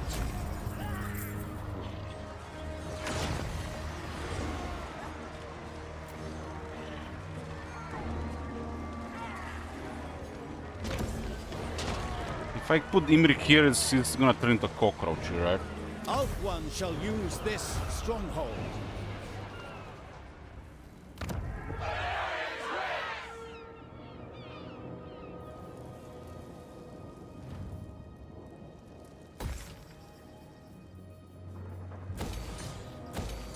Yes, this works. What news? Bring us winds!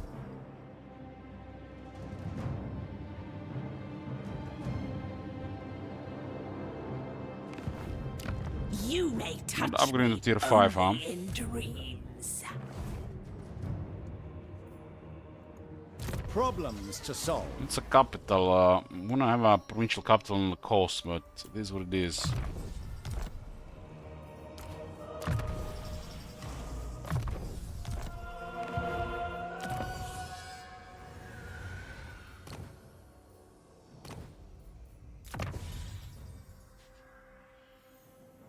This will give us even better archer performance. We just have to get that building. Where do we get the third colony, anyways?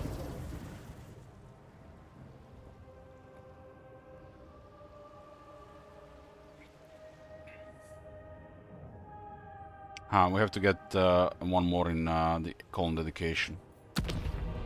We're getting a lot of this per turn. There's Elmer's. My infinite knowledge is yours. Considering we had to build all over the place, I'm kind of surprised the gold didn't survive that long.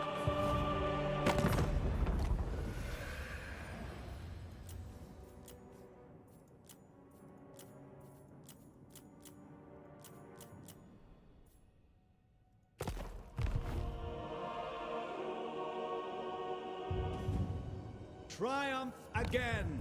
As I think let's get higher tier in the capital. Tier 4.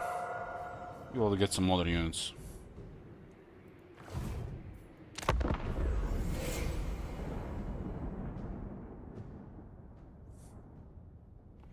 Lash might just immediately attack Imrik here.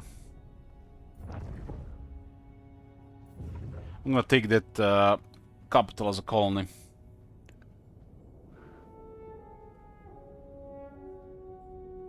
Since I need to have 3 colonies.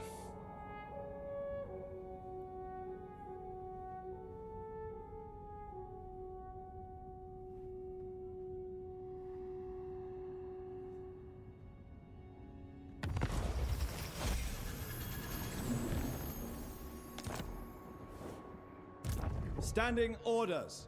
In agreement. Sea Patrol, engage!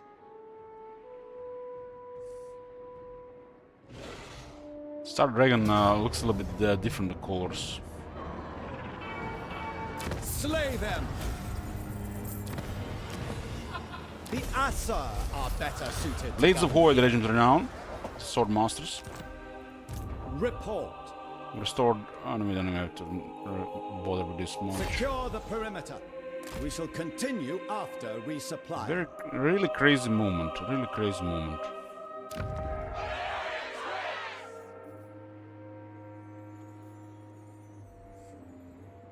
Take heart. Smash it to ruins. This guy's just waiting in the capital. Just waiting in the capital.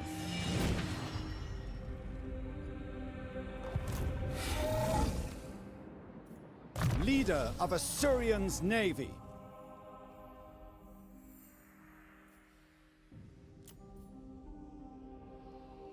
Maybe we can get another 10 attack and we can get 20% ward save when fighting at sea.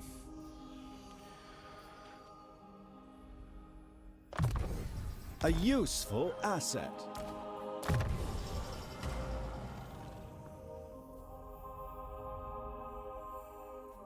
This don't really do much for this faction.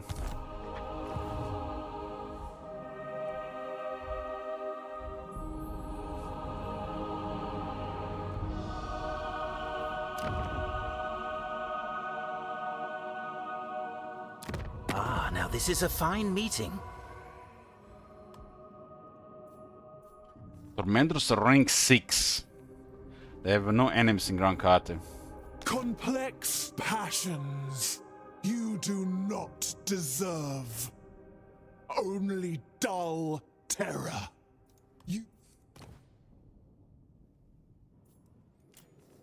It is good to see you. A pleasure doing business. Most of the money they got was pretty much from diplomacy, right?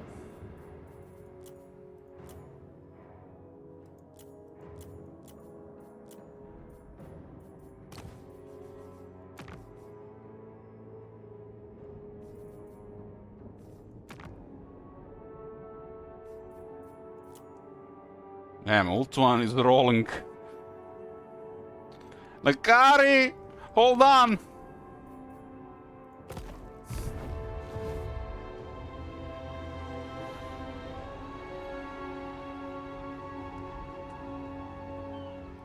What honor you do me with this embassy.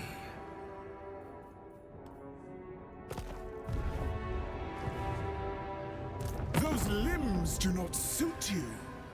I will cut them off and give them to a spawn to juggle with. Do you find my presence torturous, insignificant one? You know nothing of torture. With your own legs, I will drive the rhythm of your doom.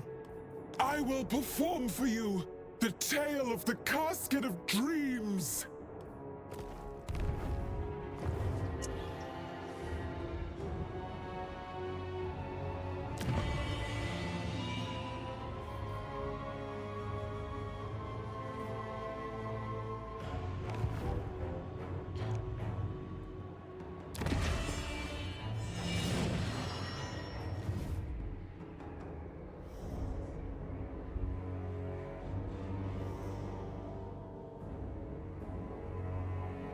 Like one missed opportunity here with these outposts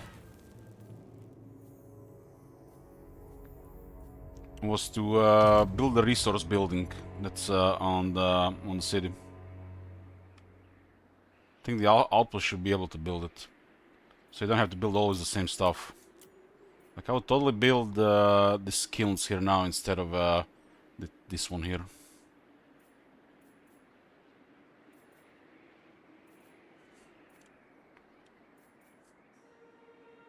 Or the garrison, really.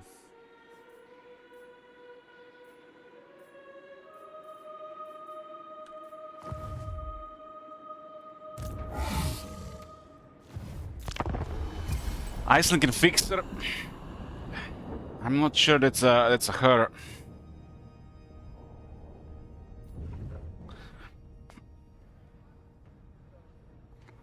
That sounds to me like hormone therapy gone wrong.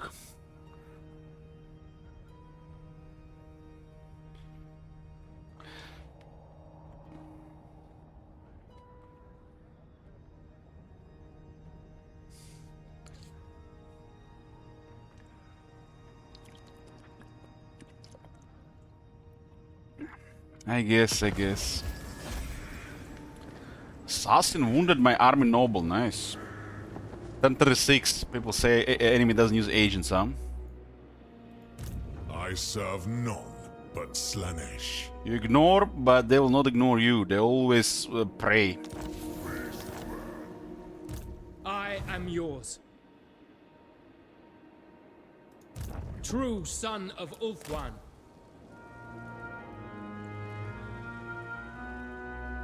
Turn back, and I may spare you yet.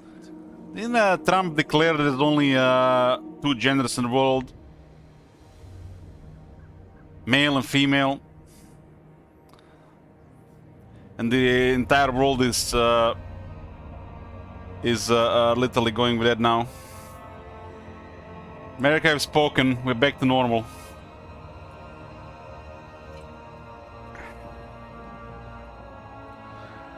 No, don't be afraid, boys, anymore, you're not gonna get banned. What news? This brooks action.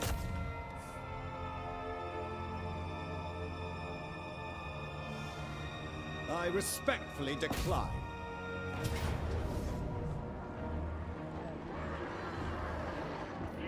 Land assault.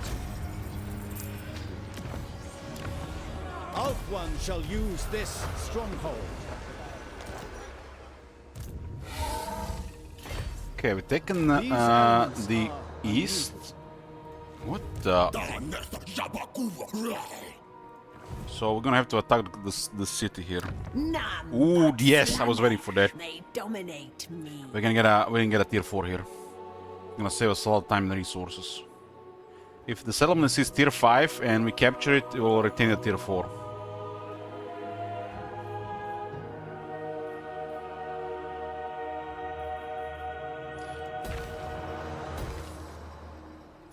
This to get control and corruption, so as the garrison goes up we can also get some alien trade. This is a 4 region province. At least it's marble down here.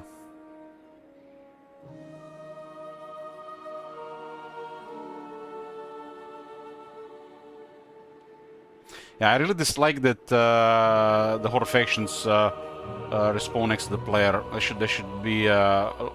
This is a bad thing. Once you realize this, it's like feels silly gamey. They should respawn someone else. I mean, if they were hostile and aggressive, you know, it would make sense so they can actually bother you. But they're just waiting for you know to die next to you. They're really gonna go against you. I think it made more sense in Warhammer 2.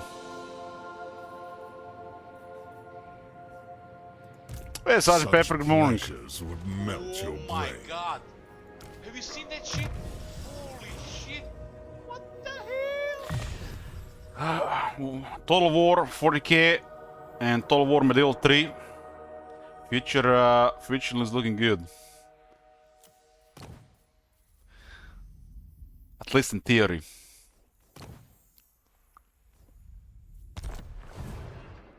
I wonder where that noble is going to respawn now. Will it respawn at the capital or next to Aislinn?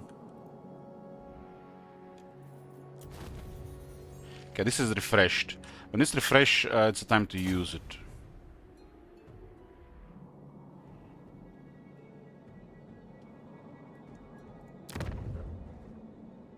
Did they met? Ooh, looks like they got attacked. I am your brother, but do not forget I am so also your Imrik did get attacked by all those armies when he taken the Ray settlement.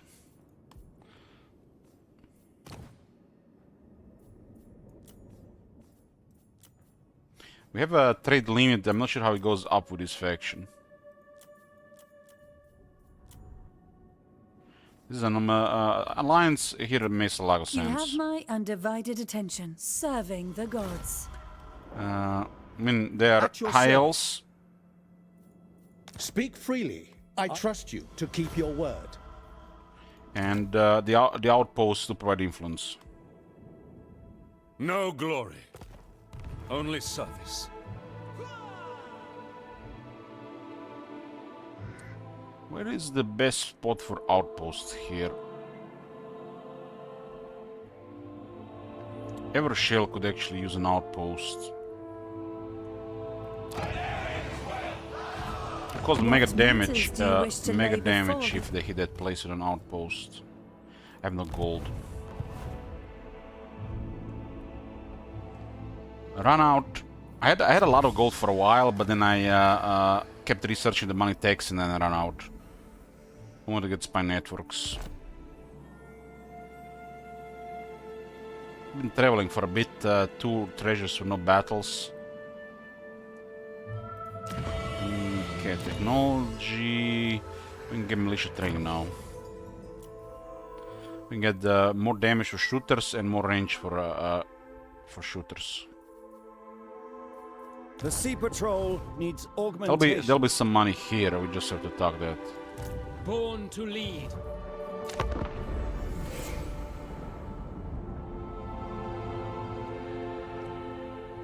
We're giving Imrik this territories down here, increases odds to survive.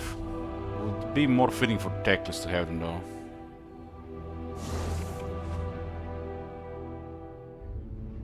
Ulton is looking very strong right now.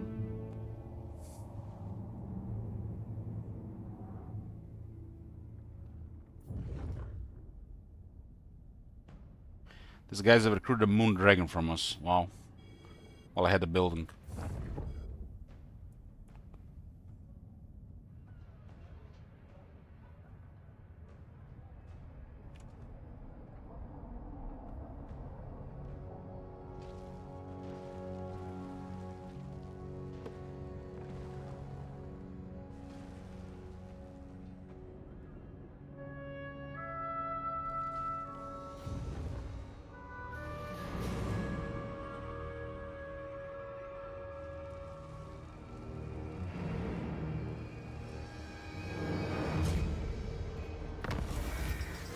Nation's been destroyed. Supposed to have been destroyed. I don't like it that they actually moved their army here.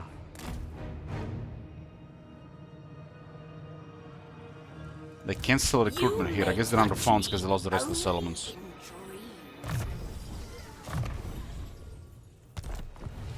I await your orders. Destruction! A resounding success. Speak your mind.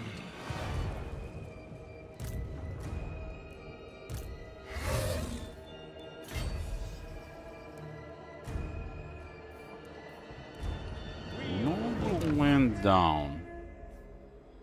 Another one of these items here. Let's see what they offer now. Reaver bow, 20% armor, 25% missile strength, 8 reload, and a reaver bow ability. Damn. Damn, that's an upgrade. Jewel of the Dusk. Arcane item with 10 intensity. Only 10 at 25 power.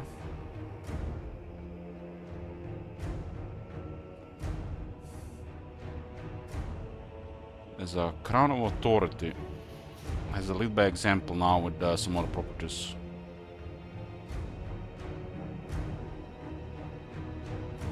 Amulet of Foresight.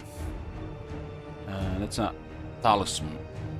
10% ward save, 8 missile resist, and then we have minus 20% enemy hero action success chance and 75% ambush defense chance for the Lord's army. Damn.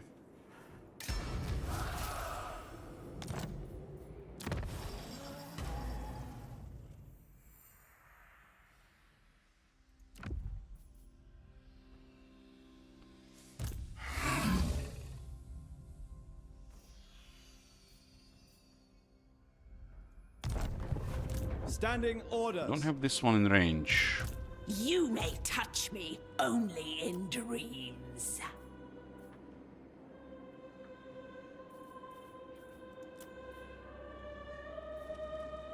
The gods stand with me. There's no reason for them to fight us though. It makes you wonder where they're moving. Rude attempt to subject. They're gonna like a surprise attack, Imrik.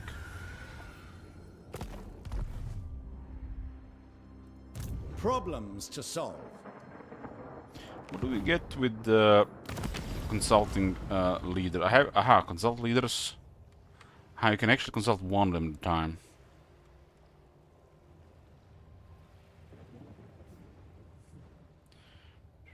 Elven calling ability +1, 10 supplies.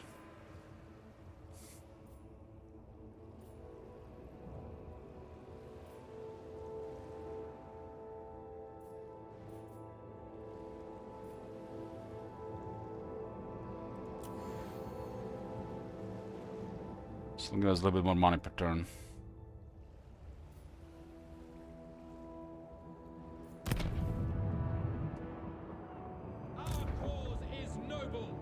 There's no way this army will attack our army. Deploy covert tactics. Let's see where they're going. Our traditions give me strength. We currently have ensorcel blades for 3 turns and heavy iron. It's just too much. I am a Surian reborn. Malum says, just want to say I've been enjoying the Voice of Chaos run on YouTube. The End of the World one, the End Times one. Magic in purest. I'm glad. Put a lot of hours in that one. 200 hours or something.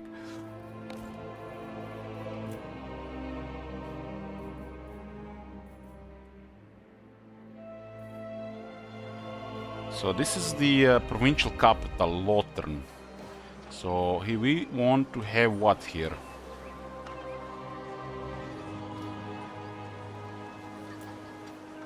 It has 1613 income in tier 4, so the port is still not there.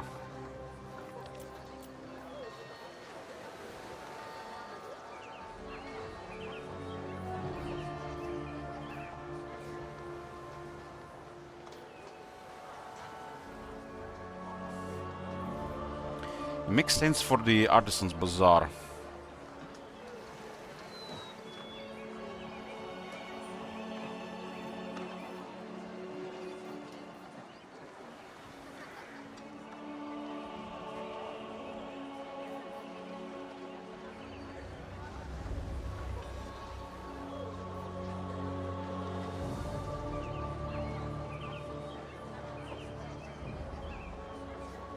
Irrigation is also looking good per turn. Dragon ship crew growth +1 local province. Damn, that's like nonsense, really.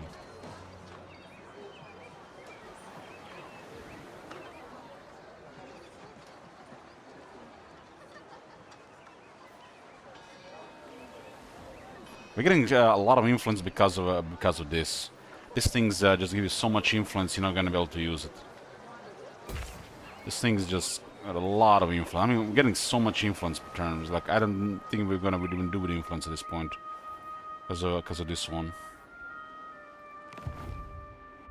Right now, the gold is the most desirable thing to get. More gold. We'll get some gold fighting here. Get another colony there, and we should have enough gold. We can also reduce upkeep on this army here as well. Probably another 500 gold per turn.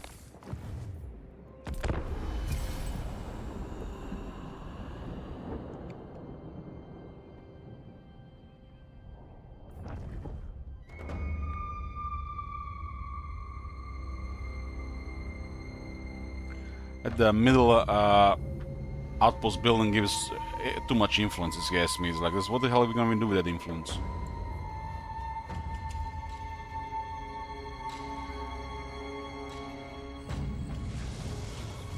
I guess this is for scaling costs, huh?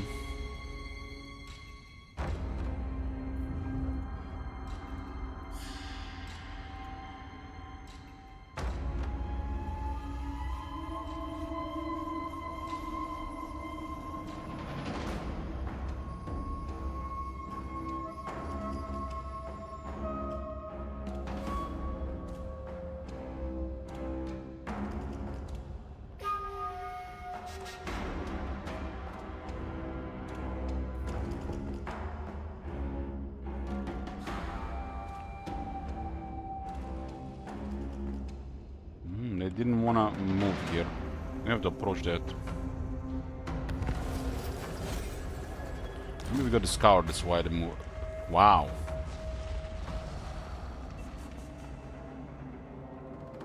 What is going on in Lastria?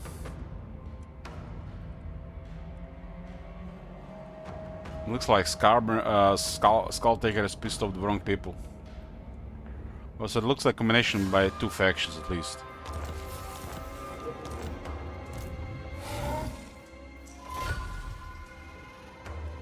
Foul winds ahead, avast. I've seen this happen before, but I don't think it was in vanilla though. The Sea Patrol stands watch always.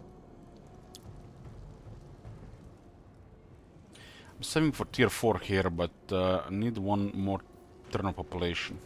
A noble and worthy cause. Onward then! There will be carnage! They're actually sending something down here. So that middle one there, Nerves of it, Dilmar.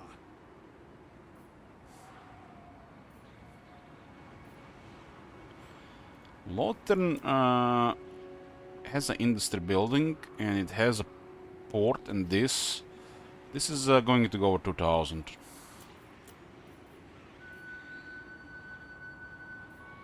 Look at the this one on the right here.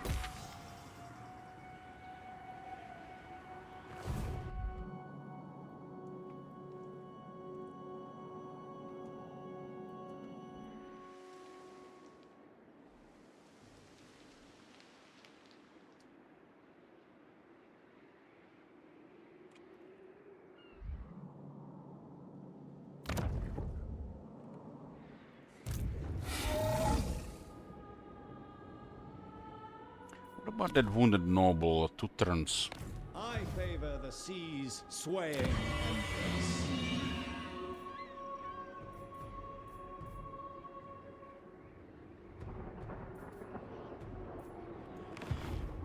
Save some shekels. Save some shekels.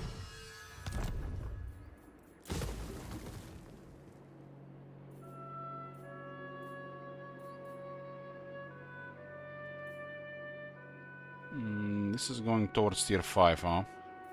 This cost quite a bit as well.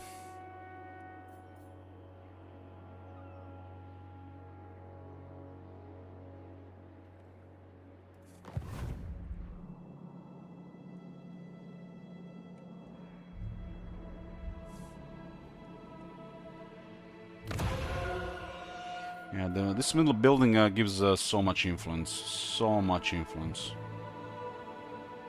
Like, look at this, we have 878. Like, we don't have the economy to get a second army, so not much do we have influence.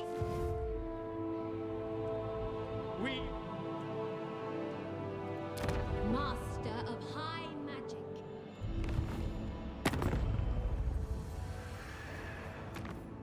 At least we can secure Teclis's position here. Well, looks Tlaqua could use some boost.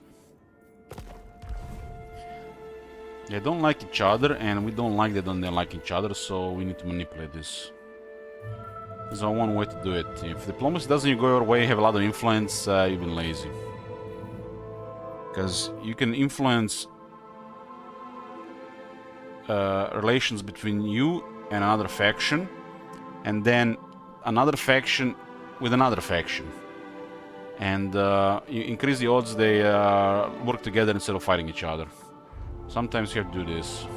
There's arbitrary penalties when the diplomacy expands between the factions. So like Tlaqua doesn't like that Teclis has treaties with Last Defenders. And this is refreshed, so we go to Tlaqua and we go to Last Defenders. And look at this, we detected a problem here. And influence will solve this problem.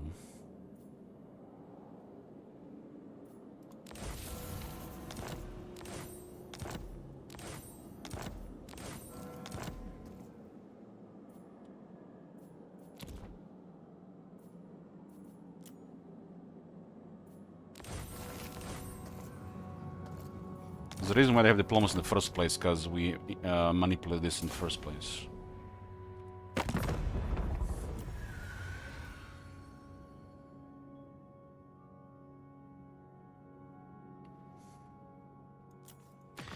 Gromdal has 12 settlements.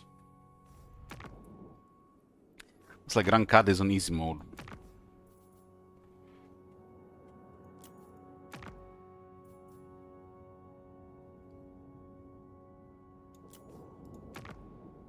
These guys have no enemies, huh? Looks like they tolerate the entire area here.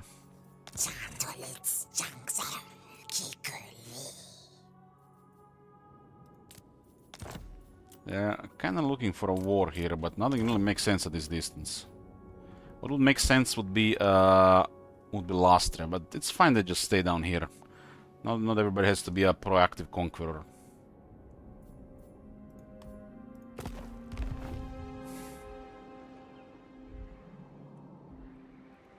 Master of Mists.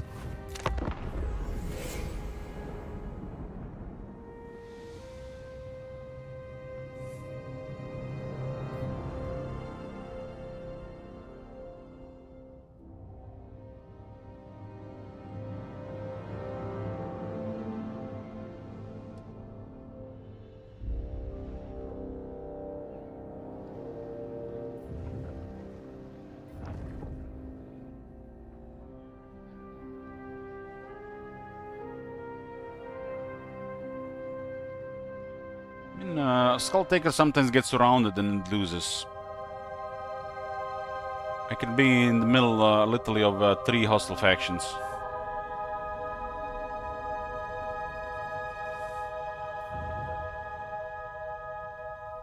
It's a lot of Furies. Looks like we're gonna have to be attack that place. I think it's the last turn of 80 influence per turn. Gorbert went down. Yeah, it's the last turn of Ensorcel Blades, we gotta utilize that. A reasonable request. Noble didn't return and they didn't wound the mage. Well, it's a big ass siege, require big ass swords. The Navy demands fresh recruits. True son of Ulfwan, smash it to ruins! Commander of the Sea Patrol. Let's get a bell. Folariat's robe doesn't do anything here because they're mostly demons. Remove that. Now!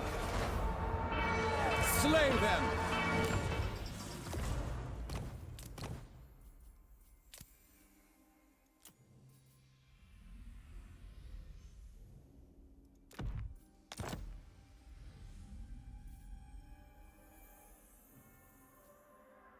Satisfactory improvement. This guy's still wounded for one more turn. He'll respawn here, I guess. Able. This will be the first fight with Merwyrm. Balance of power is absurd. Like, look at this. We do have Ensorcel Blades and Heavy Iron. This is very powerful stuff. This is literally overpowered. We have a lot of shooters, and they have no shooters, and they have no armor, so this also changes balance of power. In a field battle, this would be really ugly.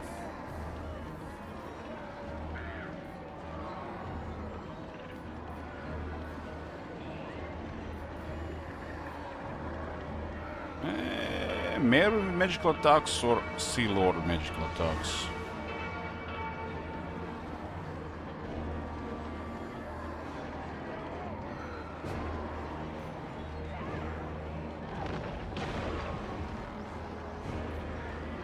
I'll leave it like this.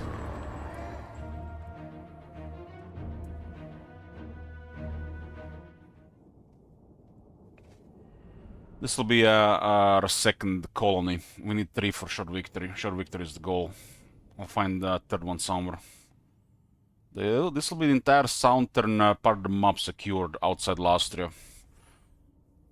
We can go deal with Nurgle, for example, or look for something else. This is my favorite spot to attack in this battlefield. So this is one of the new units. Damn, it's huge.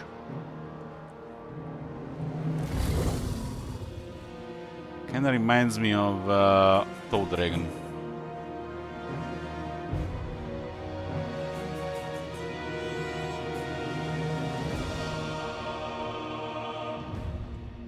It's a colossal monster with regeneration. The mass and the speed ratio is some of the best in the game.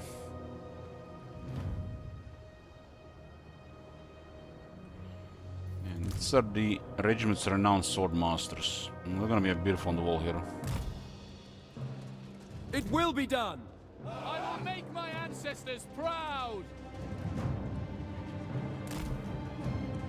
Size comparison.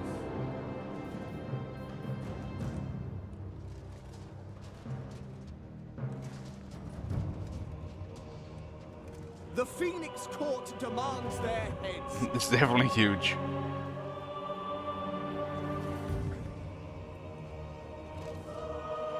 Use like this shining bells like this. You also have a lot of range. I think this unit along the wall is gonna be not very healthy for them, but the regiment renown. This thing does have a wall breaker, so we can just bridge the wall here.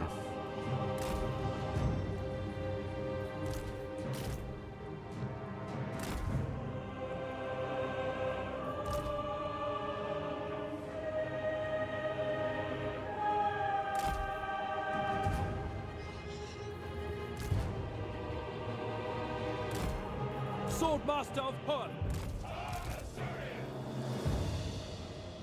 There's a whip there, but nothing we need to worry about. We'll just tank the towers. Scions of Mathlan! As you say.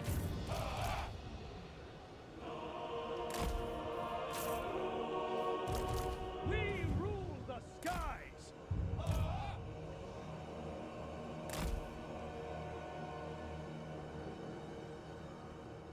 Sea Lord of Althwan! Coordinate maneuvers. Mist Mage! Can actually keep these guys close to the science for the ward save. For duty! As you say. This is a really high value unit in sieges, but since the regiments are around, they're expendable. So we can all just get a new one. So we harder to get a new sword masters than a sword master regiment around. The task is clear! Looks like good acceleration. Shift location!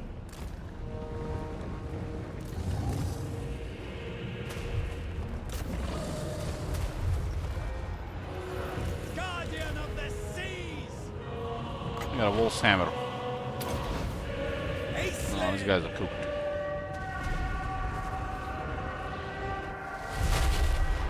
For the Phoenix King!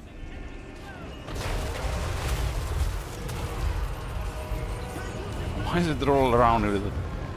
It has a stealth make as well. They have a lot of nasty melee units, but they're really weak to shooters. Here to serve. A south plan.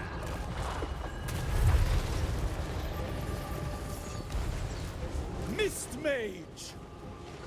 These units counter their entire army. Archers!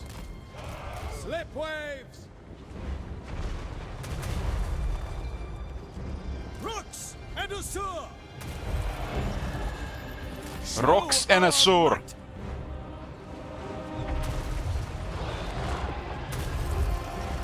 Okay, we have one at the tower. It's about to collapse the wall. Advancing! Set off! To the next objective! Lilith guides me!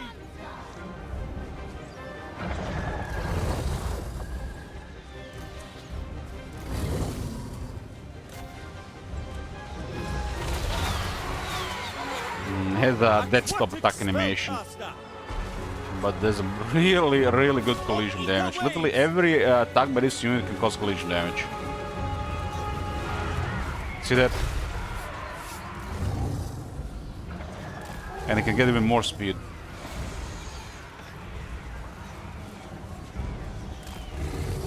Damn, Toad Dragon is crap compared to this. That's a smash. I bring wisdom.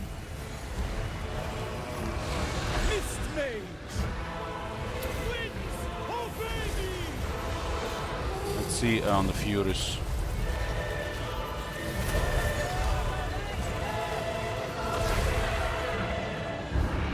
On the wing! For duty! As you say. Without fail.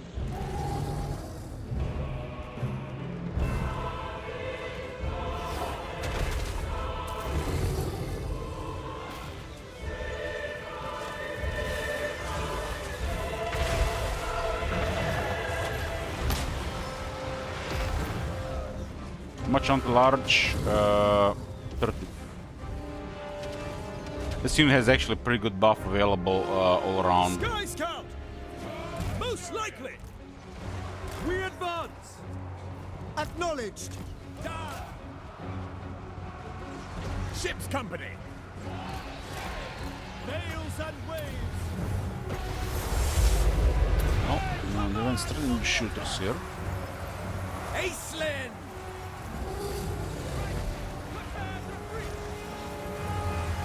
Sky Scout! Eyes and ears! Master of the Mists! Magical combat!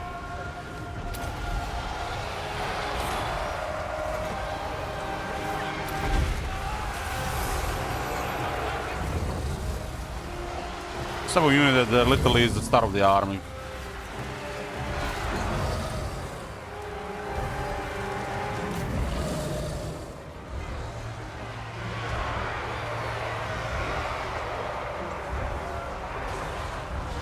Killed 30 guys that are just moving.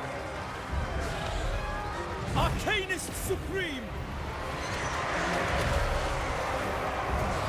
Reshaping reality! Past the great pattern! Orders received! It shall be done! Archers, acknowledge!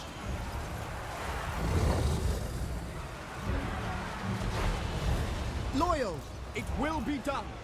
Death to all! Mist Mage!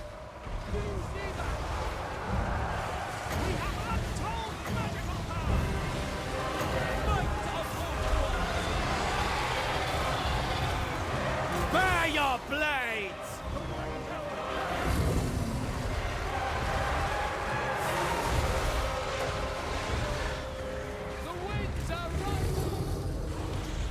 Getting stuck on that large there. It's very responsive, really. It's definitely one of the faster large units. Aquatic Spellcaster! Victory is assured! Azor, advance! Blackoi! Ousting them! Different winds! Obey me! Mist Mage! For Azorion! Magic above all! I command the waters! Crucial rush! Defend! Tremble before our power! Glorious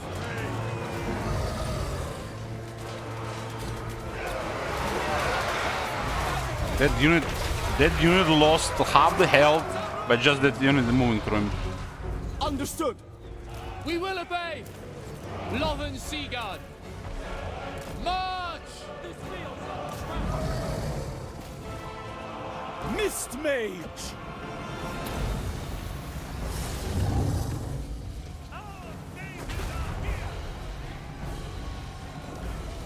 Lore misses the zone of battle lords they did, really.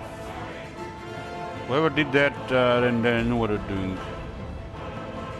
Spells, the costs, the durations, effects. Hell, the Mist Mage feels like literally like a special character. The gods are with us!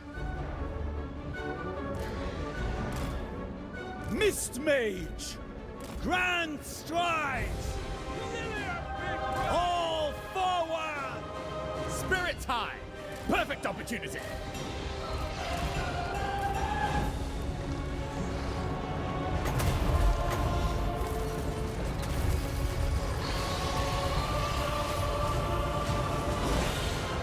damage that one. That one is not even probably should be dead. Mine is the upper hand! Scions of Mathland! Onward! Lothern Seaguard! For duty! We away!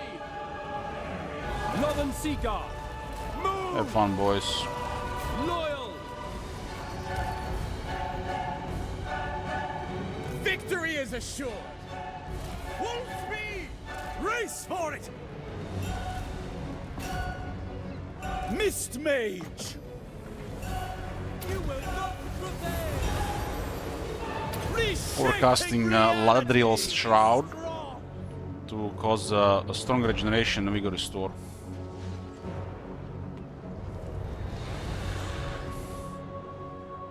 Archers! We're in the range for this side of things, huh? Let's scour vigor then. Seafarers! Rapid relocation!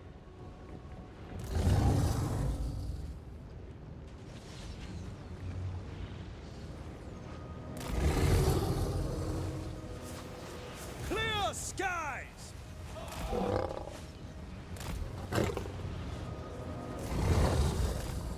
Who wants some?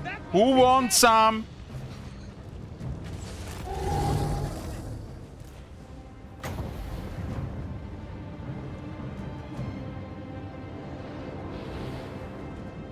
Maintain momentum!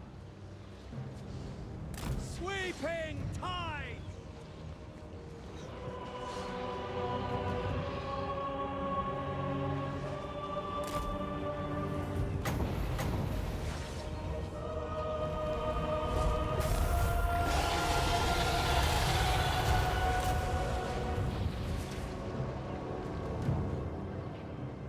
Scions of Mathland!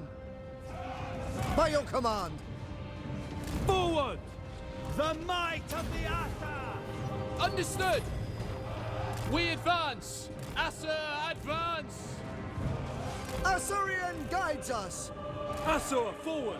You guys on the walls have a pretty high long range.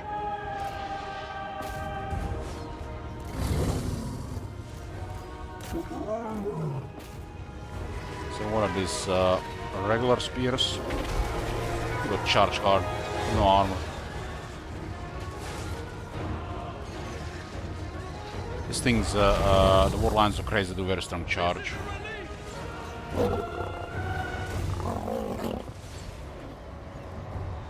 Got Moroz in the right arm. Triumphant Majory! Acelin!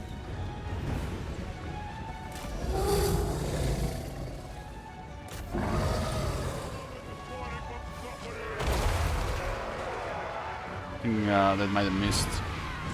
Everybody got up. In this game, a building can collapse on you, but it'll have a 10% chance to deal 0 damage. For duty! It shall be done!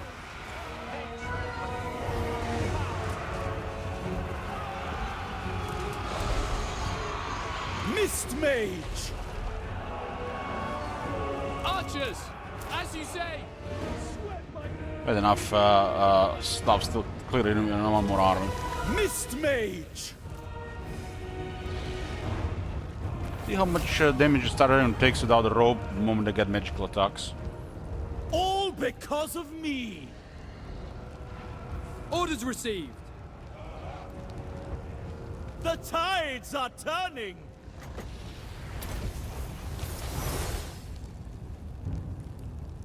This thing not only tanks so much, but also killed a lot. You still use it for a couple thousand health.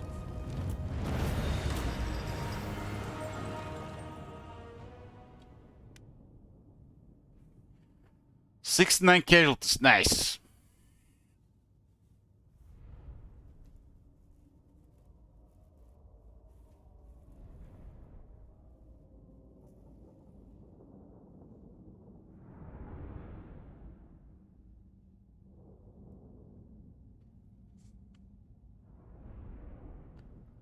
I think to really see this High Elf rework, we gotta play one of the OG factions.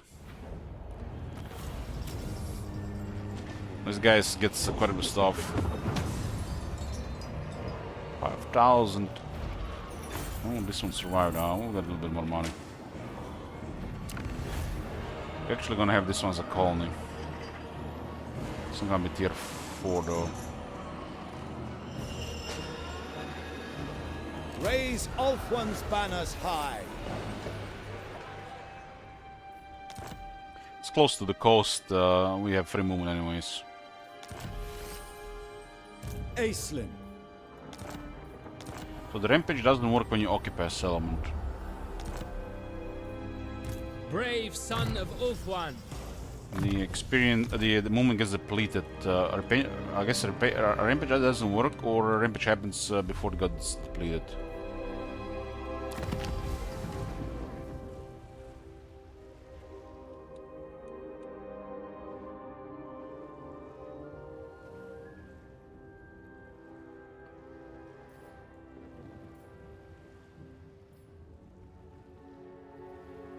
Faster construction for colonies, huh?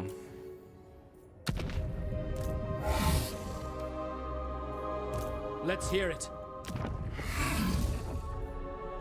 At once. Report.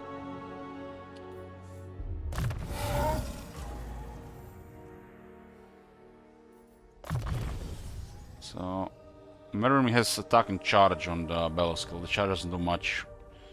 Attack 6. This is a valuable massive units like this should get all the attack possible. As much as possible.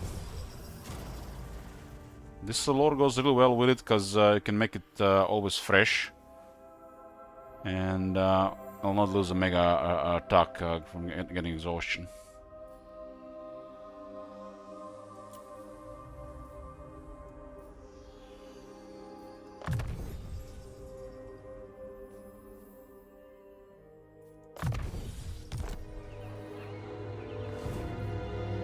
Born to lead.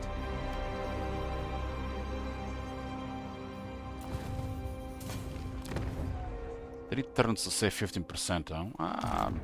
It's fine. Okay. This actually becomes an Elven colony, interesting.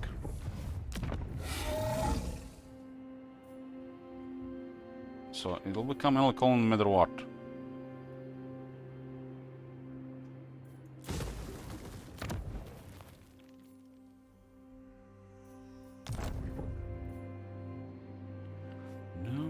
What?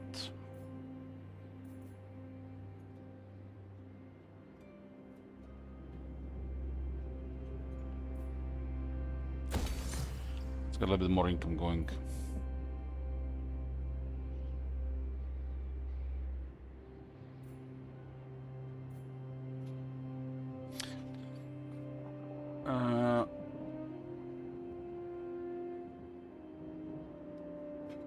No, you don't get this. No.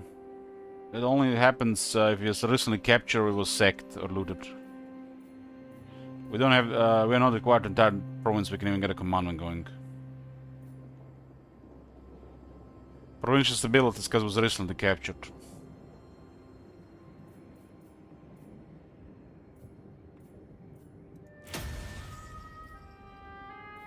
So it does require one population. It's still one of the better things to get here.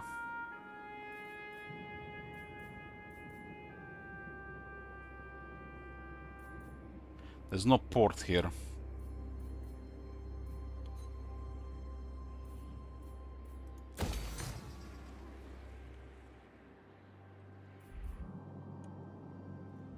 Master of high magic.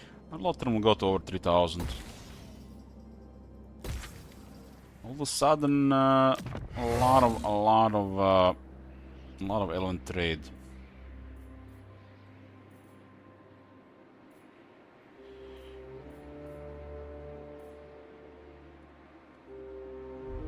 This is the big buff in coastal settlements.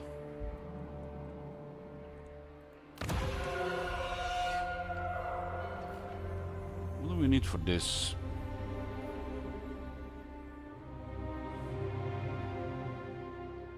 shipping office.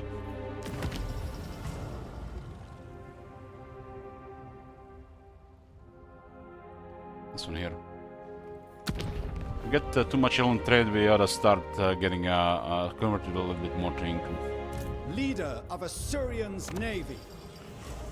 No, don't have extra movement or visual yet. Here, we get the supervisor here, get another 5% of this.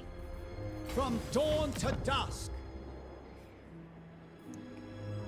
We want this especially in coastal settlements. There's marble in Crucible of Delights, so we get the goods warehouse. The buildings are not expensive, but there's a lot of them, so it adds up.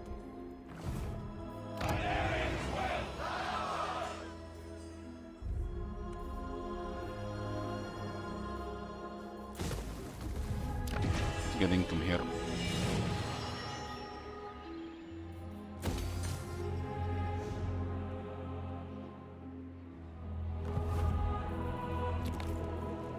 What news?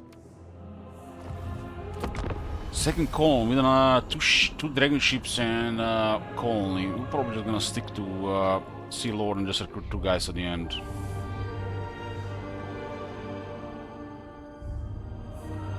Does seem like something's gonna be happening to Ultan, some kind of invasion. I guess this is more for a long campaign.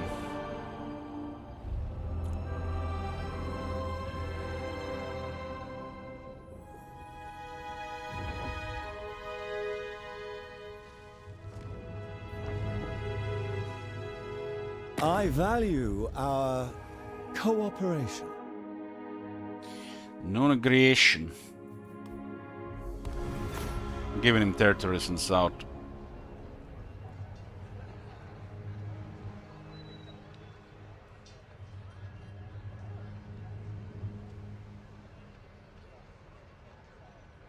Other than Oxyotl attacking Teclis, which was weird, preventable as well with influence. We're pretty much doing this campaign whatever we wanted.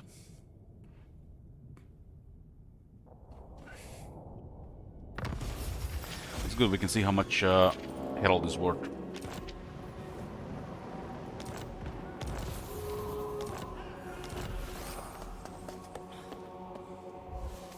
What the hell? When heroes get wounded on the dragon ships, they go back to the colony. What the hell? And they didn't come back here either, huh? Maybe because it was under siege.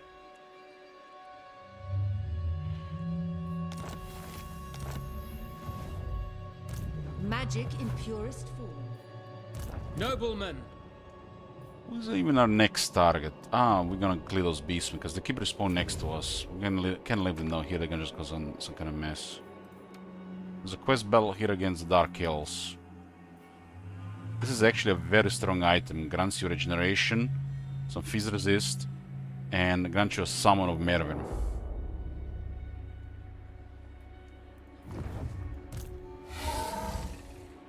Might as well investigate it next time we're full strength. Light my path. Who are we even gonna harass with this? I guess this is influence. I mean, we don't even actually need this.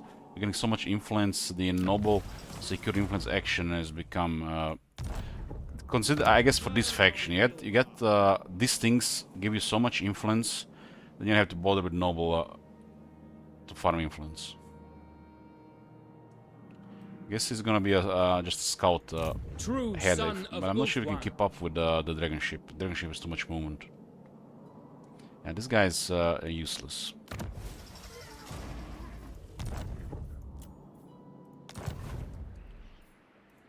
Ah, a summons.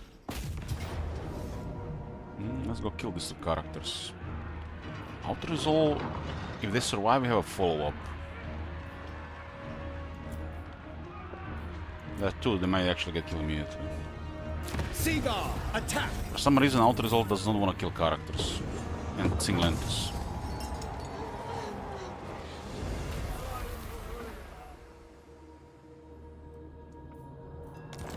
The thing is, the dragon ships have a good line of sight, and you see everything's going on in the seas, so they don't have any purpose. Maybe if you go deeper inland.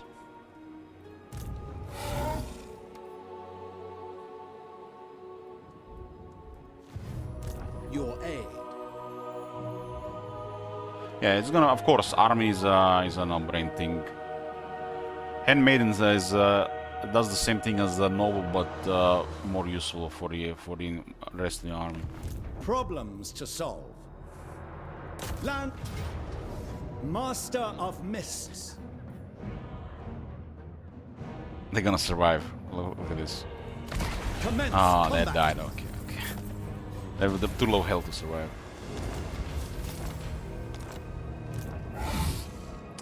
Okay, we cleared this side here. We're gonna go clear this basement as well. Once we leave, they will not be able to respawn down here because they respawn next to the player. So we have to clear this, otherwise this is gonna get attacked. We can probably just defend with the garrison, but might as well since we are here.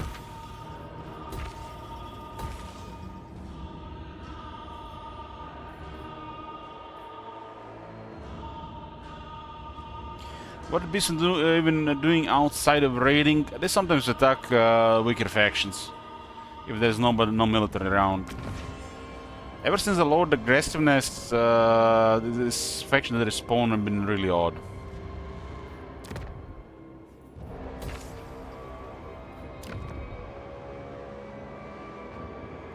Standing orders.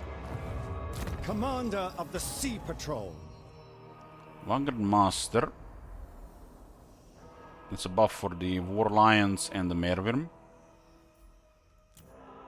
We got Merwyrm buffed on Immobile Force.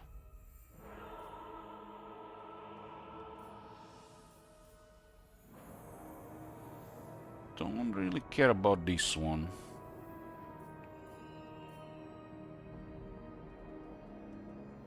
Immobile Force is also no Sword Masters.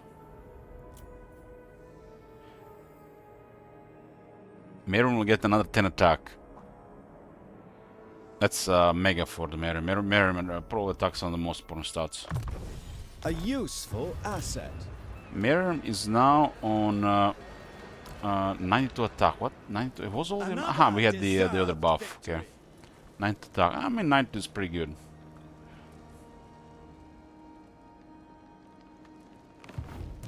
Yeah, air basement don't work. Air basement don't work. They need a lot of improvements.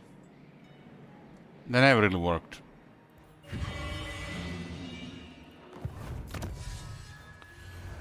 Yeah, this will give us more ammunition and missile strength for a variety of shooters.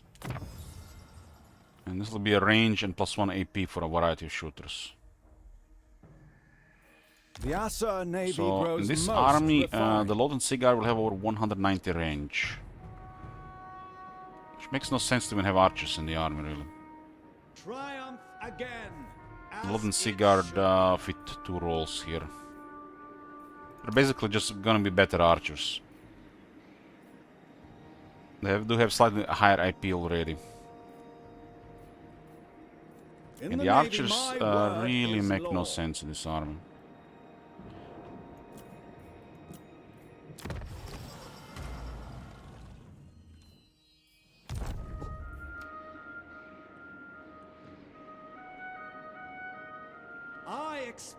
Been really starved for gold recently. We gotta probably convert some of them to income buildings.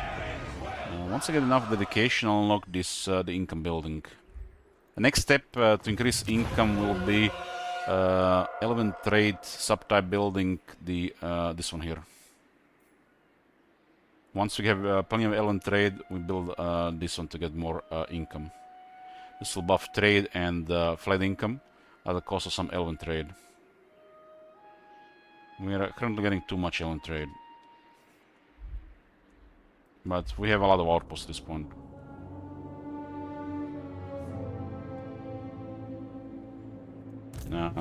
Ship companies nonsense.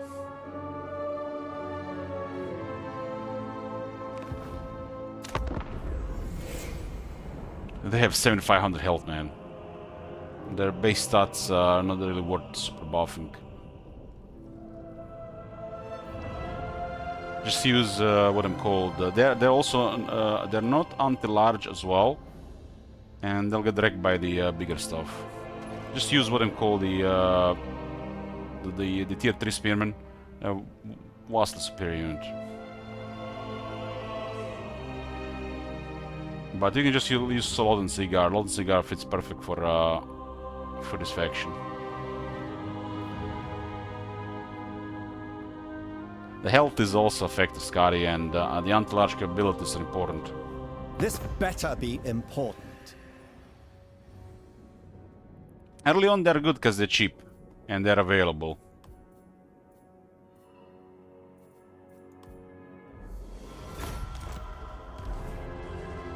Silvering Guard, yes. Silvering Guard is probably your best infantry until Things Guard. But depending how your army is and they're not too much outnumbered, Loden Seaguard does amazing work.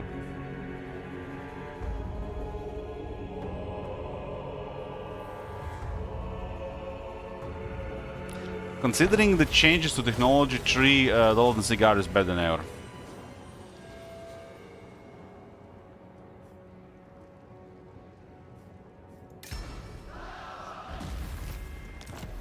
Silvering Guard, if you want to do a little bit stronger formations, you can fit like 4 or 5 of them. So like, if you had access to Silvering Guard, there would be, I mean, look at this, like all this could be Silvering Guard, for example. Settling down. How quaint. I mean, this works, and we are struggling for money, so it doesn't make sense to replace them. But this is a pretty good unit. This unit is restricted due to the lower base stats. It kind of sucks against large. But as a dirt cheap unit, it will perform. Well, you still need some other better units in the army. You can just use this unit.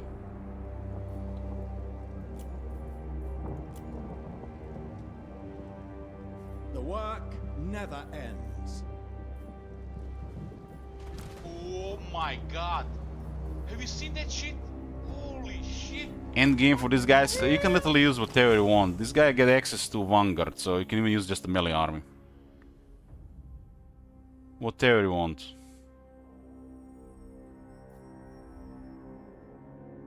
Merwyrm is probably one of the better units in this army.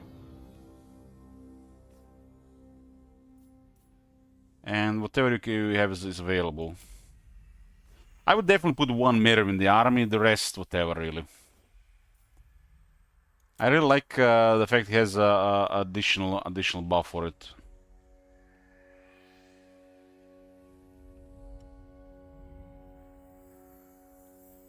Unit like Merwyrm really needs high attack, and since you already start with a Mist Mage will make sure Merwyrm is fresh.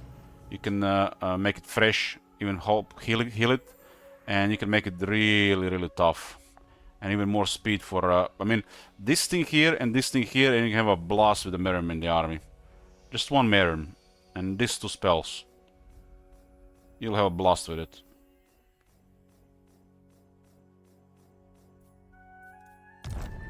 Send it where the fighting is the thickest and have fun.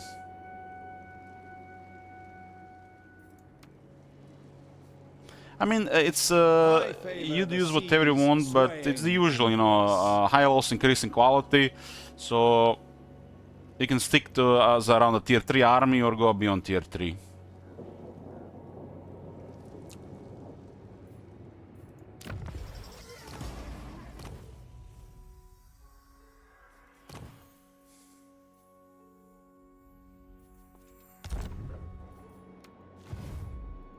For the good of Ulthuan, this brooks action.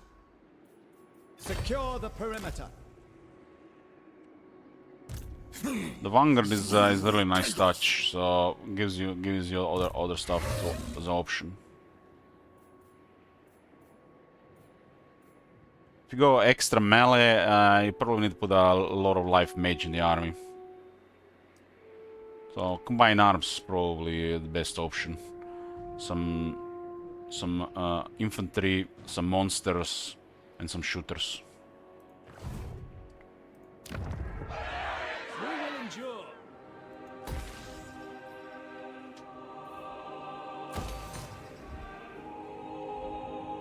How much is that one cost us right now?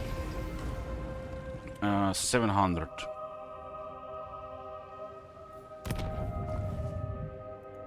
Master of Mists. I'm waiting for Invocation of Surya next turn. And the victory requires 3 settlements, 1 dragon ship, 1 colony. Pretty straightforward. We should do the quest battle as well. And for science, we'll probably do a confederation towards the end. But I assume they're gonna be replaced by some kind of vassal type faction, or we're just gonna get outposts, and then we're just gonna get outposts on top. Because there was that other guy there, right? It might be who replaces whoever we confederate, right? I really think the confederation with this faction should have been a different thing. Like, just put a bunch of outposts in the settlements and you get access to their lord. But it was like, why you always have to take all their lords? Could have just been a different thing, right? Not everybody has to confederate. It makes sense for like a core faction.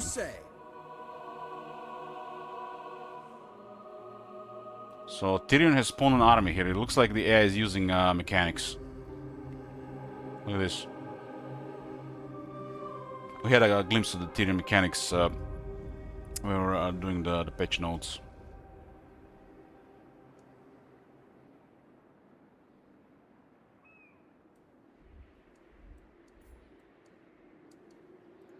What news? I think confederations make sense sometimes, and it's definitely some factions, but doing confederation like it's like the only always the course of action is like that's like brain rot. Leader of Asuryan's navy. You have my attention. Stopping for the moment.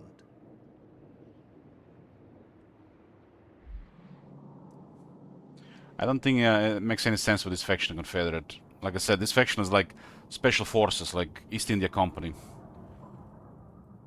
You're literally just making sure the elves retain their supremacy, right?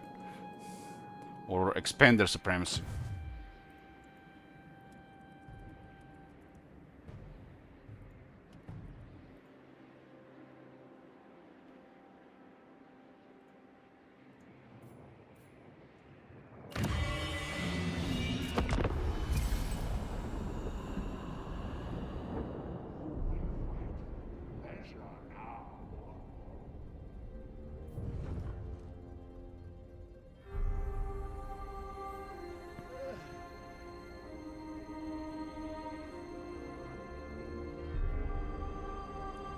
Is there a video about the last year project? You mean like what they announced? I did put a showcase highlight, and I'm gonna put a highlight about, I mean it's a short one about 40k we talked about the start of the stream.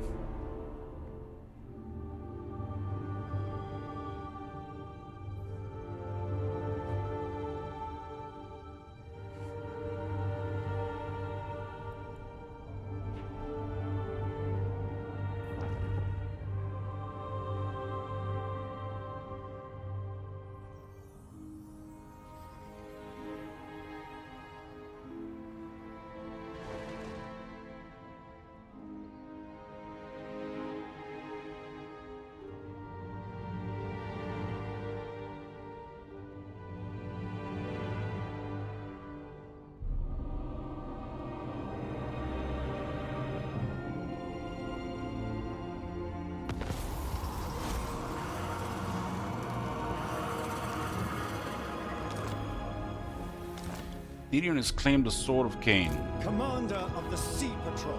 And these guys just spawn here and they're just annoying here.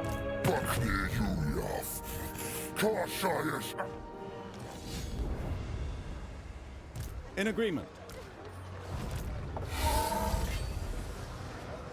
for Assyrian! Slip!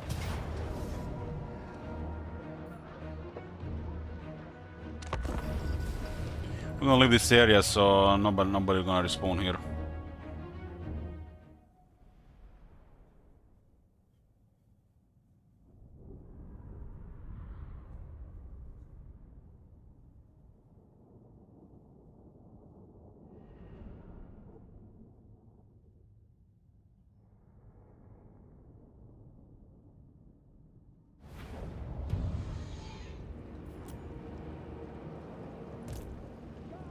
Yeah, we stick to formation.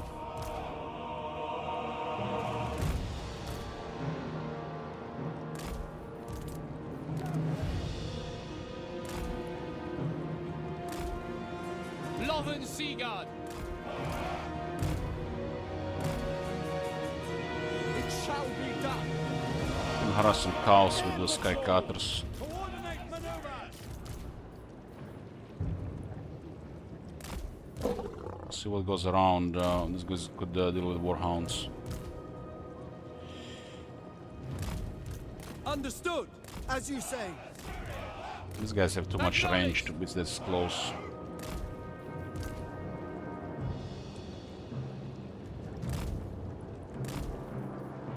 I put the sword masters in the front. The minders just gonna go right into them.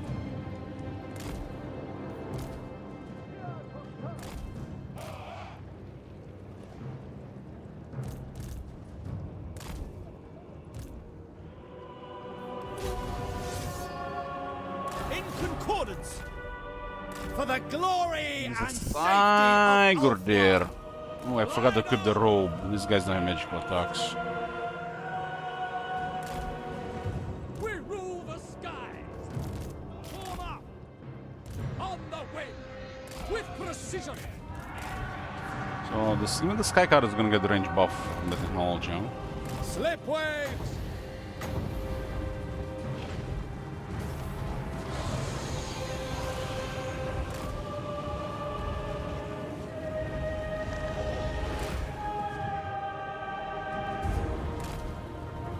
There's one side that I can see.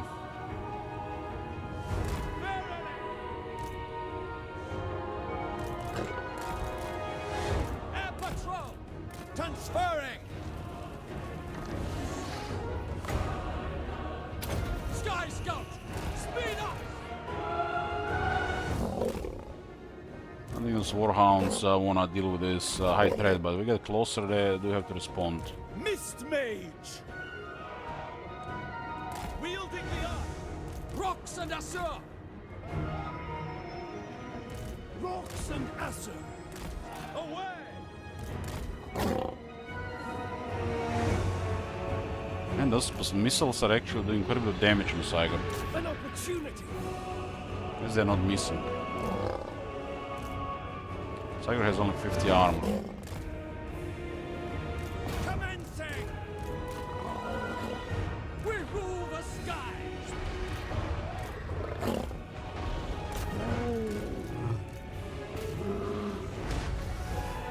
Assuming there's no armor to deal with this. The line is crossed! Combat dive!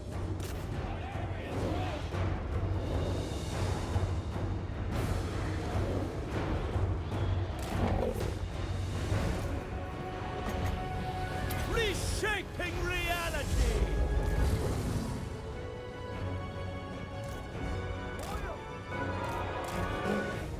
On the wing! Arcanist Supreme! Can is supreme. To the next objective! Advancing! On ether waves! Cast the great pattern! Ship location! Orders received!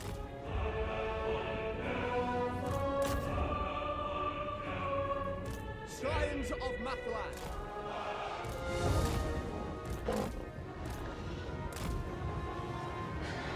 Air patrol!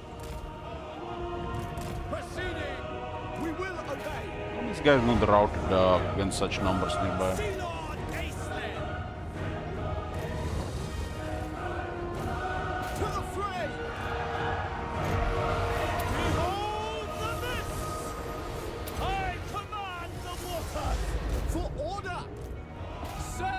And still get another 10% range and 1 AP damage. Lothern Seaguard. Eyes and ears. Lothern Seaguard. We will obey. Put us a little bit out of the position here, so... How many kills? 1 kill. Acelin! Changing position. It shall be done. Master of the Mists. Altering direction. Acelin! Winds, obey me! I bring wisdom. Reshaping reality. Moving out. Rocks and Assur. Swoop upon them. As you say, it will be done. It will be done. As you say. Understood. I don't think they're gonna bother coming. Our archers have already too much for them. At least we don't handle arrows very well. Archers.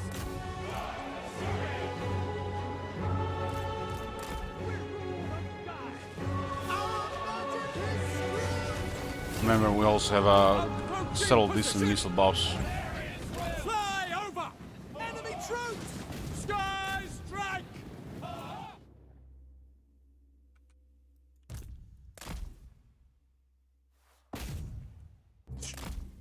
Damn, that seemed like as they got higher rank, they got way more accurate. You guys see that?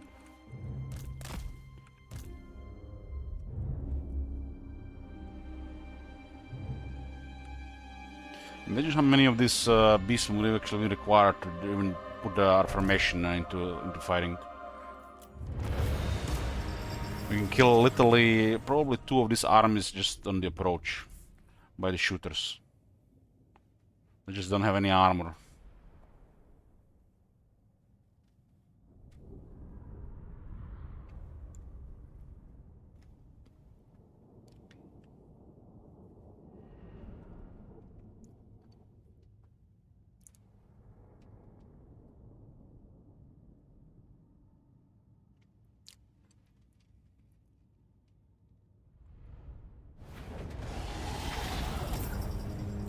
We need one more colony somewhere. I grant you 3 this time. Gotta leave, go into the water, because Acelin. they don't want anybody respawning here. In agreement. Sweep the terrain. This guy has no penalty going into the water out of the water. This brooks action. Okay, we'll lower construction costs.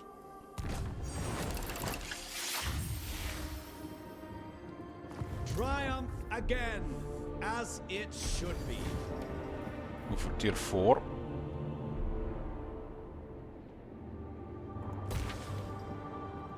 What do you require? Sea Lord We gotta get rid of one of the units in the army. I guess this is the worst. Perhaps cutbacks are in order. I have much to teach them. Problems to solve. Well, how much hoping are we halving after 40k and medieval up the pipe? I mean, it looks like at least some of the features feel secured for the moment. As a content creator, I have to find some, what do you call the word? Solace. I'm gonna use solace.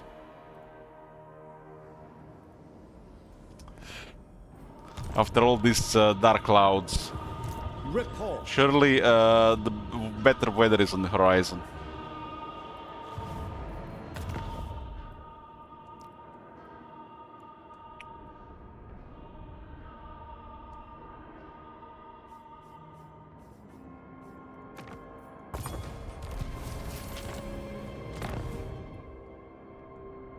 Ever shield.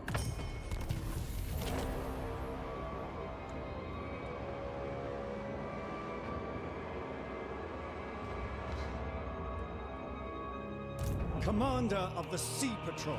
I talk about the 40k at the start of the stream. I'll put a highlight though. It's just probably like what's a short 10-minute video. I'll have to make the highlight after it. So I have to repeat myself. I'm really worried about you know, this being on PlayStation 5 and Xbox, but it looks like a new era of Total War is ahead of us, which will be both PC and console gaming now. It is what it is.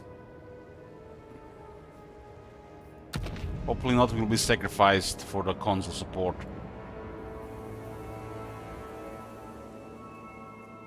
We can expect every Total War in the future to be both PC and console. Standing orders. Maybe it doesn't sell on the consoles, they stop doing it.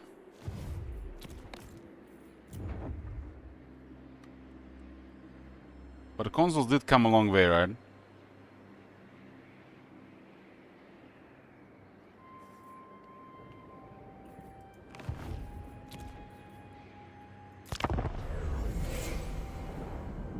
I expected nothing less.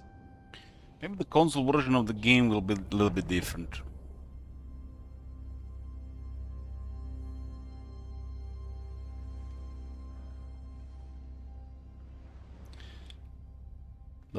The 40k part of Warhammer, I feel like it's more even the you know, multiplayer oriented than before, and Total War series have all been about single player, so hopefully nothing gets sacrificed about that as well. So that's another worrisome thing to think about. They might go a little bit extra into multiplayer part instead of, you know, the usual Total War campaign experience.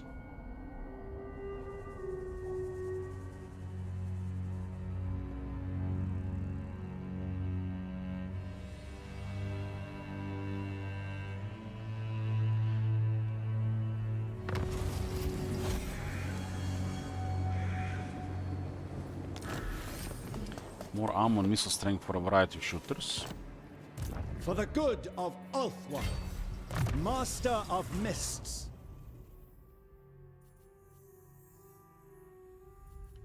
Master of Mists, where's the robot?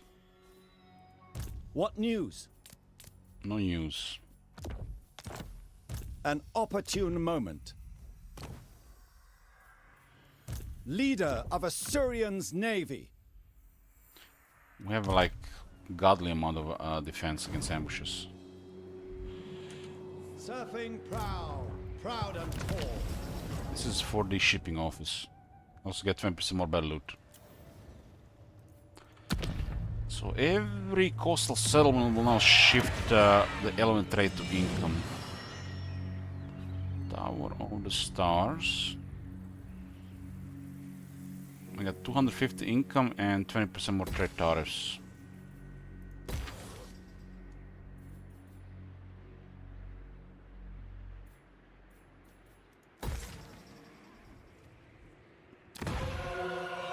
Castle Splendor. Sport. Sport. Sea Lord Acelin. Set sail! We got a frenzy on the entire army. And a Lord Master Cloak. Huge spell resistance in a circle.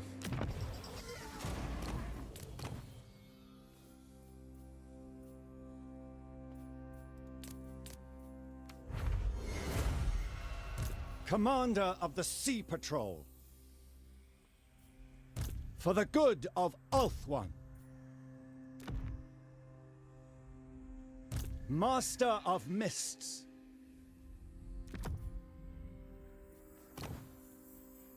This guy doesn't have a single ancillary. It's very suspicious. Yeah. Let's do the quest battle. First time quest battle of Leader of Asuryan's What do you navy. can teleport there?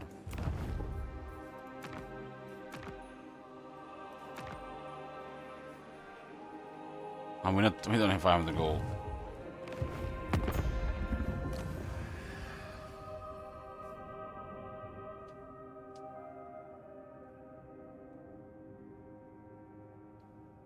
And Divinity 3, first time I hear about it. Choose your words carefully. I am not a patient man. I am really don't care either way about these games, so it'll be up to chat. I have no patience for the fancy folk of Ulthuan. They are still...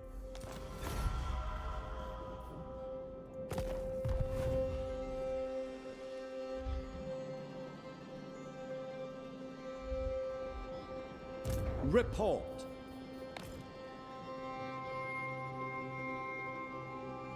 Strike at the creatures of the deep. Have you seen that shit? Holy So we got 5 Phoenix or Phoenix Guard to unlock this Caradhran guy. I'm guessing this Caradhran guy is available to all the high elves.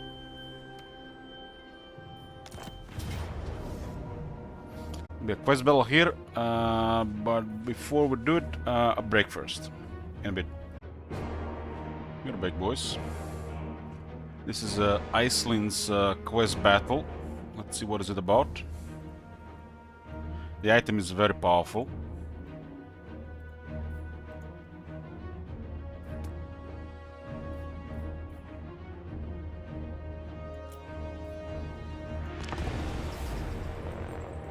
It's an enchanted item that grants him some minor stuff, including 5 Fizz resist, but also grants him regeneration. He is a Star Dragon, and also an ability to summon a tier 5 colossal monster.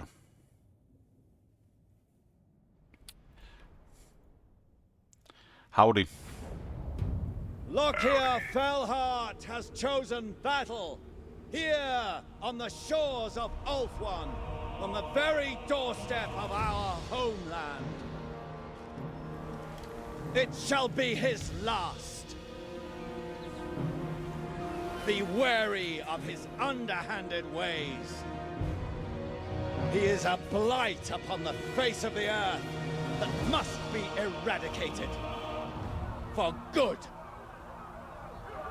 Asa, we shall make our stand here and show them our superiority. After today, all Druchii pirates will fear our names.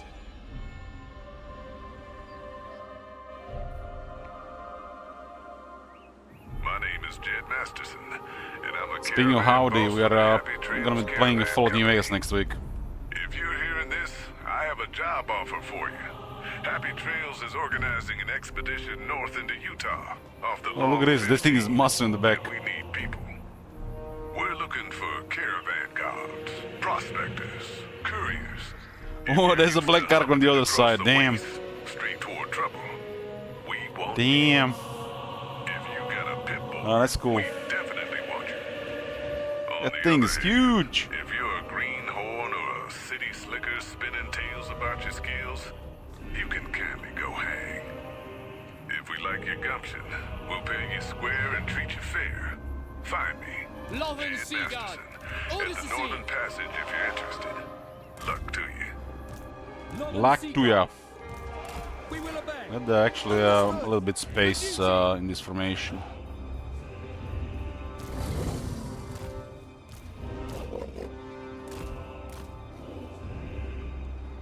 Well, the Black Ark apparently is a part of Ulthuan.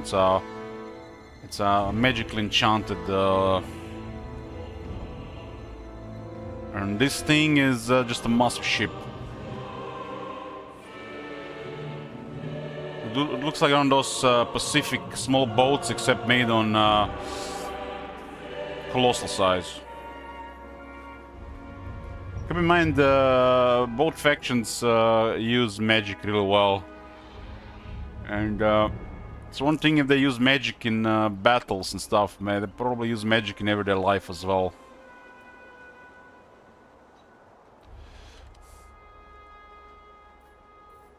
It will be All done. the elves are real big when it comes to magic. Acknowledged. Acknowledged. Loyal.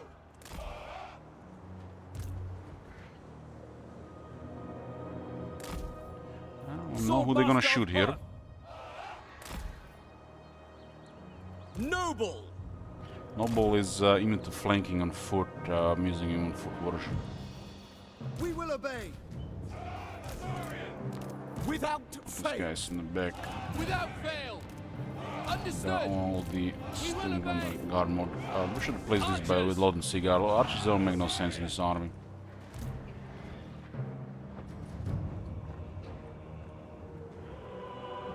Sky Scout.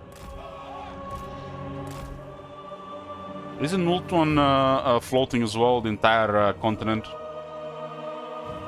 That's why you can use underways. Noble. Ready. We don't have the objective here. Mist Mage. Channeling the wind. The Dark Elf Invaders. Okay. Guards of the Sea Patrol, it is your duty to vanquish the enemy. On the wing. Speed up. Eyes and ears. Should cook the bread first. Aquatic spellcaster. As you say. Acknowledged. Away. I have the upper hand. I command the water. Veils and waves. Swiftly, noble lord. Your doom is at hand. Sky Scout. Surging ahead. Reshaping reality. Orders received. Make of one proud. We will obey. And the Iceland is too tough for this. Brave and true. This guy on the other hand is not as tough. Aerial maneuvers. As you say. Swordmaster of Horn. To the next objective. Moving on. Tidal charge. Enemies at the rear guard. We rule the skies. Eyes and ears. So their army is just trying to skirmish us. Huh? Loyal. Orders received. For off one. Someone is just like this floor, man. Acknowledged. Someone, that someone is just too effective, man. Can I be praised? To the fray. Sea Lord of Ultra. The end is nigh. Get it done. Understood. It is done.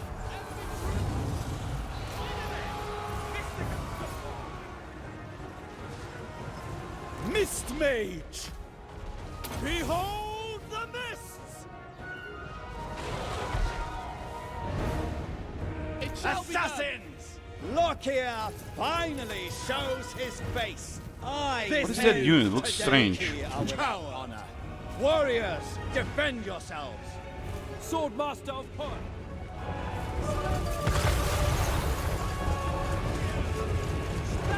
I guess it's the Locker core scheme. Damn! Look at this from behind. Archers. Asa, move. We rule the sky. What assassins from behind? Seal for Lothar. Where's the resistance? Where is this? Which button? This one. Pass the great pattern. Ancestors. Mist Mage. I command the waters. Roxandasser. Lacoue. Swordmaster of Horn. Skycutters. We are saved. It will be done. Mist Mage. Reshaping reality. Lothen Seaguard. Indeed. Behold the mists. Finally got a good use of those guys.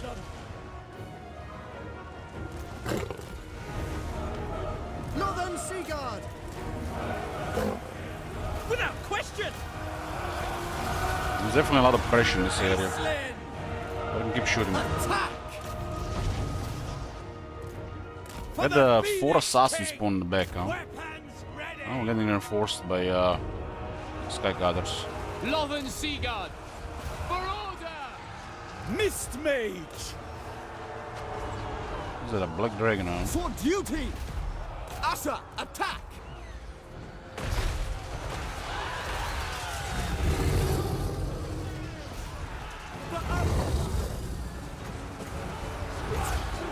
Stormwigger here.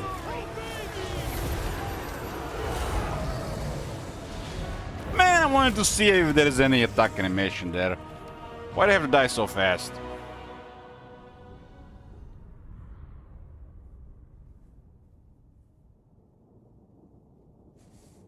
Sword Masters and Mervyn blocked like what, 7 units?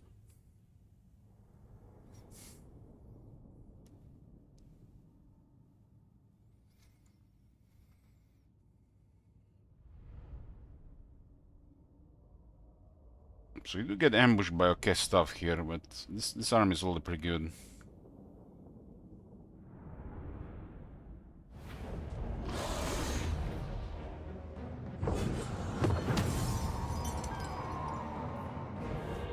Three Blackguards, 3 Executioners, 2 Shades and a Black Dragon, 4 Assassins from behind.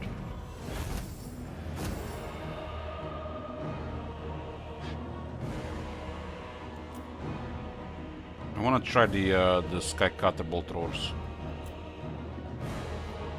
I grant you.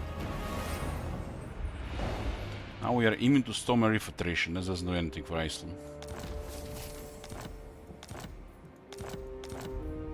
Mask of the Mare Lord.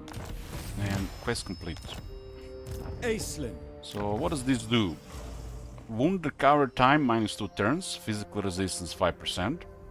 Ability Mask of Merelord, which is an ability that summons a Merewyrm once per battle. That's just like, what? And has a regeneration, and a summon, and a colossal monster. Adds regeneration to Sea Lord Aislinn, and he has a Star Dragon, one of the strongest monsters in the game. And also grants Unbreakable to Oceanids and Sea Elemental units in this army. So a very strong unique item.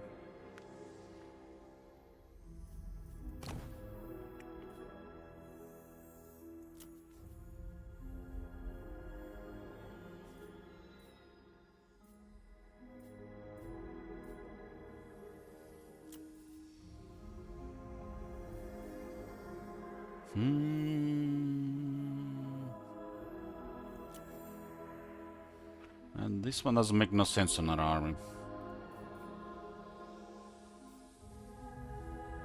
5 attack when attacking, 5 defense when defending. And you get a null discipline. Okay, I guess that's good enough. I don't really care about this. Star Dragon is could definitely use this one. This one is a strong ability. 40 attack and 50% damage buff for 29 seconds on a 6-second cooldown on a Star Dragon.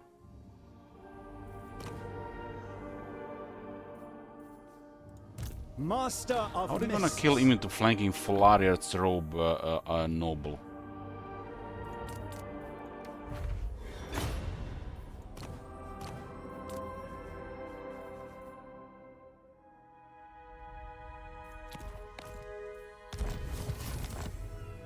For the good of all. So, what is required right now? We are acquiring 15 settlements, unlock 3 dragon ships and 3 colonies. So we're requiring a colony. It does make sense to try to help Imrik. We can also backdoor Nurgle here. What is Nurgle doing?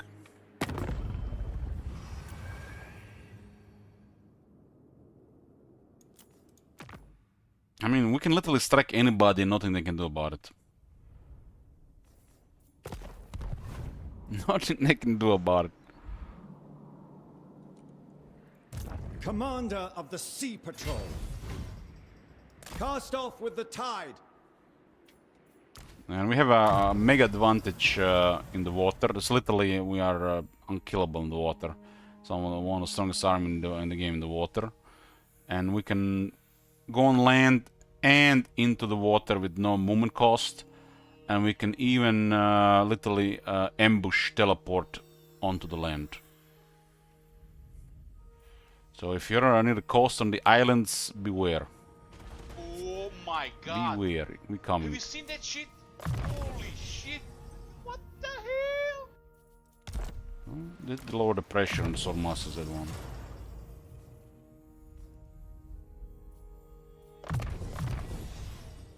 Yoo-hoo! An opportune moment. 3,500 supplies. +1 AP damage on these units. It's melee though. This grants Marion 10% damage for 2,000 stuff.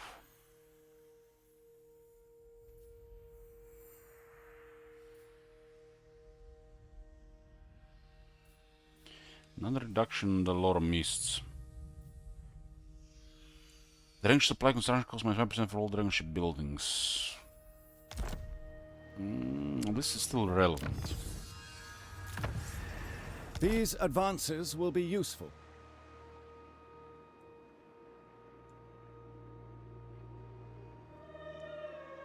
I expected nothing less.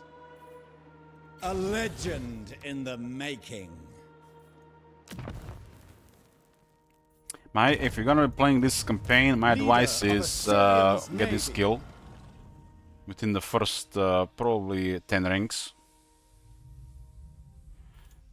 Your first dedication should be council halls, and prioritize this on tier 1 for a while until you get more supplies, and then higher tier, and this on tier 3. On tier 4 go more economy here. Outposts are pretty straightforward. You get more, it'll just generate more stuff. So can't really miss that one much. But on the first few ones,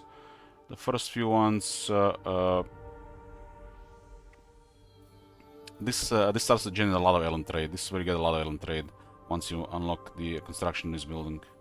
You're gonna get so much Ellen trade that you're not gonna need many of this later. And once you get that point, get a technology that the Acid Domination that unlocks this one, so you can afford second and or third army and beyond. I mean, depends how long you're gonna play. You're not really gonna need a second army if you're just gonna play a short victory. Sea Lord Acelin.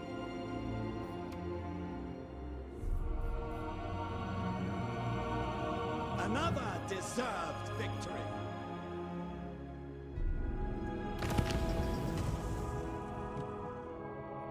That's for the strong rampage, huh? I expected nothing less. This guy can have crazy line of sight in movement, really. But it can also have a very strong rampage. And the fact when you give settlements to other high elves, you do not deplete movement. So you retain movement and you restore movement. You just keep going.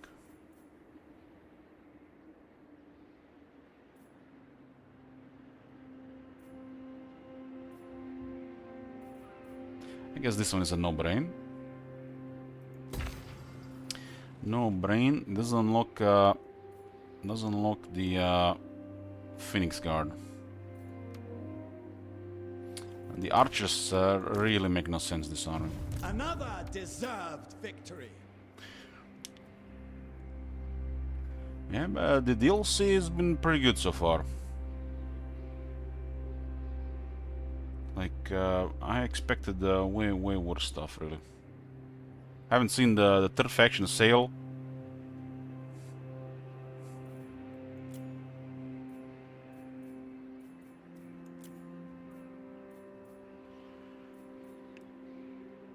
I think this faction is even better than the Kalas faction as a new faction.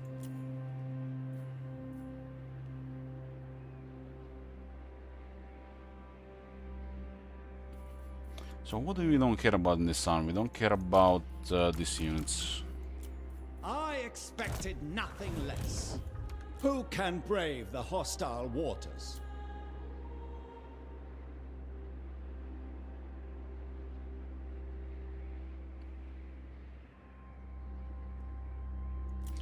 Wingsguard will be unlocked as well. This one are pretty nice to keep. They got magic attacks, strong anti-infantry. We're gonna be dealing with Nurgle, so we keep them. Otherwise, it will require 10 turns to get them back.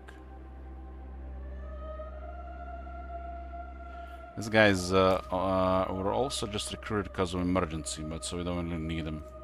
Perhaps cutbacks are. Lord Sigurd is pretty strong in this army. It's another late game unit, but it can be used for a long time.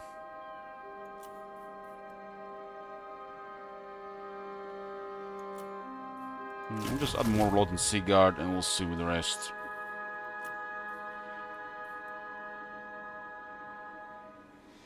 Triumph again, as it should be.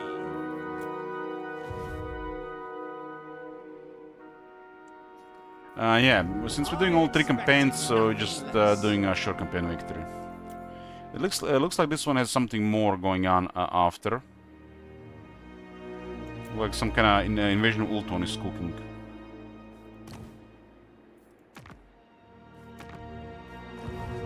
Master of Mists. I think if you want to really experience a faction, location, lord, campaign in general, you gotta play a long campaign victory, but we're playing vanilla, and I don't feel like playing a long campaign victory in vanilla.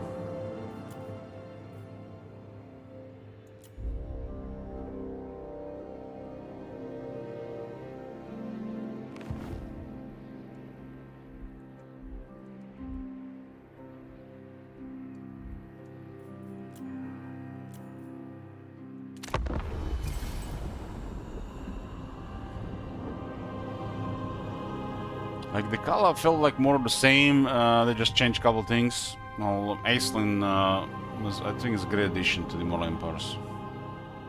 Let's gonna get like a little bit of different experience with High Elves.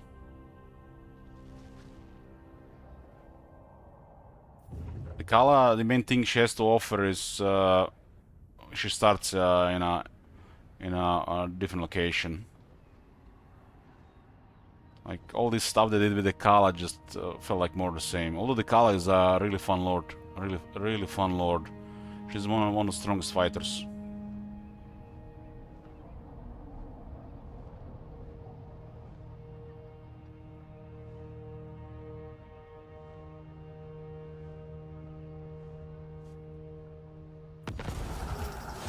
Am I gonna start Sile today? No. No. Still has a couple hours to go. For the good of Ulthuan.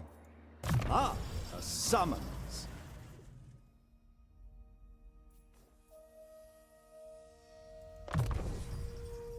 A useful asset. Commander of the Sea Patrol. That's a moment. Can we see any treasures around? Treasures should really have a special marker when you zoom out. With some special marker in the water. Like, you see this thing here? You can see it here if you zoom out quite a bit, but if you go like this, it should have a special marker. Because you can mouse over it like this, but you can't see it. There should be a special marker for treasures when you look like this. Like, this is like, what is the quality of life? We have to look for them all the time. Like, they should be marked on the map. If you have been there before, they should definitely be marked, because you can see them, right? So we have to look for them.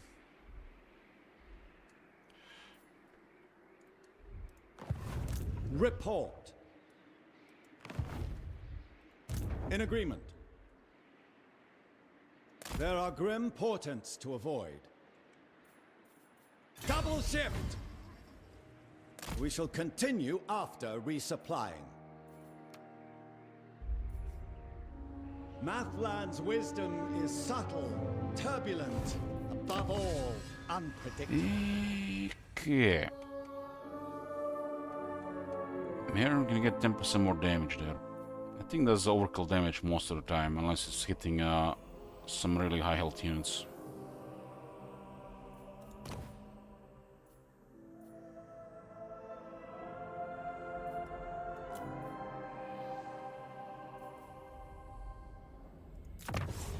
The Sea Patrol needs augmentation.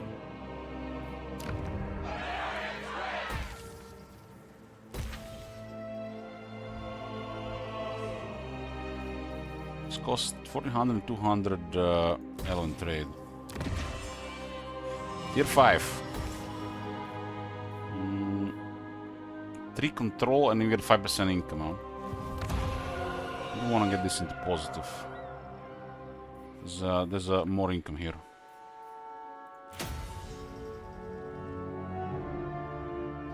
And the Latency Guard can compare to Sisters of Alorn.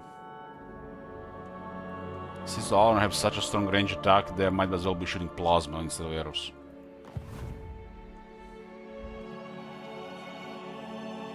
Well reasoned. But yeah, a mid-tier high elf army can be used even in the late game. Do you focus on Elven Trade early game? Yes. I went all on Elven Trade. Open with the Elven Trade, Sword Domination, basic Dragon Ship income tier 1 for a while, and then all the outposts Elven Trade. Now that I have enough Elven Trade, I'm switching to a little bit more income. Although, we don't need to get a second army. So, at this point, would have been the income would have been for the second army. Do want to recruit that guy to see what's he about. What news? The Dragon Ship. We have a couple of turns to travel to the Dragon Isles. Surfing proud, proud and tall.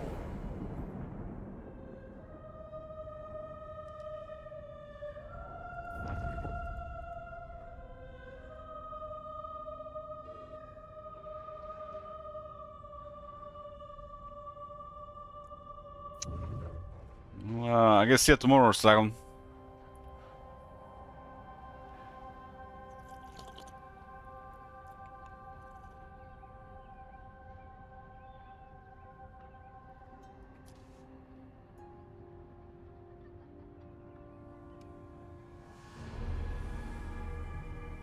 Hey, Cookies.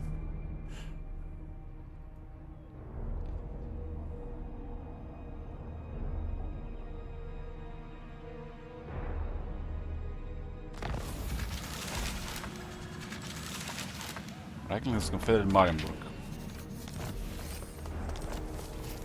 This guy can get a lot of bad loot. The Sivas have claimed the Nemesis crown. Damn. Damn. That's a surprise. Maybe they actually work. Standing orders. This brooks action. These elements are unusual. This is the Sea of Dread. Nobody controls it, so extra replenishment. Commence the refit. The next step would be tier 5 here. Strike at the creatures of the deep. They want something earlier, cheaper, because this is going to increase cost by 5%. We already lowered it by 20%.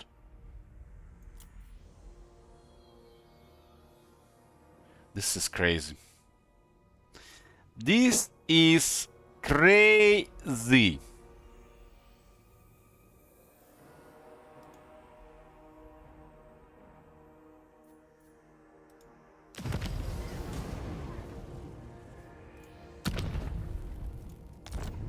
I'm getting dead. I'm getting dead. Lower upkeep by 5%. One more and more Dragon Ship crew growth. What's this guy about? Could he just follow us around to leech some experience? Sea Hell. This guy should be lowering upkeep even on... oh yeah, he does, he does. So he has a zone of influence as well, and he lowers upkeep. This force and all force in this circle. So if you stack all the dragon ships together, if they all have the same trait, they're literally gonna be 3 armies. Which is a little bit absurd because how strong are these things.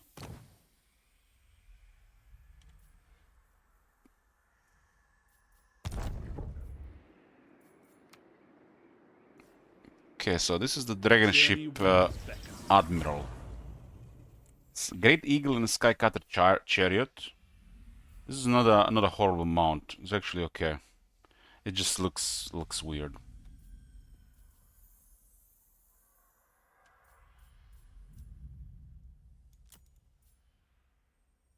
Oh, this guy has the ooh, yeah. This guy has really good skills. It's like the same like the what I'm called the Sea Lord, right? His 3 skills are amazing. This is like some of the best skills like this. I mean, look at this: 5 attack, 10% damage for the entire army. Does kind of want you to use a little more melee stuff with this. This is just incredible, and better vigor and more battle loot. And there's this one here. The entire army gets 10% speed and 5% more replenishment rate. So Merrim gets even more collision damage. Just like this line is just wow, wow.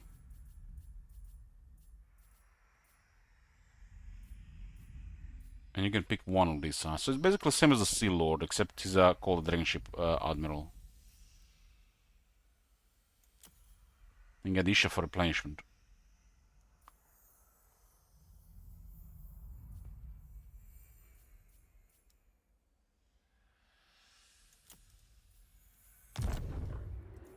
Protecting Ulthuan. This shall serve me well.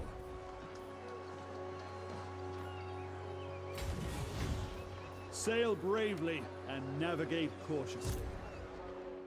So all these things stack, huh? The currents can lead one So anywhere. this is, I mean, you're limited to 5 dragon ships, right? So you can only have 5. These things are really definitely absurd. Nutland guides my vessel. I mean, the dragons are pretty good, but it's not all about dragons. It's not about dragons. Like these things, these things here are amazing. I wonder what Prince has. Like this is really amazing stuff. Did they add anything to the Prince? Prince has something special. Like you can have some of the best sword masters in Phoenix Garden Prince.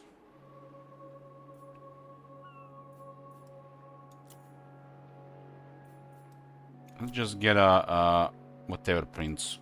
I serve the king. So Prince has a Merchant Lord, strong for economy. Doesn't really matter for this faction. And the Elven Scholar is crazy good. So Prince has a very strong campaign skills. Like since the research rate change and since the item rework drops chance, this has become like one of the best skills in the game. Like if you're playing a long campaign, definitely consider a Prince because of Elven Scholars. And then the Merchant Lord is just more money. With Merchant Lords you'll have a lot more armies. And Quartermaster, Renowned and Feared, more armies. And Elven Scholar, faster research, and you'll be finding more items. So Prince excels at the campaign skills. It does have a Star Dragon, which is amazing. It has a good base as Emergency Lord. And let's see what the Prince has. Regent of the Kingdom, so further economy stuff, including upkeep reduction. Vigor loss reduction for the Lord's army. He gets armor, missile resistance, and block. Damn, that's on a Star Dragon is extra.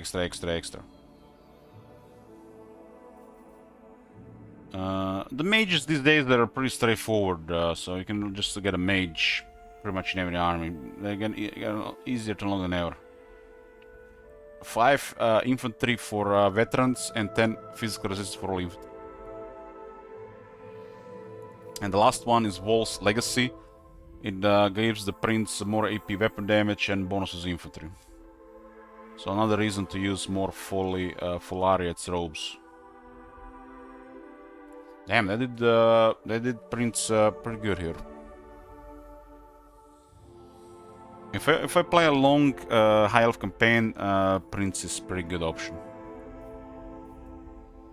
Prince is basically good for economy and research and finding items.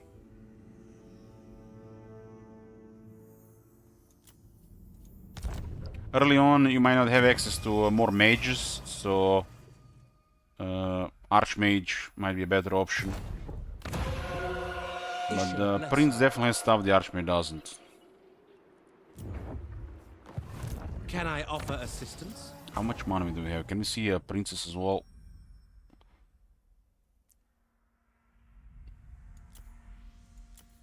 Lilith honors me. Princess, I don't like the princess stuff really.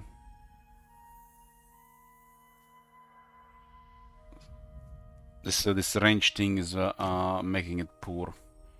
Does have Star Dragon, does have access to some traits.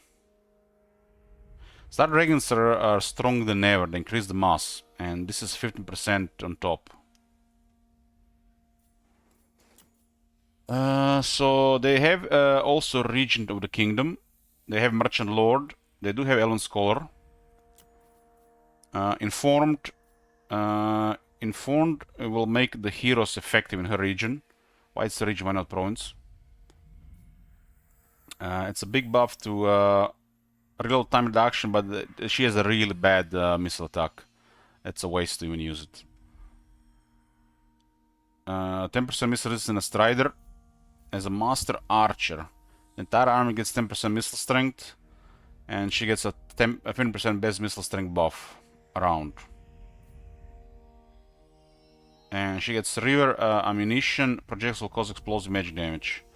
So maybe a salvageable magic attack, but who cares about magic attack? Get a Star Dragon. The princess does get loose and darken the skies. 55-meter radius. Sound judgment. This is a big reload buff, and it's a big radius. So, if you want to get a stronger archer army, Master Archer and Darken the Skies. So the princess also has a purpose. I'm gonna create a stronger range firepower army. Princess. It will all add up.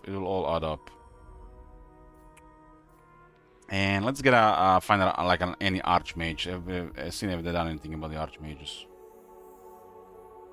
Archmages were already beyond absurd. The winds of magic guide us. They have the weakest base, but they have access to dragons as well. Not a Star Dragon though. They do have access to Great Arc Conduit. They also have Loose and Darken the Skies.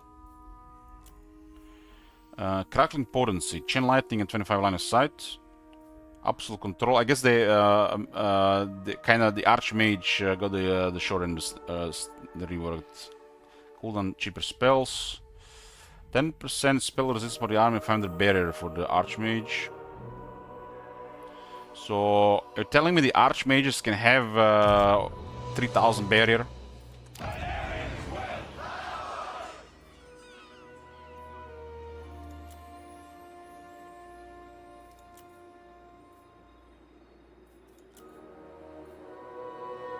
$800 barrier, 20 missile resist. 800, 1800, 2300, 2300, 2500, 2650. So over 2650 plus barrier available to the Archmage. So they can have a really big barrier. Get some protection here and ward save against armies spread corruption. Another 10 intensity, 30 magic item drop chance, and 10 ward save. Okay, so Archmages got a buff as well. Damn, they're all good. They're all good.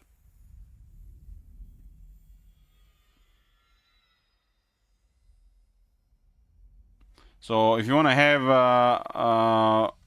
really strong damage from the magic, spells is the Archmage. If you wanna have just the economy stuff going, it's either Prince or Princess.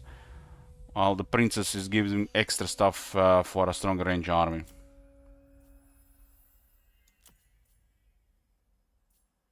You don't even really need an Archmage using magic when you have 8 Sisters of Avalon in the army with extended range, Darken the Skies, and extra damage. So it's just a matter of preference. I think the Princess will favor a more imbalanced army, while the Prince and the Archmage will favor more balanced armies. I think that's the way. The Prince and the Princess do buff the economy like crazy, so the Archmage comes later.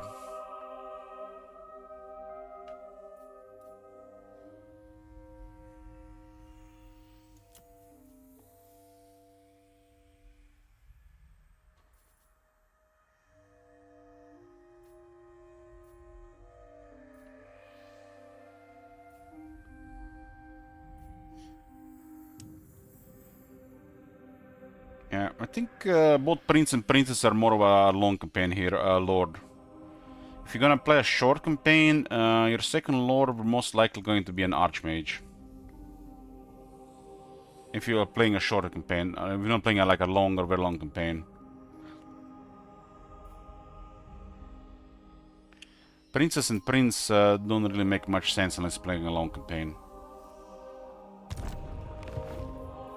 Destiny beckons.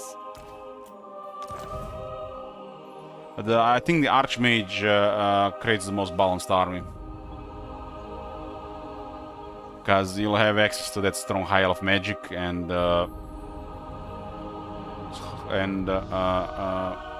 more balanced army all around.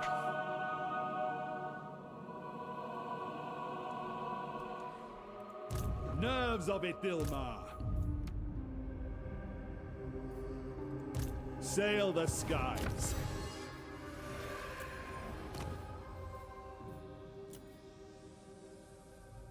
So look at this, bonus versus infantry ammunition for Lothern Sigurd, Archers, Sister Alvan, Shadow Warriors, and Shadow... Like, what the hell? Man, poor Beastman. Let's see what this does, but this could be disgusting. The High Elf are stronger archers than ever before.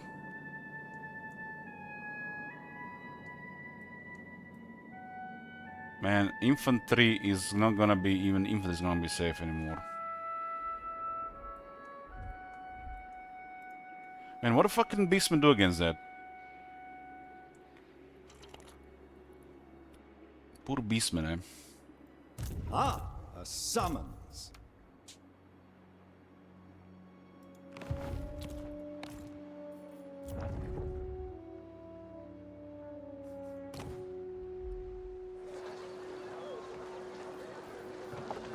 Can we imagine how absurd Sisters of Avalon right now? Literally, we're getting guys Warhammer 4000, right? Sisters of Avalon are basically like a preview of the Craftworld Eldari with their most effective plasma weapons, right? I mean, Craftworld Eldari has with Necrons the strongest weapons in that universe, right? Maybe someone knows better. But I think Necrons and the Eldari have the strongest weapons.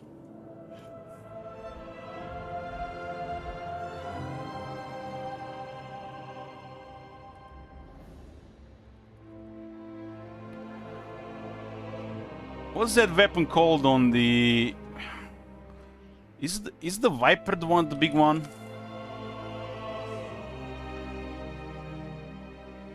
Ah, it's not a Viper. What is the big super tank called of the Eldari? Scorpion, maybe?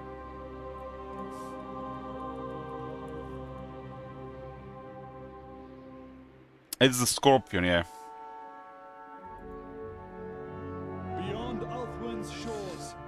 Twin linked pulsar. Yeah, good luck when you get hit by that.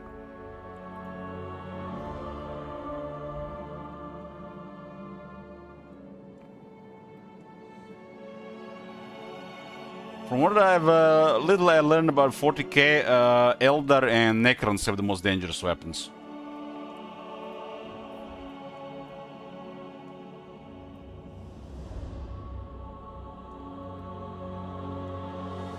I think Eldar have plasma weapons without any downside.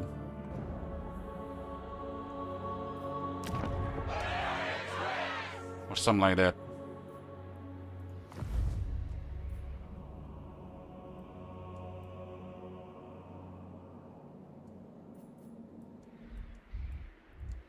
Sisters of Alorn, basically what I imagine one of those crazy weapons really on the fire. Yoo-hoo.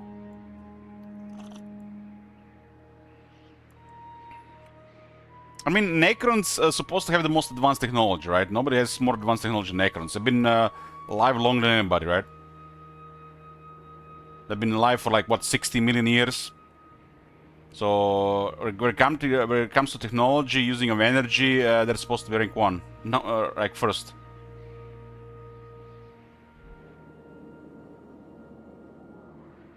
Longer than 60 million years.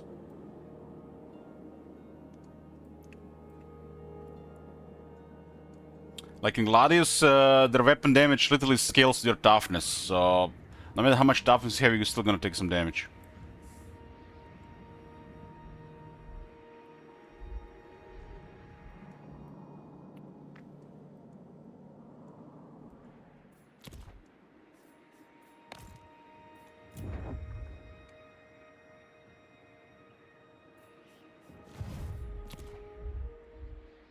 Against the tides of chaos.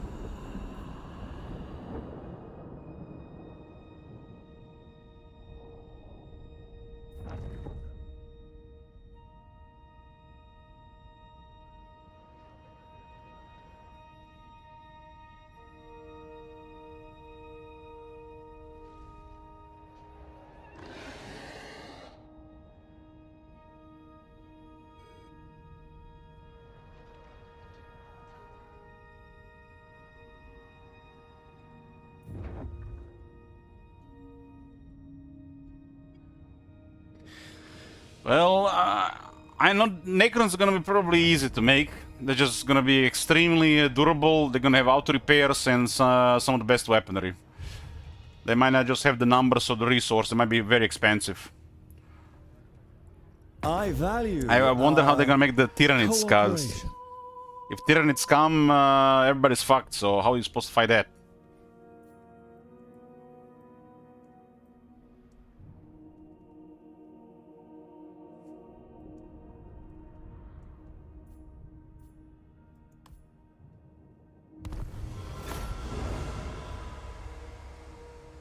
Maybe we don't even get the Tyranids unless the game is gonna be very successful.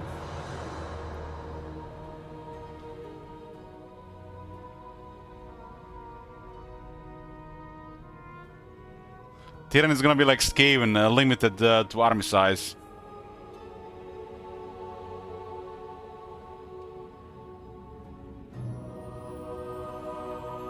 Oh my god! Have you seen that shit? Holy shit! Well, in Gladius, it's taken a long time to get the Tyranids right.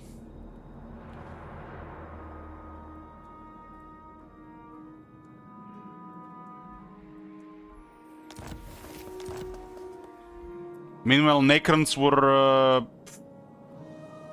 like crazy from the start.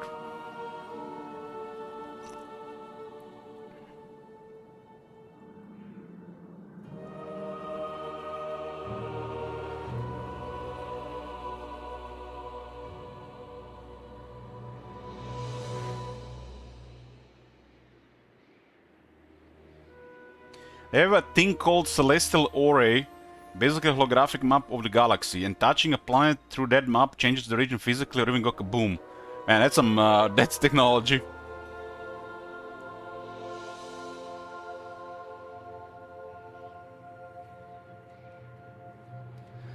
Aren't the Necrons trying to restore their biological forms? Like they want to return back to being biological instead of machines.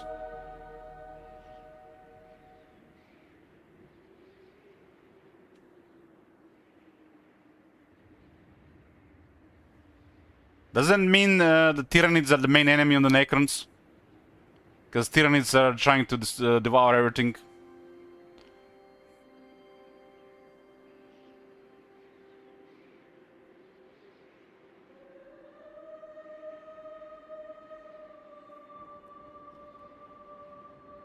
To me, it seems like Tyranid ought to be the main enemy of the Necrons.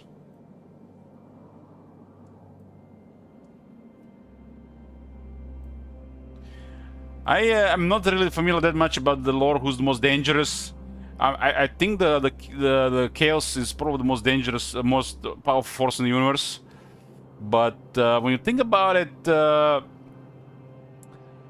hard to say who is the bigger threat in the universe, the Tyranids or the Orcs.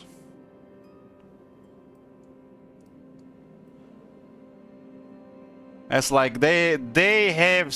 Like Tyranids have like a level of mystery, and the Hive Mind seems to be like all powerful thing, but the Orcs, they're just like you can't get rid of them.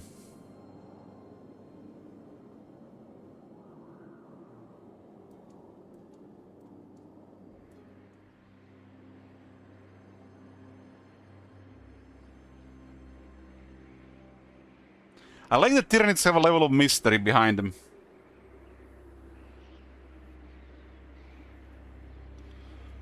But can the Hive Mind challenge the Chaos Gods? Because they're both like warp beings.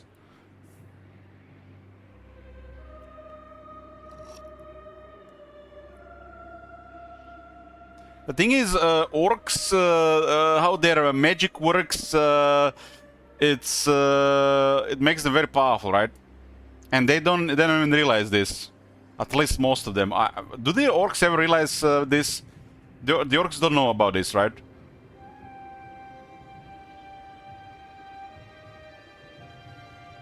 Because how their magic works and how they get numbers and they get stronger with numbers.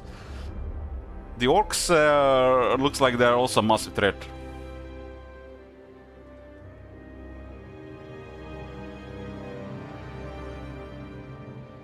The Orcs are blissfully self-unaware.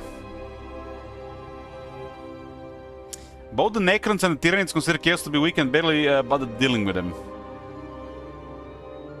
Necrons and Tyranids are probably considered Chaos pretty much like part of Imperium. It's like a civil war in the Imperium.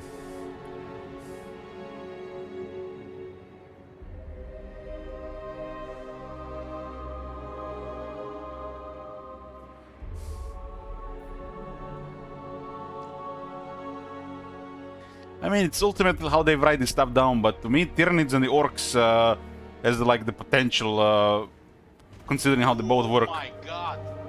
Have you seen that shit? Holy shit! Like Imperium is everywhere. It's like everywhere.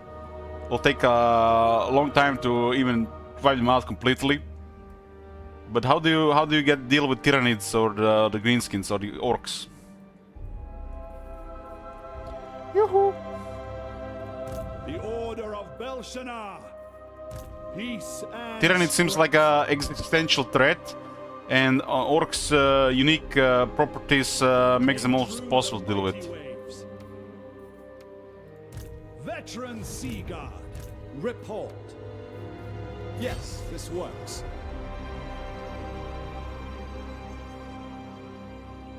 Beware the songs of the deep. So this guy movement is at 120. What news? Without a Mist Mage, this guy cannot keep up. Sail bravely and navigate cautiously.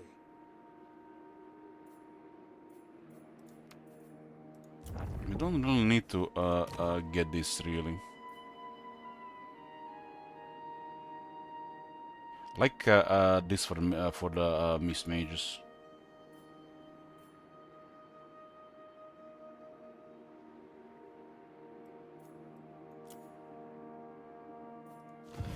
But isn't it in theory like the Tyranids, since their biological weapons have advantage, the orcs still have to have some kind of logistics system, or they just like create things on the go? Like Tyranids literally just get there and they do things. If they need bigger stuff, they create bigger stuff on the go, since they're biological weapons. But orcs, they still need some kind of, you know, they need the resources.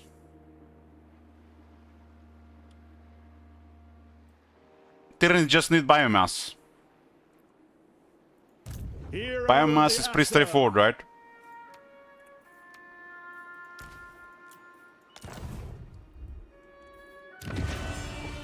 Our traditions make us strong. Because without biomass, they create anything, right? And it's they have one of those big things that just carry smaller things. Standing orders. I think I heard that the only downside to the Tyranids, they move slow through the space. So, and the space is big. The Hive fleet goes slow through the space, but when they get there, you're doomed.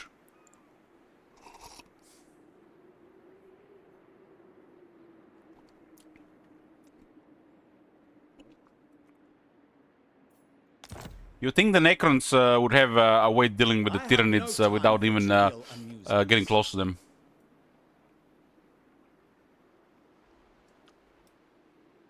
Follow the currents. All hands on Like one of them, what are them called? The Ketans? Ketan? Guardian by day, navigator by night, Seamaster forever. In the Navy, my Kingsguard word is 2 is law. turns. I think we have actually Sea Patrol tech.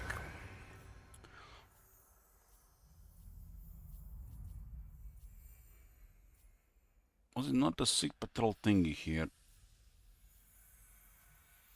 Local recruitment -1 turn, so it doesn't work.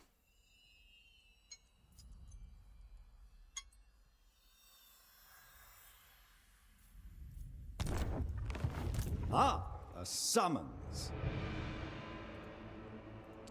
Doesn't work. Mathland's wisdom. The thing's got 3 subtle, turns. Turbulent, above all, unpredictable.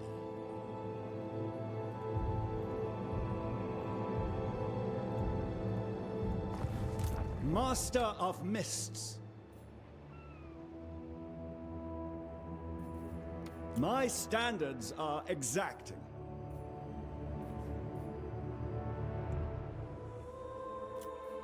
So it looks like a Sea Patrol technology that lowers local recruitment does not work on the Dragon ships.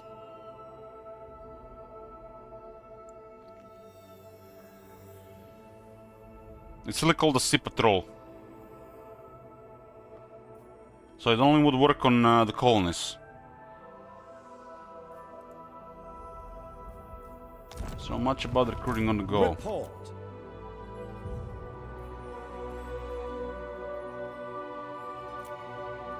The Navy demands fresh recruits. Does this thing have anything that lowers recruitment for later?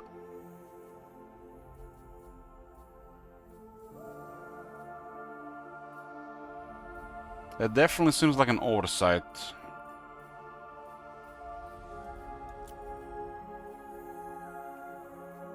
I think it's so much stuff regarding alliances.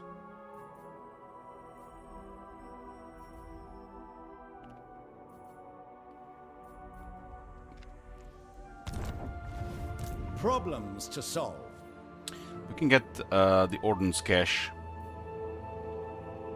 Surfing prow, proud and tall.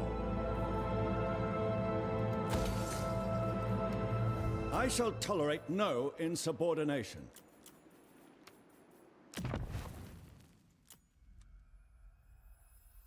Who's my favorite Primarch? I don't think I have one. But I'm kind of attracted to the Dead Guard faction. What's their name? Primarch called Mutarion?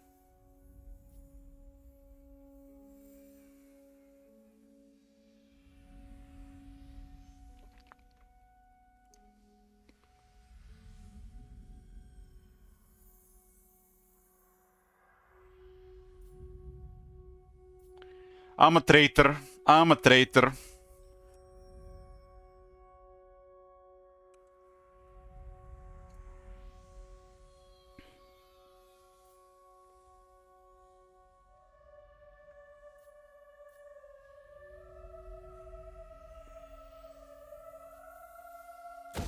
Well. What news? Unpopular. How is this an unpopular opinion? All I think I heard about this Vulcan guy is a beast. I know about Vulcan. I have learned some lore about the 40k here and there, but I'm not sure if it's was like fun pick, made, or it's an actual lore. So, you know, there's so much of this stuff around.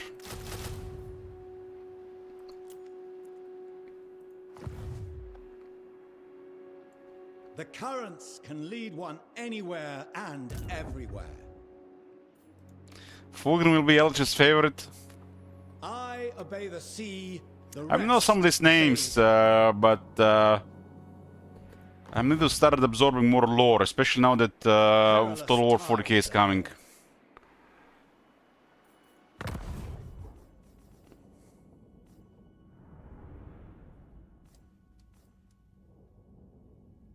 Force of War has only 12 unit garrison.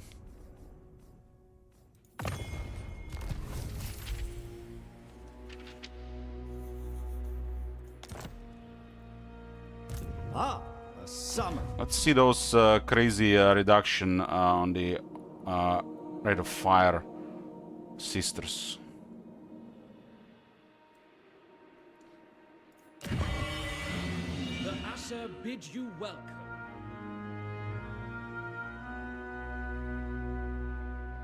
I think we can get this now.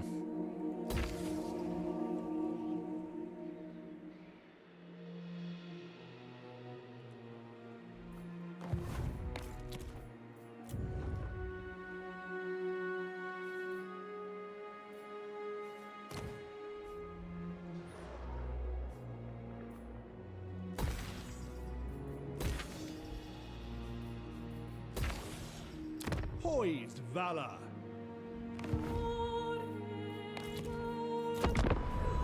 I have no time for trivial amusements. Yeah, Matt. Into the Fire's Bell under the Animal of War.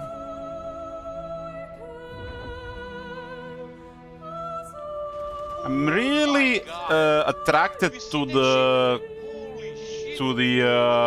Chaos Space Marines. But I'm also a big fan of Astra Militarum. I like their vehicles.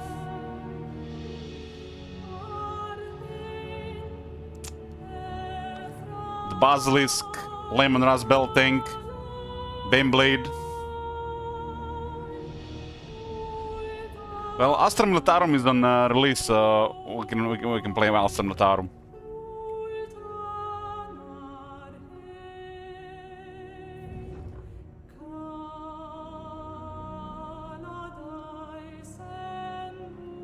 Wonder if we can get this entire army of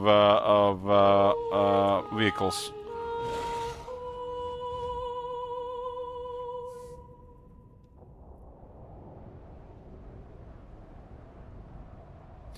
The 4-star faction Total War of 40k is are Space Marines,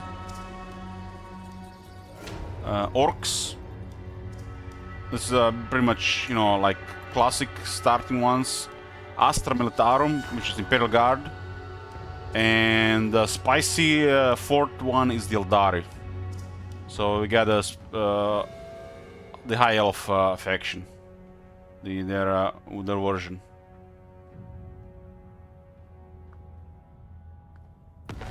The Eldari have some really awesome units. Really awesome units. I kind of get mixed feelings about their infantry. I'm a fan of vehicles. I'm a fan of vehicles. At the wave's crest. Guardian by day, navigator by night. Seamaster forever. A shipment of 100 Baneblades were when a Baneblade Doomstack. Oh man, I can only see Legend of Total War with his Doomstacks. Maybe they made like anti-Doomstack mechanic. I'm going for the Ordnance Cache to get that crazy real-time reduction for the sisters in this army.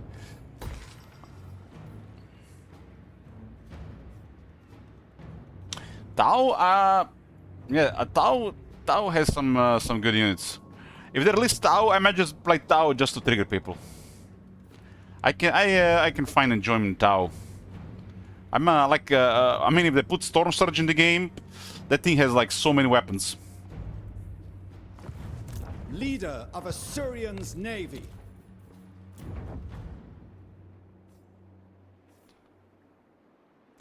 Missiles for days. Just fire all the missiles, leave nothing standing.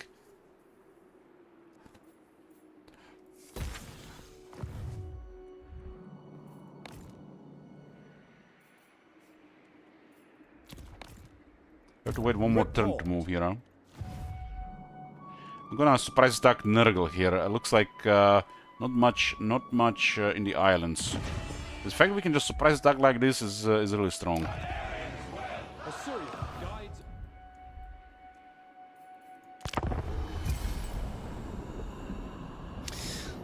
I don't know. I like Chaos Space Marines. I like a little like anything in Imperium, like the Space Marines, like the Astra Militarum. I like the Adeptus Mechanicus. But I'm drawn more to the vehicles.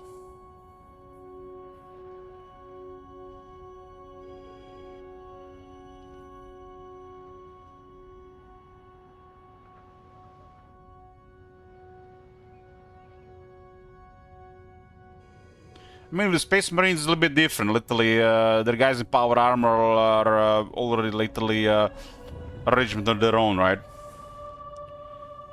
What do you guys think? Will Terminator be one in the unit or more than one? Terminator is a Space Marine in a really crazy armor. It's like one of the best armors.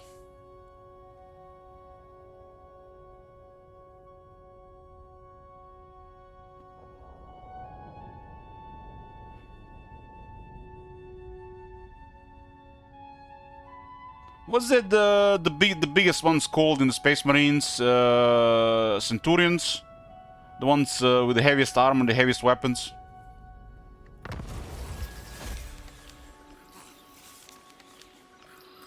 No, there's a really big one. Literally has like tank weapons on them. Dreadnought is no.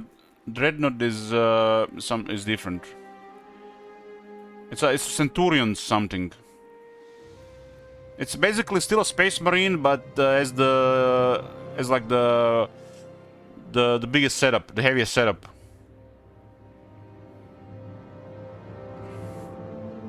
No, I'm not talking about the big robots or the big tanks or anything. Centurion Devastator, I think it's called, yeah.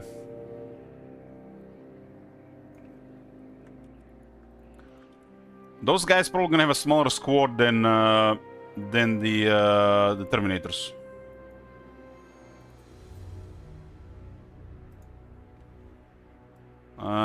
So basically, imagine a Space Marine inside an armor. That's basically a Centurion. And they have like really big weapons.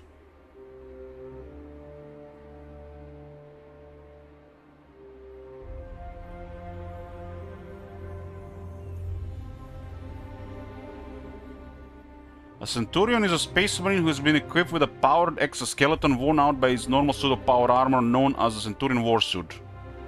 That allows him to serve a heavy ranged fire support or a close support or assault role between that and a normal Stardust and a Terminator.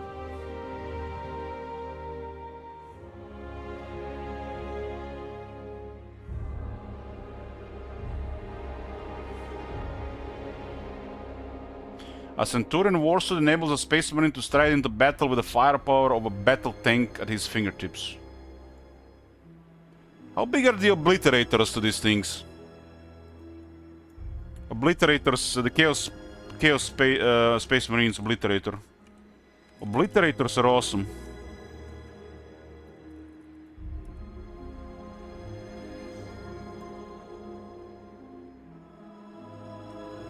They got some warp voodoo where they literally summon weapons they need.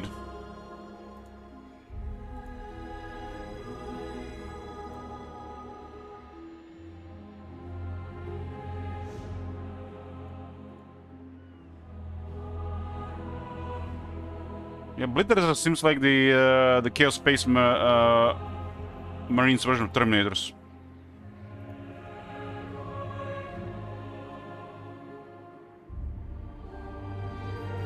Because Obliterator can get the weapons for every situation, right? So it makes it very scary.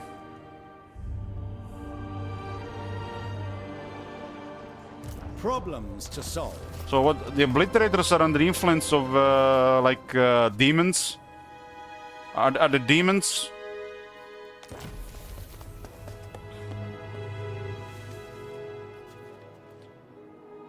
Obliterator virus. It's a virus, not a demon. Okay. Bonus versus infantry ammunition for Lothern Sigurd, Archers of Alron, Share Warriors. This sounds crazy. Got a unusual location, Tower of the Sun, after all this time. What news? So let's see how strong is this anti-infantry. 5? I expected 5. Surfing proud. Considering the amount of missiles, that's still gonna be very strong. It just adds up so much damage against infantry. If they have infantry is under 60 armor, they're gonna be toast.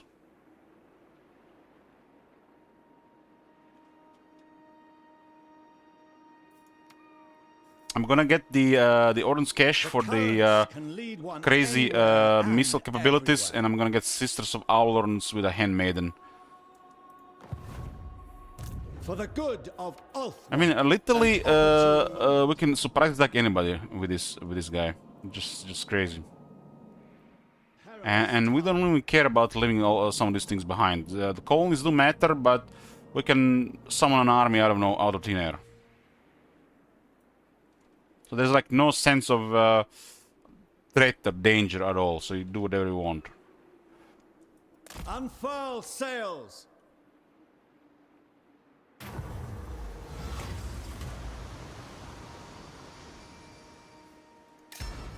Well, this is gonna solve our money problems. 2 lobsters.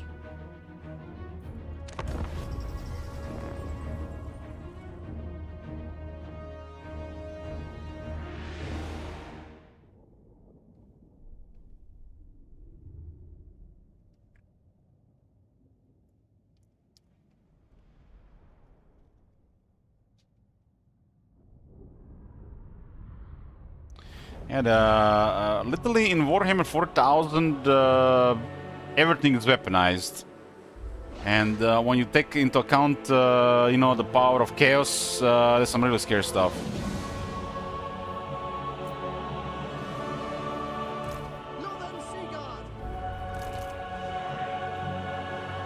I'm gonna give them the Phoenix Guard front.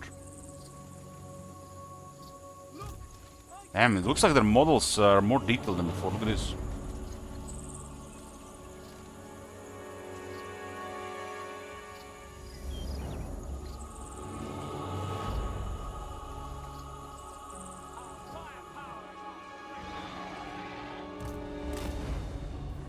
Loyal. What kind of artillery are we dealing with here? I guess we have voodoo to deal with it. Lothern Sigurd. Artillery is a thing that should worry us the most when we make formations.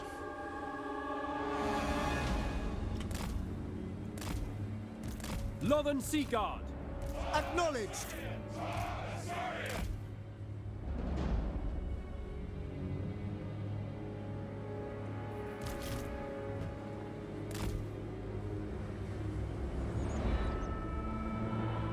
I think 2028, Sergeant Pepper. Unless they'll be only working too long for it. I don't think I'll be worried if they release it within 2 years. 2028. I mean, we are already almost in 2026, right? I think 2028, and this is probably gonna be the last year for Warhammer 3.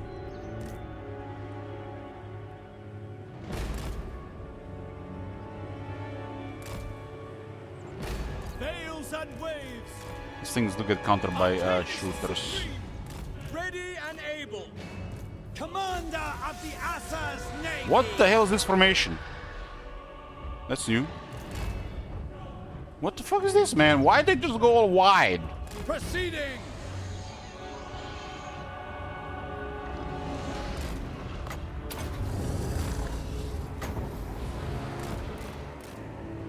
Surprise!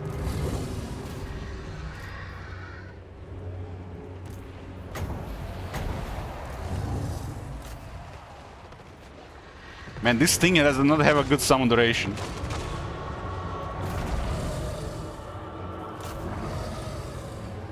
They give it the poor summon duration.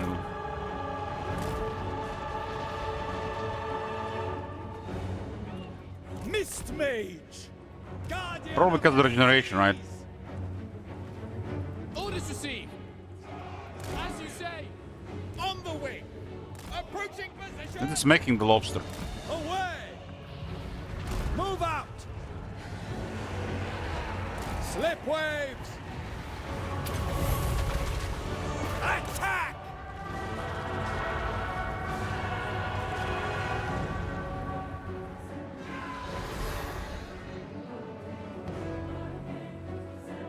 Lilith guides me.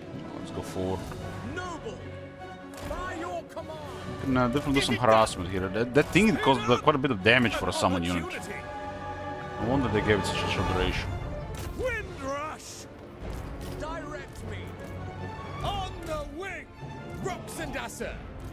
This thing is, unless they have magic attacks, it's very hard to deal with this.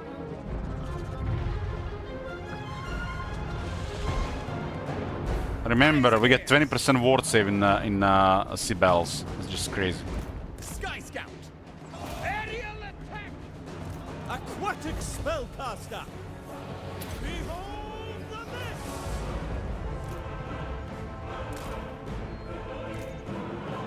Right away.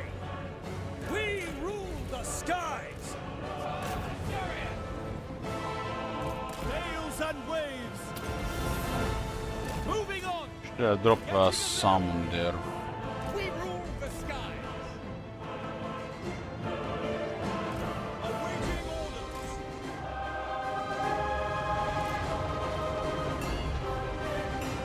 I bring wisdom. I command the waters. You don't have to take for the extra AP or the range, right? Man, the start dragon is... we don't even have that last skill for the damage and attack. Noble born. Quick time.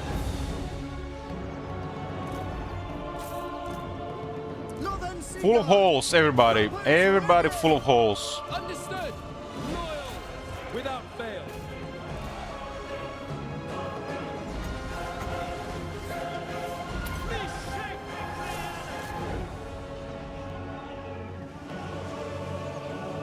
Lothern Seaguard. Pass the great pattern. Roxandasser. Moving out. Surging ahead. Winds, obey me. For duty. Defend in order. Man, this guy just poofed. Lothern Seaguard. At them. The mighty Depth Guard. Charge!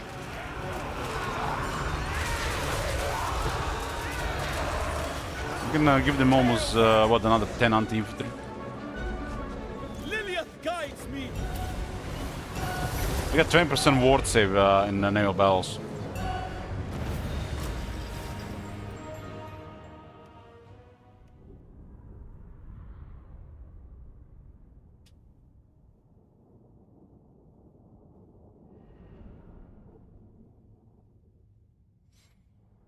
No, this will sort of treasury. Man, I feel like we're gonna be bullying Nurgle with this army, and I'm gonna add sisters. Sisters with 20% better reload, plus additional other stuff.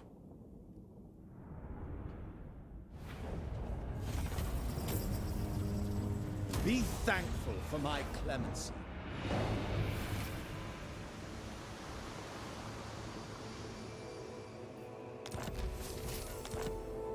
Aislinn. This is bizarre. We go in a battle, we go out of battle, and we lose all the vision. Look at this. It's never been patched. It's been causing issues since the start of Warhammer 3.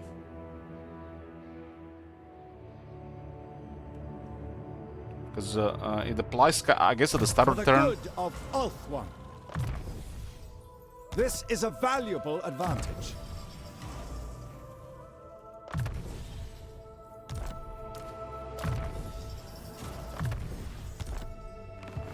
What news?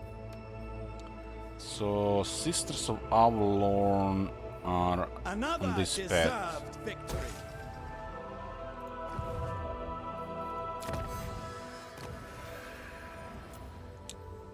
This will lower the cost and increase the recruit ranks with units, and then we get AP damage and range here. Spears also got stronger with that one. Grows most refined. Now they got 21 anti-large. Are you ghosts or simply barbarians? Finisgar has 20.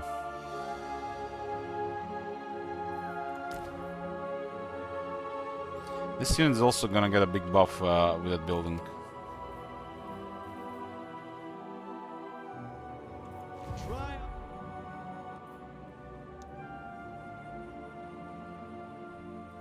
Sail the skies. Sail the skies. Got tier 5 here. How much this produces? 10 dragon ship supplies at tier 5 port.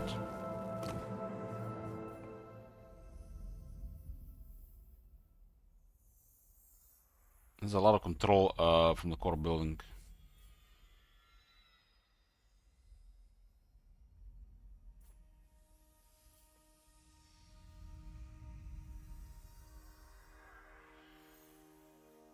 You can get more resource produced, another 100% trade tariffs. These guys can get so much trade tariffs. 20 dragon ship supplies on this one.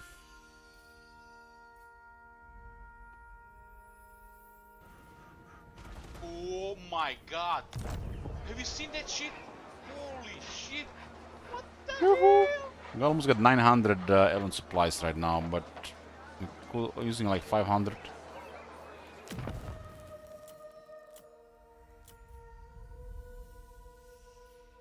It's another 5% cheaper dragon ship stuff. Kinda saves supplies as well.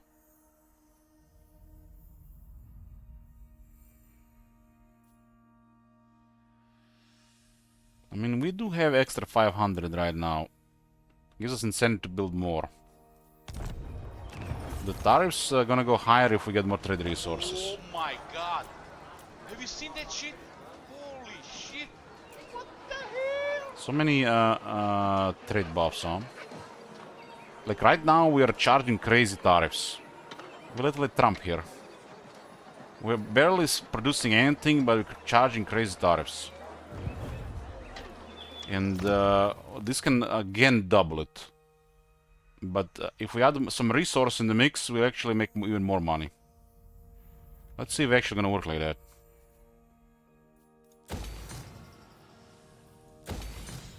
Don't care about the landmark really.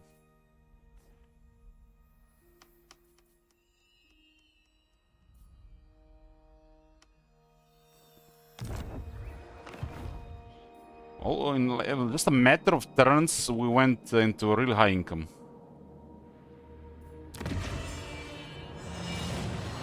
Just a matter of turns. Infused by Hoeth's wisdom. Get more Elven trade.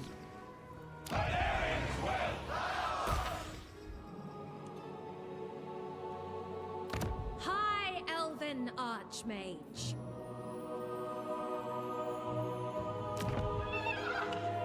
Zlatlan is a capital.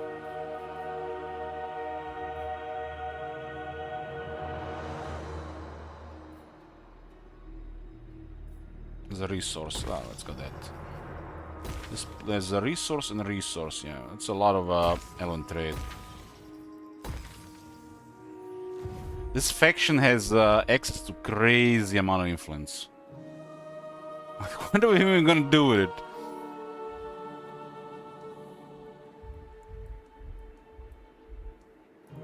Master of magic.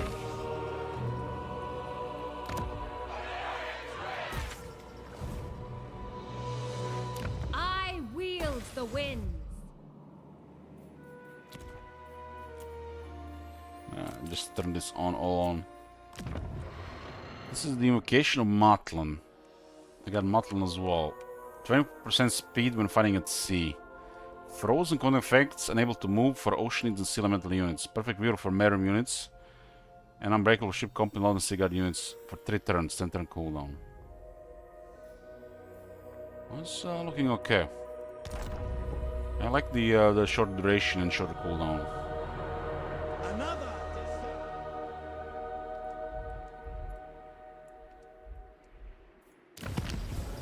We need one more here for even more Elven trade. More dragon ship supplies here.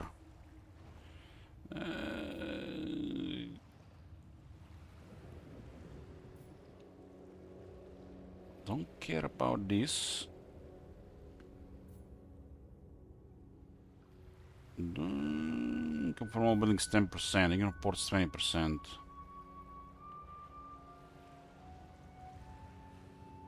Where is this building?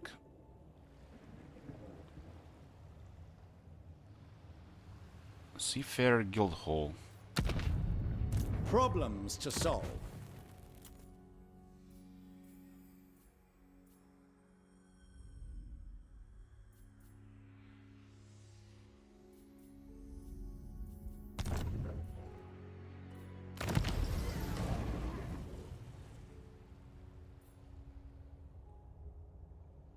Dragon ship supplies.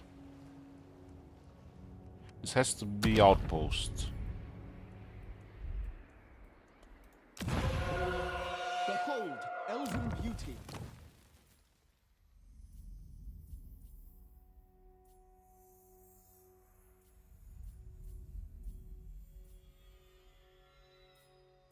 An outpost.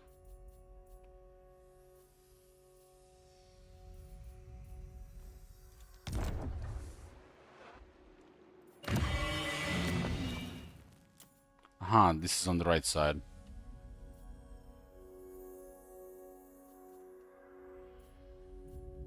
$250 for 400.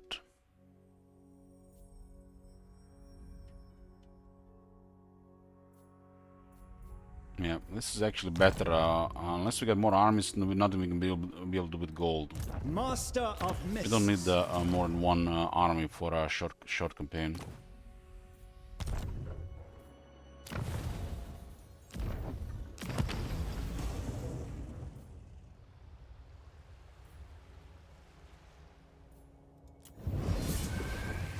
Dragon ship gained.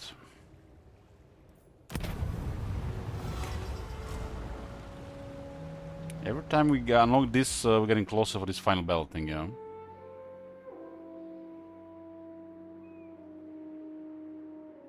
Teclis will support you in the final battle.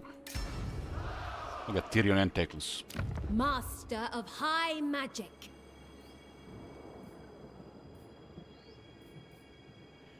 Final battle seems to be a thing for a long campaign, though. The lost cash.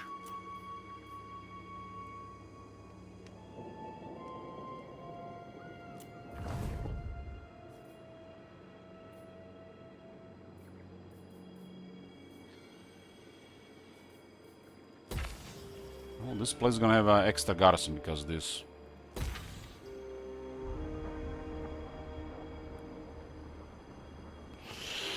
Yeah, the dips is something else. We don't talk about the dips.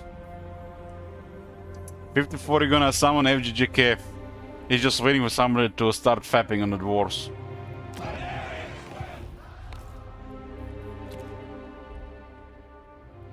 Triumph again, as it should be.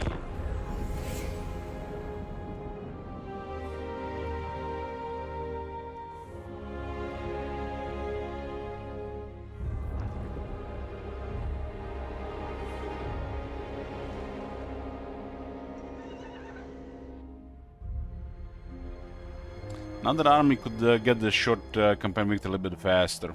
That's not a big deal. I guess we could get one army from the allies without getting a crazy amount of legions. Look at the military on Tyrion, what the hell?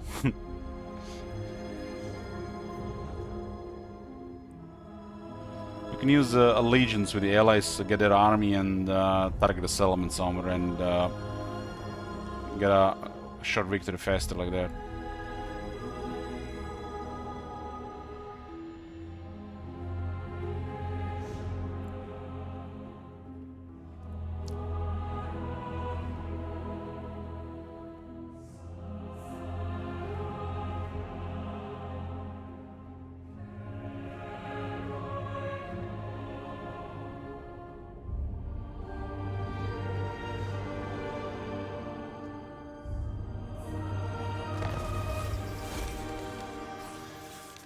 $107 influence. What the hell?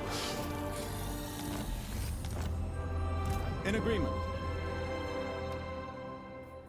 An opportune moment. As you build buildings, you get quite a bit of experience here as well. 356. 356. Beware the undertow.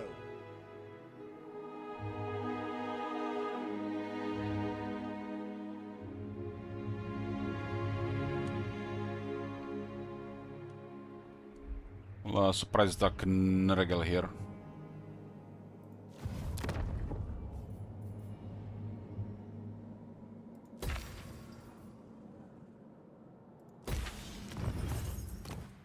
Trade went up noticeably. Literally, most of the trade income is coming from tariffs. Barely having resources. And we're about to get more tariff buffs.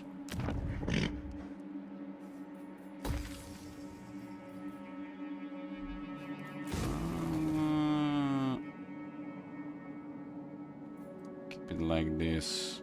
This is green now. Fine. Report. Green. Summons. As regeneration is a Star Dragon. I shall raise the stakes. I will boil you into a thickening agent for my broths.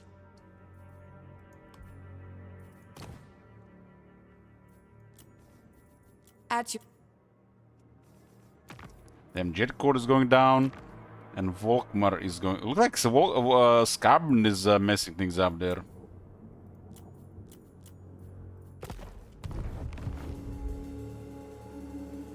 Perilous tides ahead. I'm gonna make Dreadrock into a colony. We're gonna give Imric territories here. Leader of Asuryan's navy. Oh man, this could be a colony, huh? Maybe we should then make this colony as well. At the waves crest. This is definitely Big Bang here. Standing it's mine. Sea Patrol, engage! Mine! That port is just too strong. Slay them! This land is now Assa. 8 attack when fighting at sea. What news? Ooh, we get it. 66 of gemstones, so we can increase production. And look at the port income.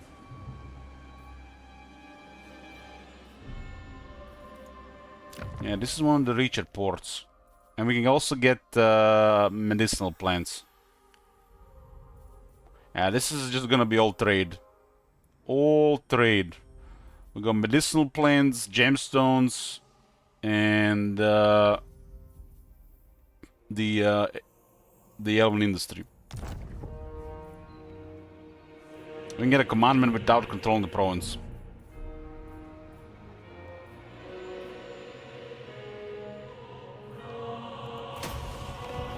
Sea Lord Aisling. Okay, I'm actually run out of elven trade. We'll see how it goes. We'll increase it in over turns. This guy's gonna be on foot, huh? Ranger's Ox.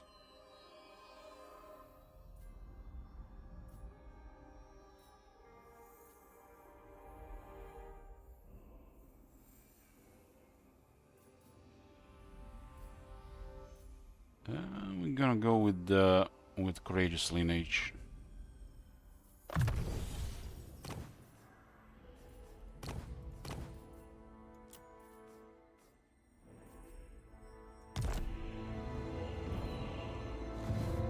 Commander of the Sea Patrol. Might have actually run out of elven trade, but some couple buildings are going up.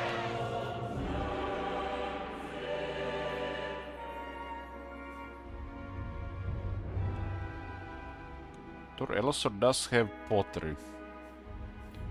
So this is 120, so it's definitely better than this. We don't only need this income. But each one buffs tariffs by 20%, and they all stack. This faction have crazy tariff buffs. This is the East India Company of the High Elves.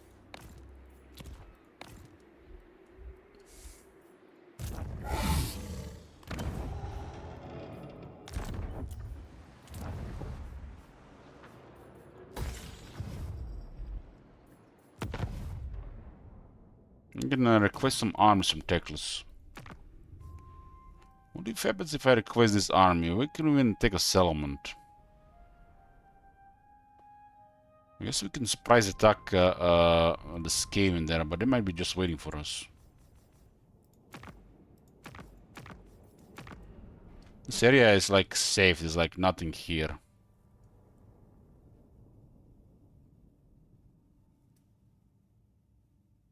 Nothing here. They're also just gonna chill, no doubt. Might get more trade slots available with that expansion. More tariffs! More tariffs! Alariel the Radiant.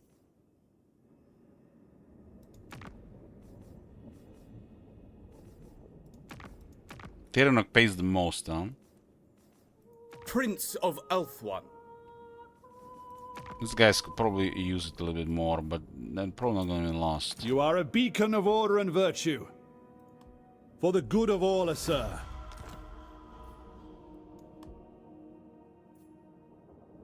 Okay.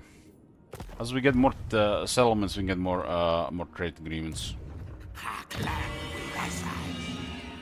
Looks like this guy's in trouble here.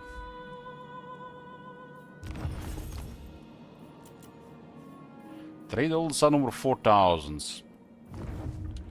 And this thing can still go up to yeah,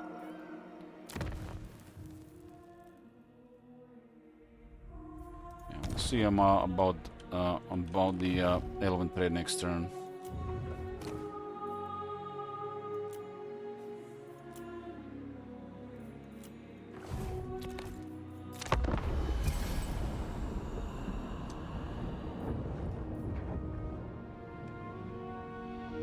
So playing the dwarves with deeps just get them upkeeps to close to 0 as possible. They end up paying you in the end. Look at this gangbang on Ulthuan, man. There's like so much military from Tyrion.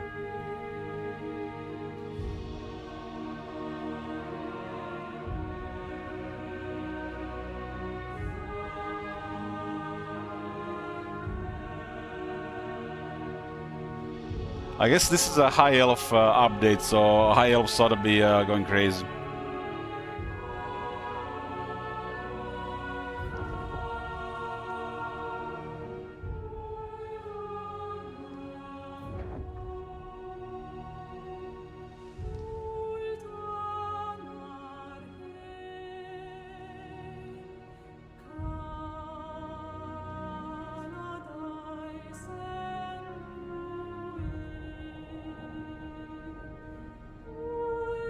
How to get all the way to 0 with 14 armies though? Yeah, I gotta build quite a bit of deeps.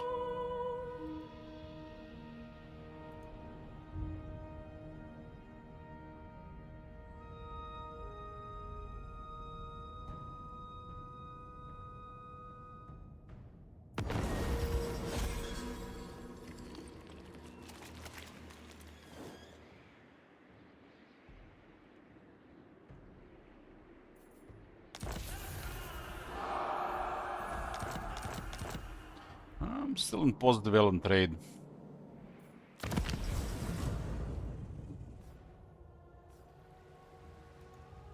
If I consult Imric, why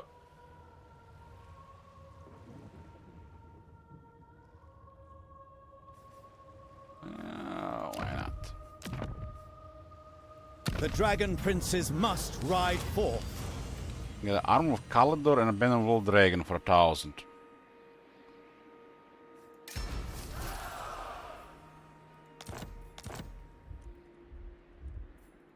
For the good of Ulthuan.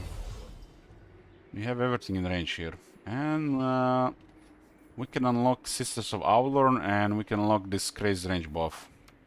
That buff is gonna be absurd. This is only at 7.5 seconds. And they do even higher damage than before. And I don't even have the this thing here yet. Which will give them even more damage than before and more range. Master of Mists. Remaining Elon supplies ought to go into more Elon supplies. This is I don't even need income anymore. Look how the income is jumping all of a sudden. These are both ports. One has a resource, the other one does not have. I guess this one makes sense.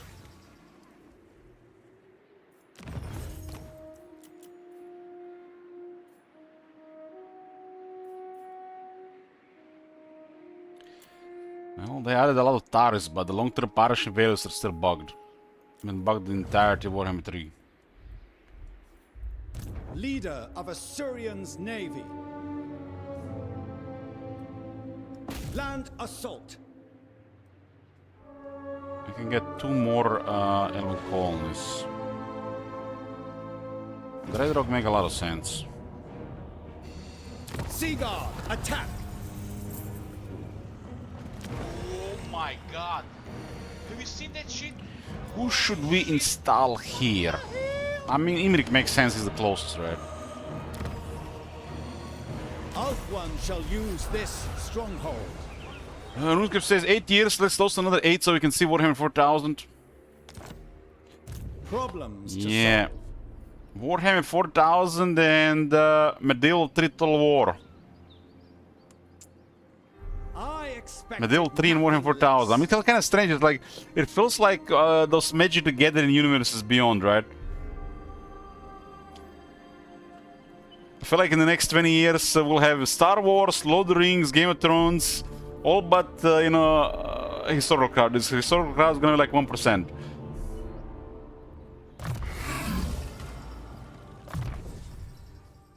Yeah, Medieval 3 is probably the most exciting thing to come for Total War. That one they better deliver. Triumph again, as it should be.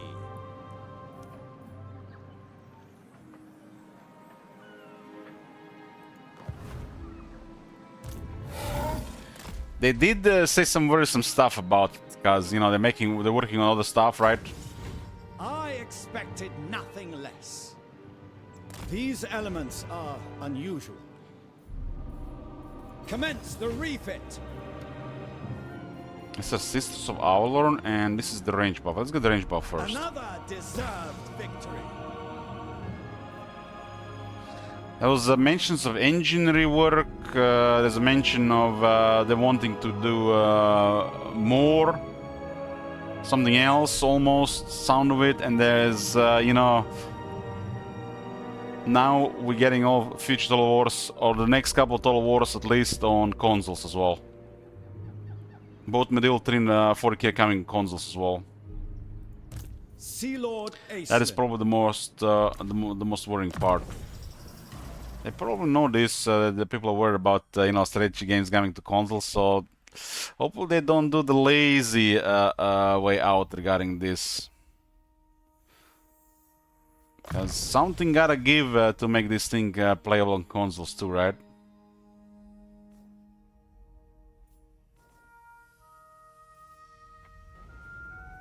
Oh my god! Have you seen that shit? Report. Holy shit! What the hell? I'm working on buffing the shooters and getting some sisters in this army. Triumph again. Unfortunately, the technology for low recruitment from the Sea Patrol does not work. This does not work on the Dragon ship.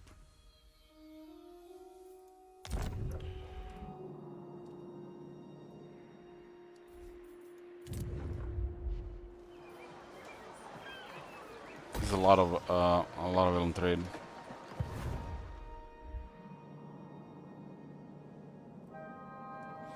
Yeah, we have to be skeptical about this. Brace ourselves. I really think both 40k and Medieval 3 is the next era of Total War, just because the console thing. So prepare yourself, guys, for some drastic changes.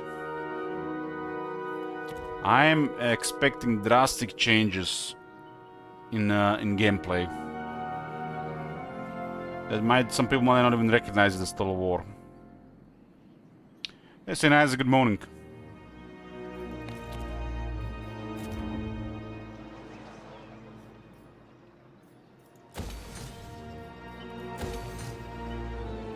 That could be good, could be bad, who knows?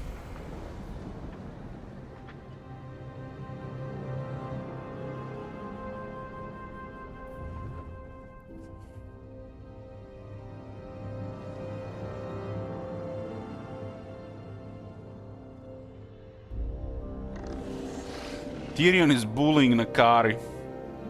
Guys, you guys see how much military Tyrion has?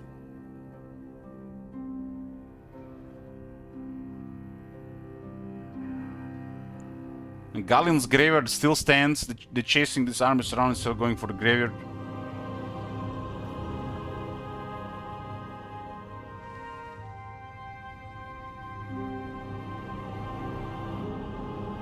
$10 looks like 15 to me.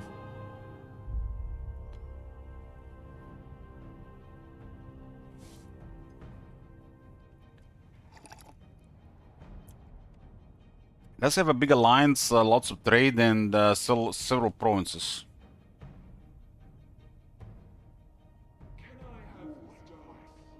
This smells to be to a potential increase.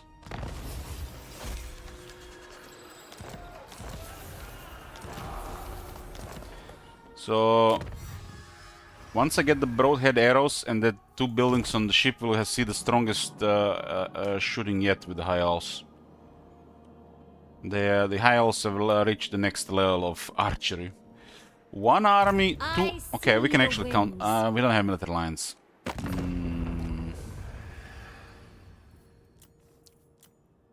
Goldtooth wants to trade, huh? We're on the gravy train.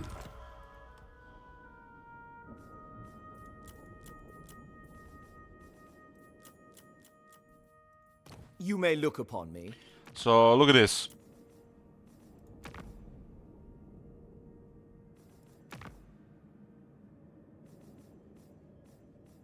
I could have had 2 quality armies by now, working on even a 3rd one, but it's not really necessary. So, Tyrion, 1 army, 2 armies. Archmage. Broken script.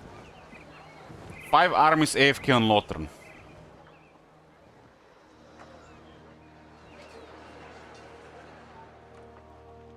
So 7 armies here. 8.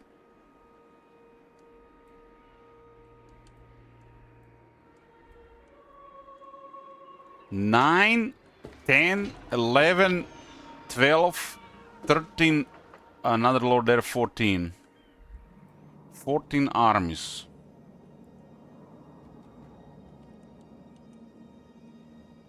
This is Asur domination.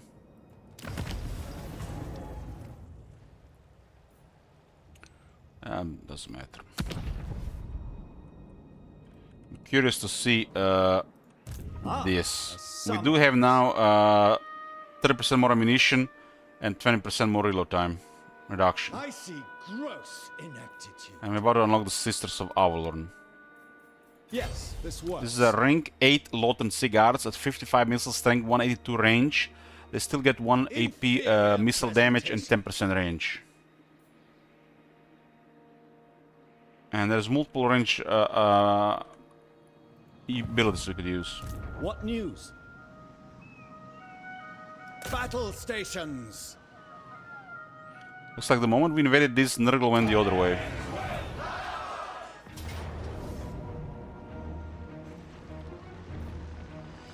For Assyrian. I'm gonna get another colony here.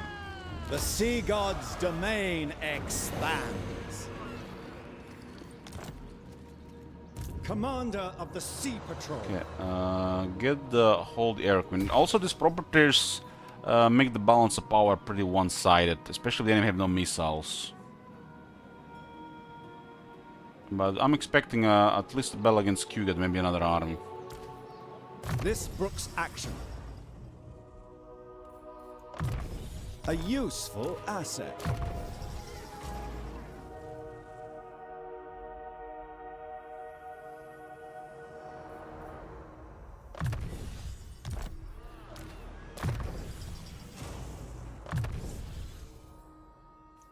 This guy's at 43 speed, 44. Okay, we're queuing the Sister of Avalon The Navy building. demands fresh recruits. So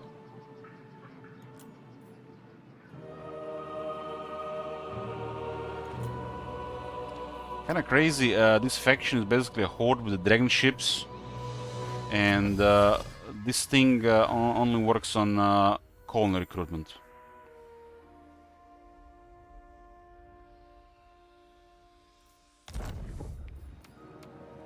Who can Who the brave fuck is the gonna be hostile recruiting waters? colonies with wave of 5 dragon ships available?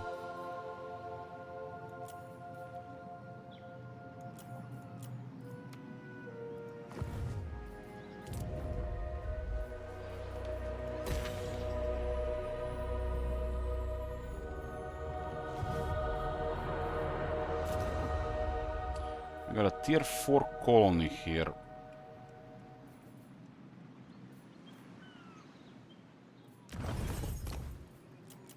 Trade already jumped at 6 to 6,500. Are we getting more resources here? There's medicinal plants down here. Yeah, we cannot really afford this building. It was a conversion.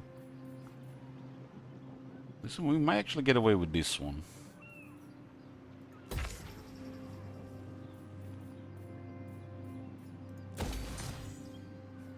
This one, this stacks a lot. This really a big fat stack. This one. If we got trade going and some resources, that one will stack a lot. To feel awe is.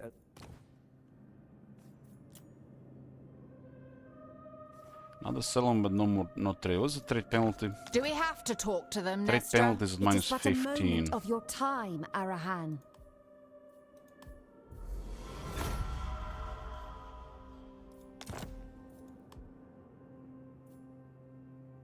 Why is all that strategic trade increased?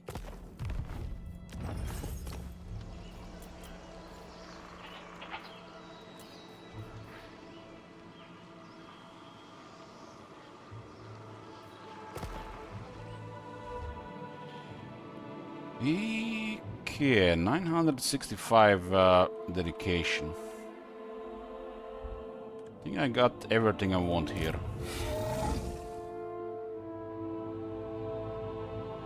Can retire the War Lions. I have little patience for lax behavior. Hey there, bro. Again, 2 extra buffs just to see fully buffed Mervyn performance. Does give it 10% damage and 10 attack. Merrim seems to be performing very well. The fact it has regeneration makes it always gonna be a strong unit. Your martial virtue Sword Masters seems don't serve any purpose in the army. Even the thing is got a little bit questionable. standing orders. My standards are exacting.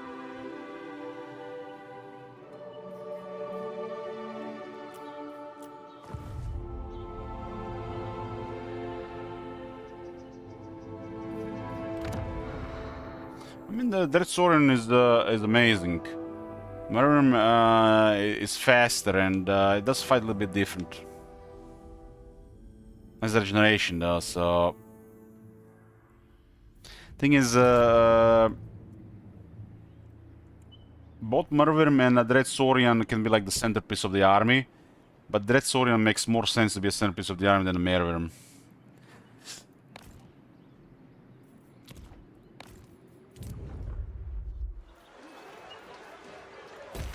At least to me.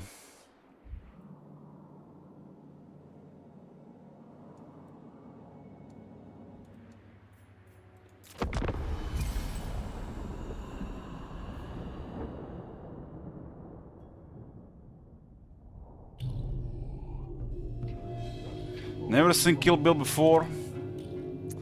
Yeah, the movie was something when it was released. The movie was something when it was released.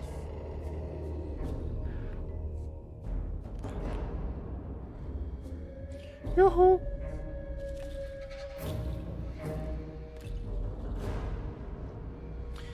The plan is to get a short campaign victory on this one.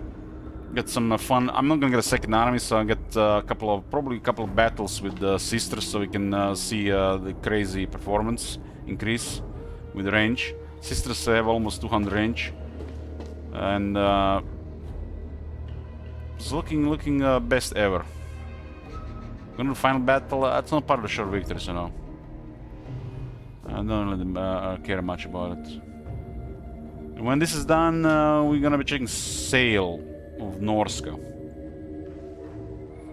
Sail is also probably gonna be just short victory, and then I'll be playing something I've played before in Warhammer 3, and probably something I feel like playing the most. So 2 campaigns will be... at least one of them will go long. Campaign. I'm thinking one of them will be a Beastman campaign. Durtu? No, I don't feel like Durtu. There's also quite a bit of lords I haven't played before in Warhammer 3, which we played in Warhammer 2 and 1, of course. I might just play Vampire Counts and Beastmen. Those 2 campaigns will be with the AI mode though, because the AI is really lacking in vanilla. These 2 campaigns are already shown it.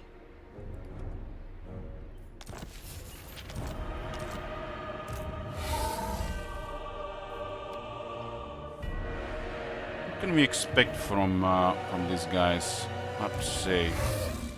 Sisters 2 turns.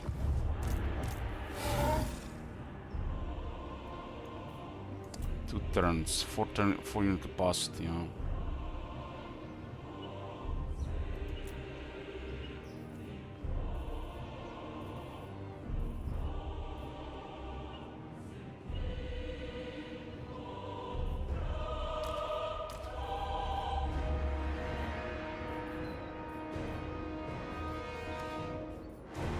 What was the building? This one was for the bolt thrower.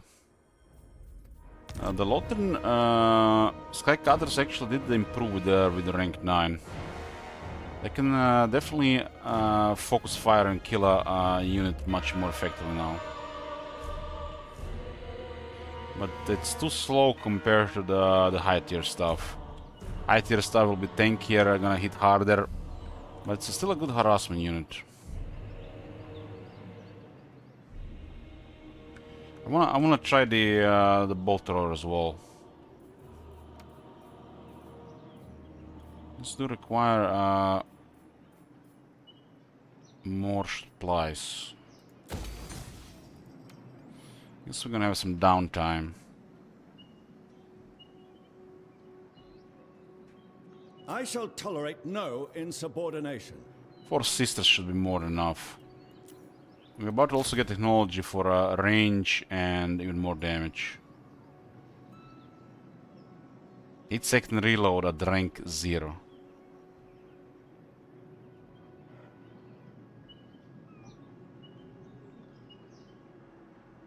At 5 anti-infantry is almost like a 20% damage increase on this unit.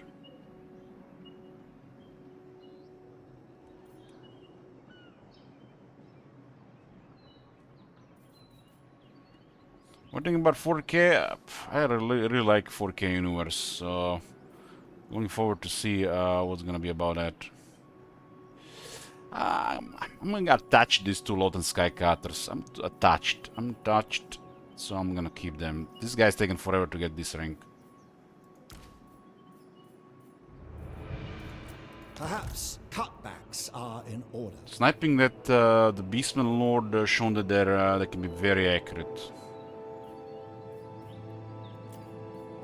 Just they don't look pretty. 2 turn downtime here. Problems to solve.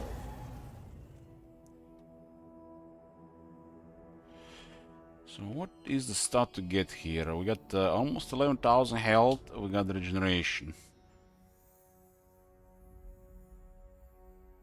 I do want the Quicksilver Strike. I mean, damage is a no-brainer on a Star Dragon.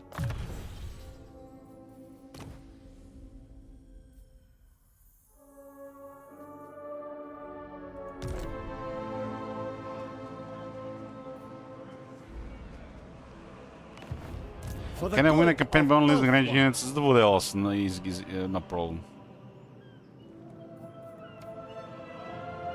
Start with Orion and use Glade Lords and just use range units, no problem. Leader of Asuryan's navy.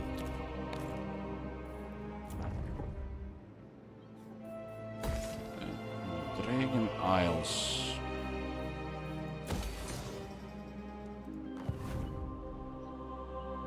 We actually don't have enough Ellen trade anymore. Huh? Sea Lord Acelin.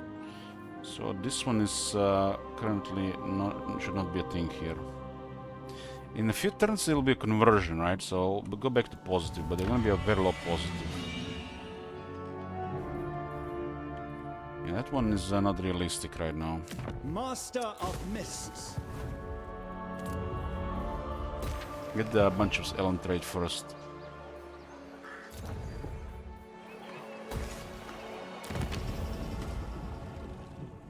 A little bit more Ellen trade here.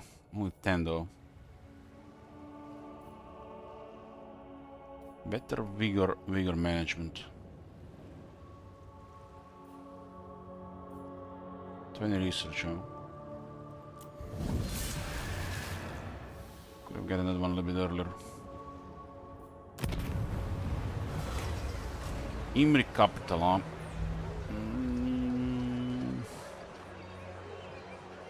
With the Altarian. Isha bless you.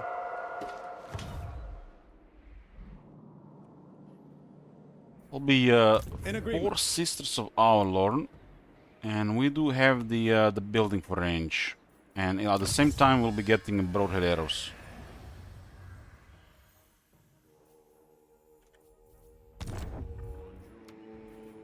Four Sister Avalorn is more than enough in the army.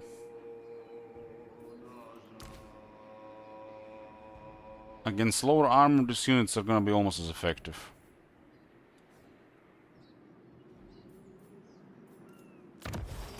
On rank 7, the sisters will get another 12% weapons damage.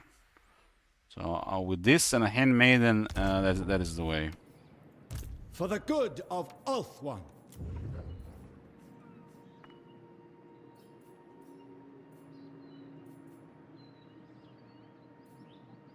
Not really good, very good options here. Huh? Handmaiden of the Everqueen. I can give Sisters Hawking Precision, which grants them another 15% damage if there's no enemies close. This one is absurd.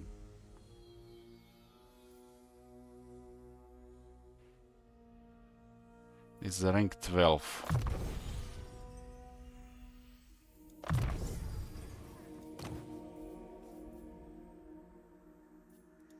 Report.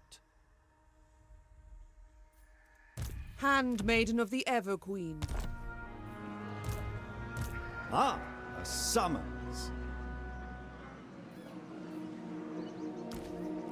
I have little patience for lax behavior.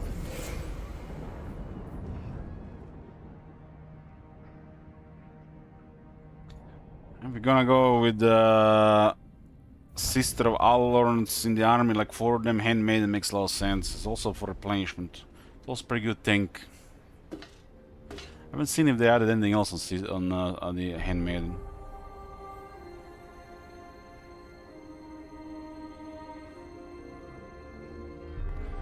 But Sisters of Alorn can now have 196 range, almost 200 range.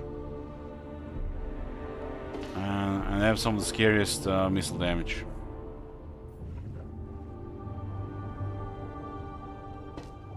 Sisters of Alorn might actually be better than Wave Watchers now, because of this rework.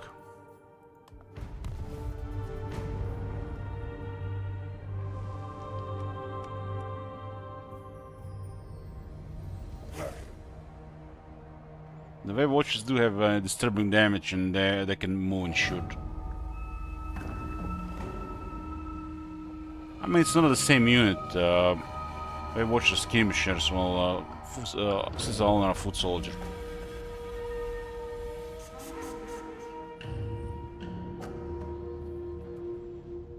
Wave Watchers can kill a couple of units while the enemy is trying to get to your army.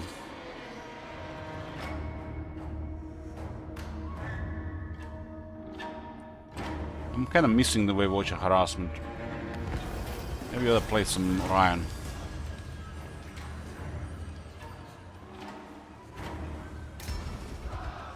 I got 2300 influence, what the hell?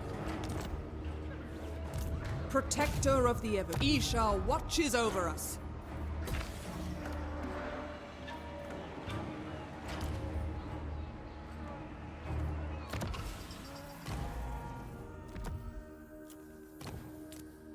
What the hell?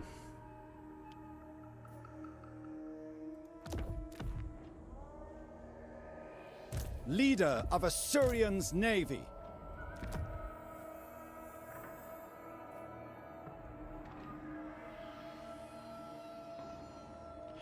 Is it me or she's holding an arrow and a spear in the same hand?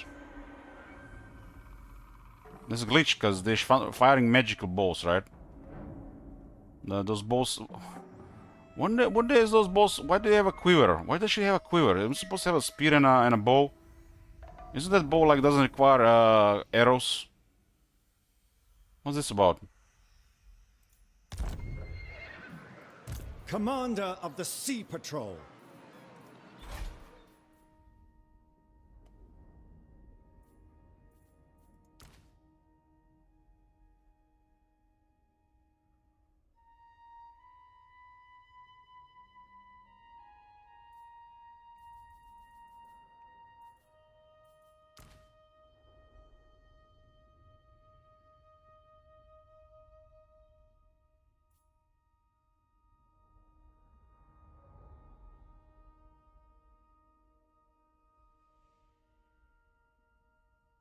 And let's look like looks like isn't she supposed to carry the spear and the bow?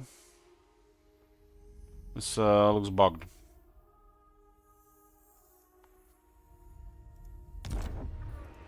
Sea Lord Acelyn. I don't remember they're supposed to have quivers.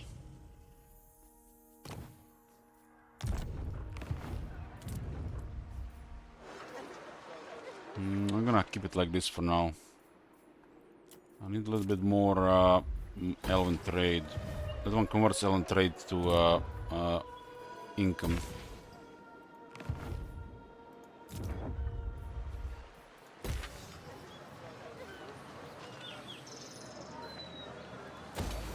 As well for now. Standing orders. Well, we better get technology for damage and range.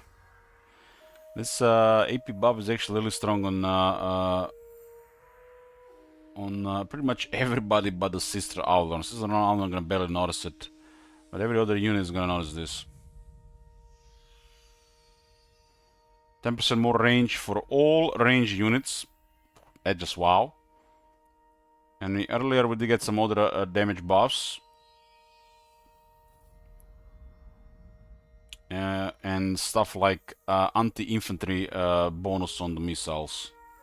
Which makes any infantry without shields and high armor toast.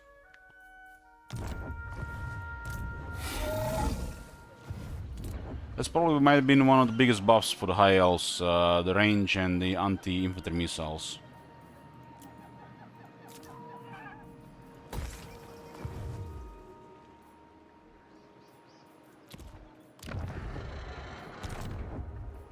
What news? We're gonna have fun with this army for the rest of this campaign. We're doing another 12 settlements. Hopefully we can engage a couple of battles. Kuget is around. I mean, Nurgle is just gonna be bullying with his missiles. An opportune moment. I have some engagement early, and Sky Cutters can focus fire. With the high rank that the projectile they have was noticeably melting units. Like I seen it on a Saiger and on the Shaman. Their lord were just like chunks of health dropping.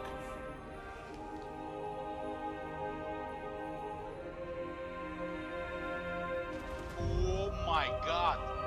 Have you seen that shit? Holy shit! What the hell?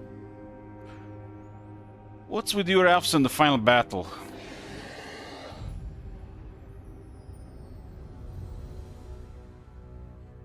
Yoo-hoo! I'll think about it, no promises.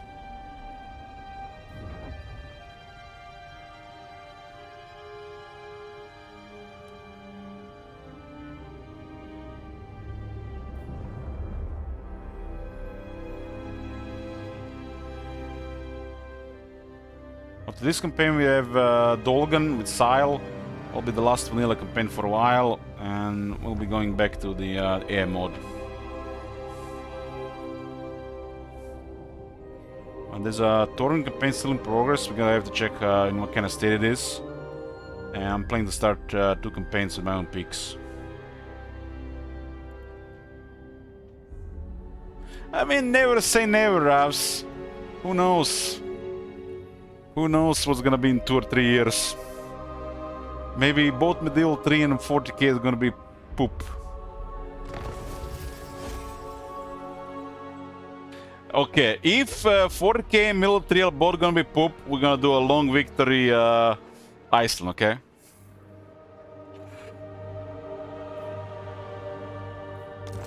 No chance for a Wolfrey campaign. I mean, there's so much stuff available. You never know. He'll hold you to it. Clip it. Clip it. Problems to solve. Okay. Ooh, look at this. Kuget is there. Kuget is there with a 15-unit garrison.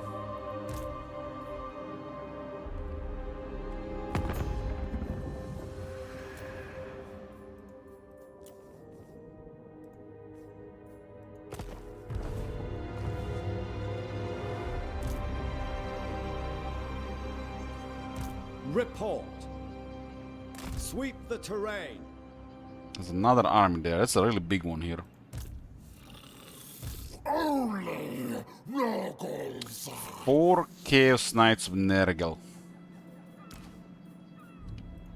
I could never betray Nurgle.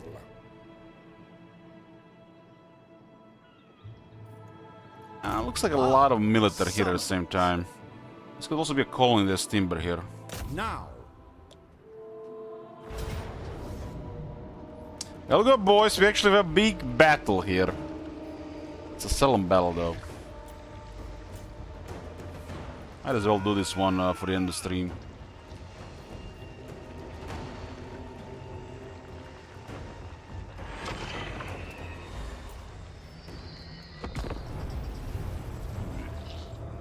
$40K seems like it's all been in the all been in the works for a couple of years.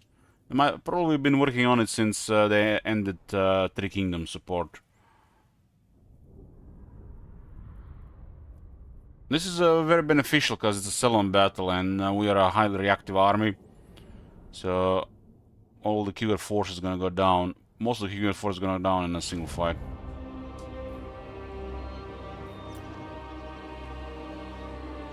There's a bunch of... This is actually a bunch of stuff in this area. Let's go from this side.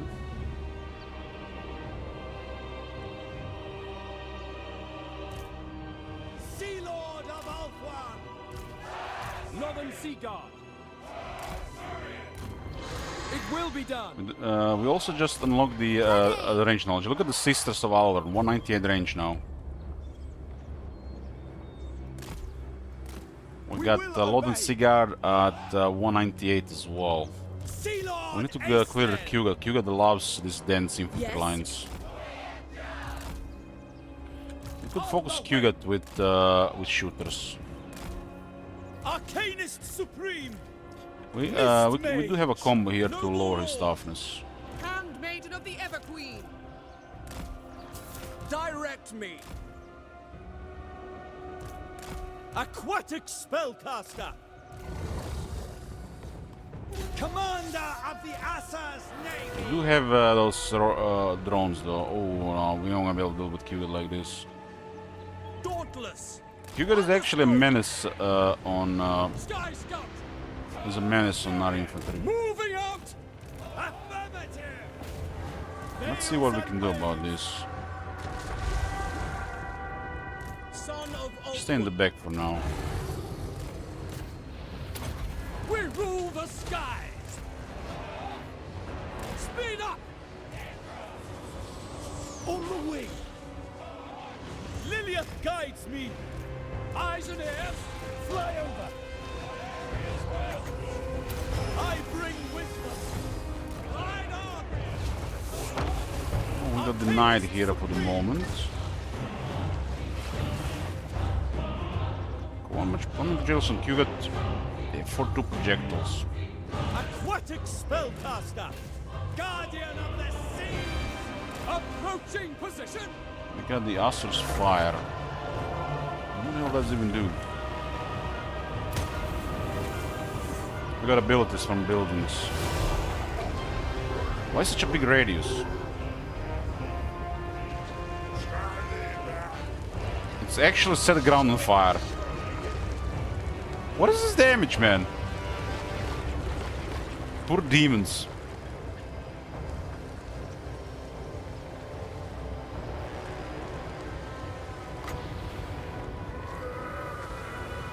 This is the Dragon Ship Assault.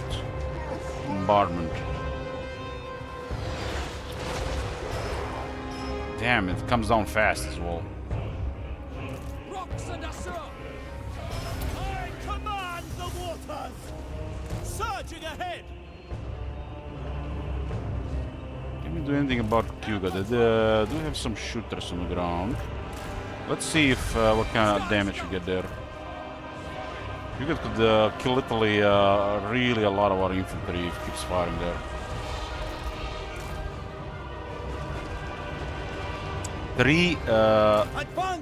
Three drones. Tidal charge! We rule the skies! Okay, go for the uncle. Mage. Rocks and acid! Yeah, no. We're getting denied here again. Veils and waves! Altering direction! I think Aisling can handle it. Eyes and ears! To the next objective! These guys are shooting. They're shooting on the... Ooh, they actually... these guys have a different projectile now, right? Come on, get closer. Get closer. Orders! Enemy magic! The winds turn against us! Good night. It's one way to do this. I bring wisdom. Behold the mist!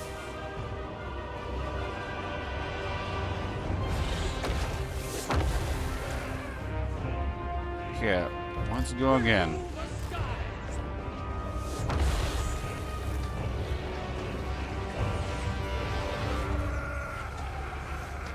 The dragon has 11k hit points, just for information. Thanks, thanks. Appreciate it. Don't have magic attacks. Noble! Aerial maneuvers! That fire did really strange amount of damage there. 1312. It literally sets the entire area on fire.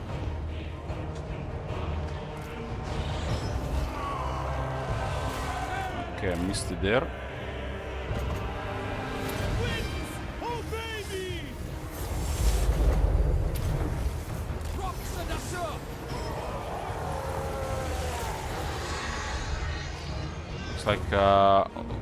Looks like I'm gonna deal with the air first.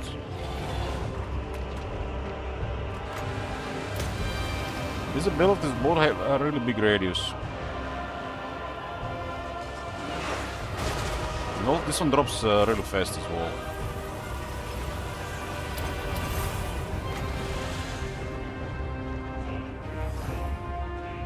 Mist Mage!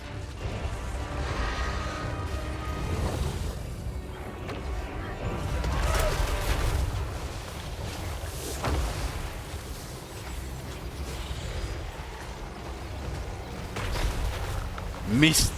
80 attack. Aeson is taking a lot of damage doing this air stuff. Arcanist Supreme! Northern Skycutter!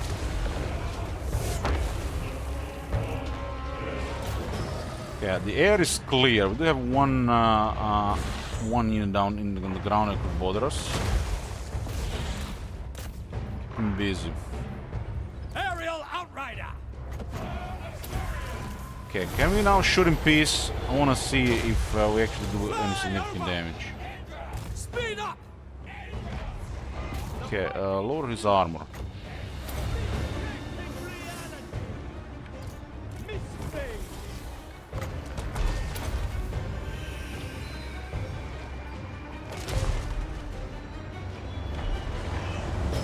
Damn, he's not doing shit because he doesn't have magical projectiles.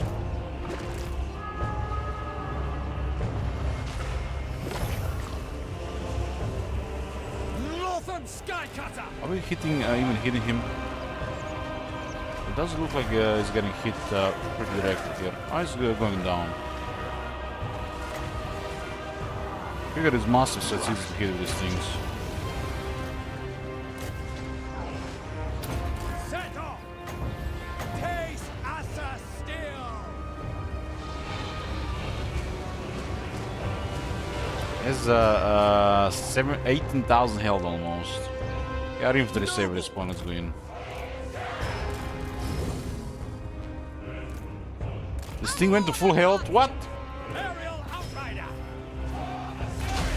Sky Strike! Northern Skycutter! I command the warfare! This thing's very accurate at this rank. You can definitely use the snipe stuff. I'll cast the great pattern! Brave and true! I shall! Aquatic Spellcaster! Moving out! Northern Skycutter! They do have a couple of shooters here, but that's not gonna do much here. I think it is going down. We could kill over 300 of our infantry if we went into the city immediately. Handmaiden of the Everqueen! Assault! Luthen Skycut! Figure is a really good one for the AI. Aislinn!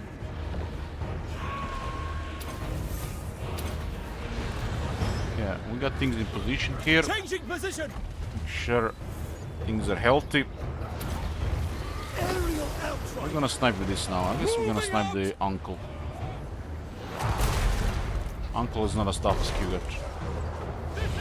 Mist Mage! Get rid of his armor.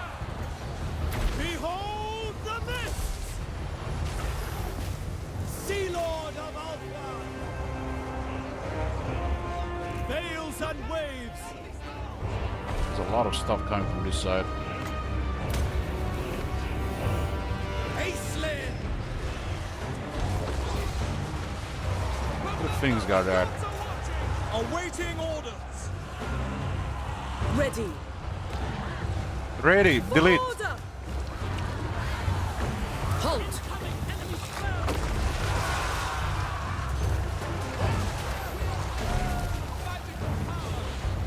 What the hell happened here? Who casted that shit? Who casted that shit?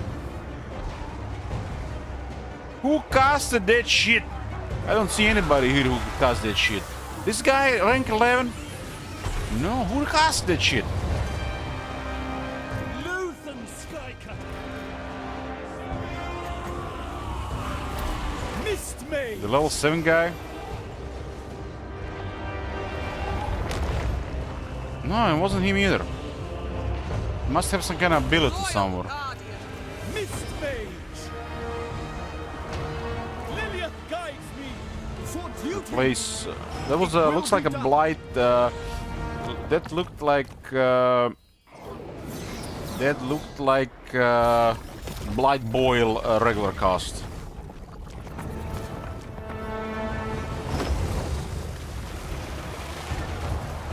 I bring wisdom! My power is yours. Another great and clean one. Oh my god. Have you seen that shit? Greater demon, delete. Loyal! Nakoi!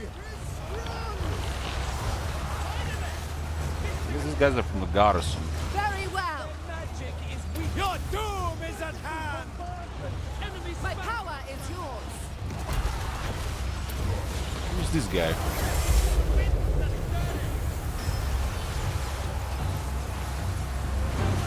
Lothern Seaguard! Agree. Yeah, let's switch on the demons here. Making my Don't way. do it like this. It shall be done. Without fail! Attack! There's a lot of infantry coming here. This is literally like nuking with wizards.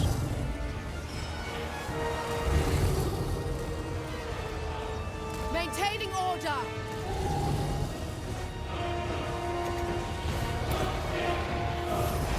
By Assyrian's light! Handmaiden of the Everqueen. Aerial Outrider! Master of the Mists! More knights coming. They got the plague bearers here. I command the water! Reshaping reality! Pariah! Going. Kill them! Aquatic spellcaster! We will obey. As you say. Orders received. We have a lot of units here. Outrider! Let's see if we can snipe that one.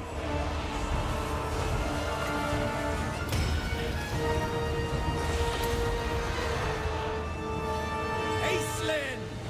Aerial attack! Stab them down! Does look like those guys are very accurate. Winds, obey me! Awaiting orders. Maintaining order. Loyal! We will obey! Orders received! Orders. Maintaining order. Luthen Skycut! I can summon them, yeah, but we don't really need them. We all just want to keep casting the same magic that is doing the most of the work here.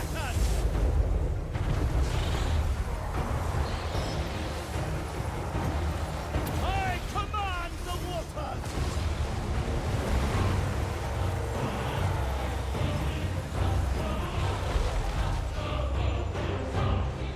Clear skies! 3 spells I'm gonna cast here on repeat. Awaiting orders. With the rank 3 on these sisters. 200 range almost on these things. Magic above all! We're really demanding a lot from this wizard.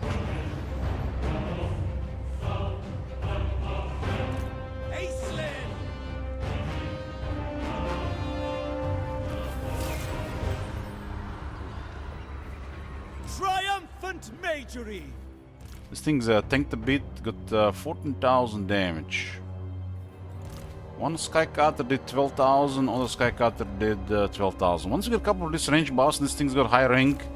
The missiles are definitely performing way better. We do have some other buffs available here though, and we can debuff armor and shields at the same time.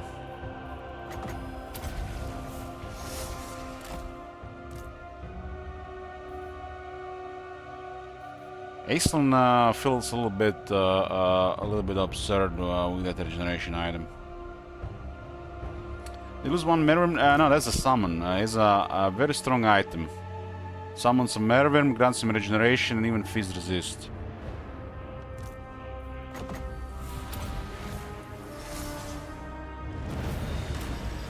That summon doesn't have very good durations because it relies also on regeneration. It was a tight area, but the shooting delivered, and this sister's not even rank 7.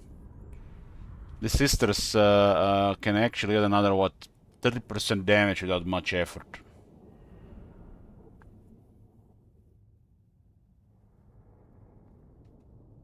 Add those new technologies for the archery, the abilities, and on top of the dragon ship building, it's really something.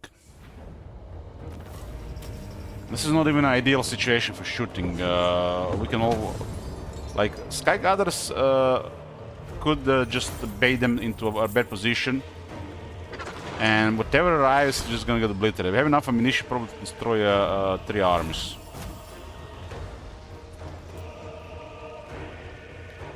And there is a way to replenish ammunition. I didn't even unlock it. So you get really a lot of ammo. And there is also a way to restore ammo.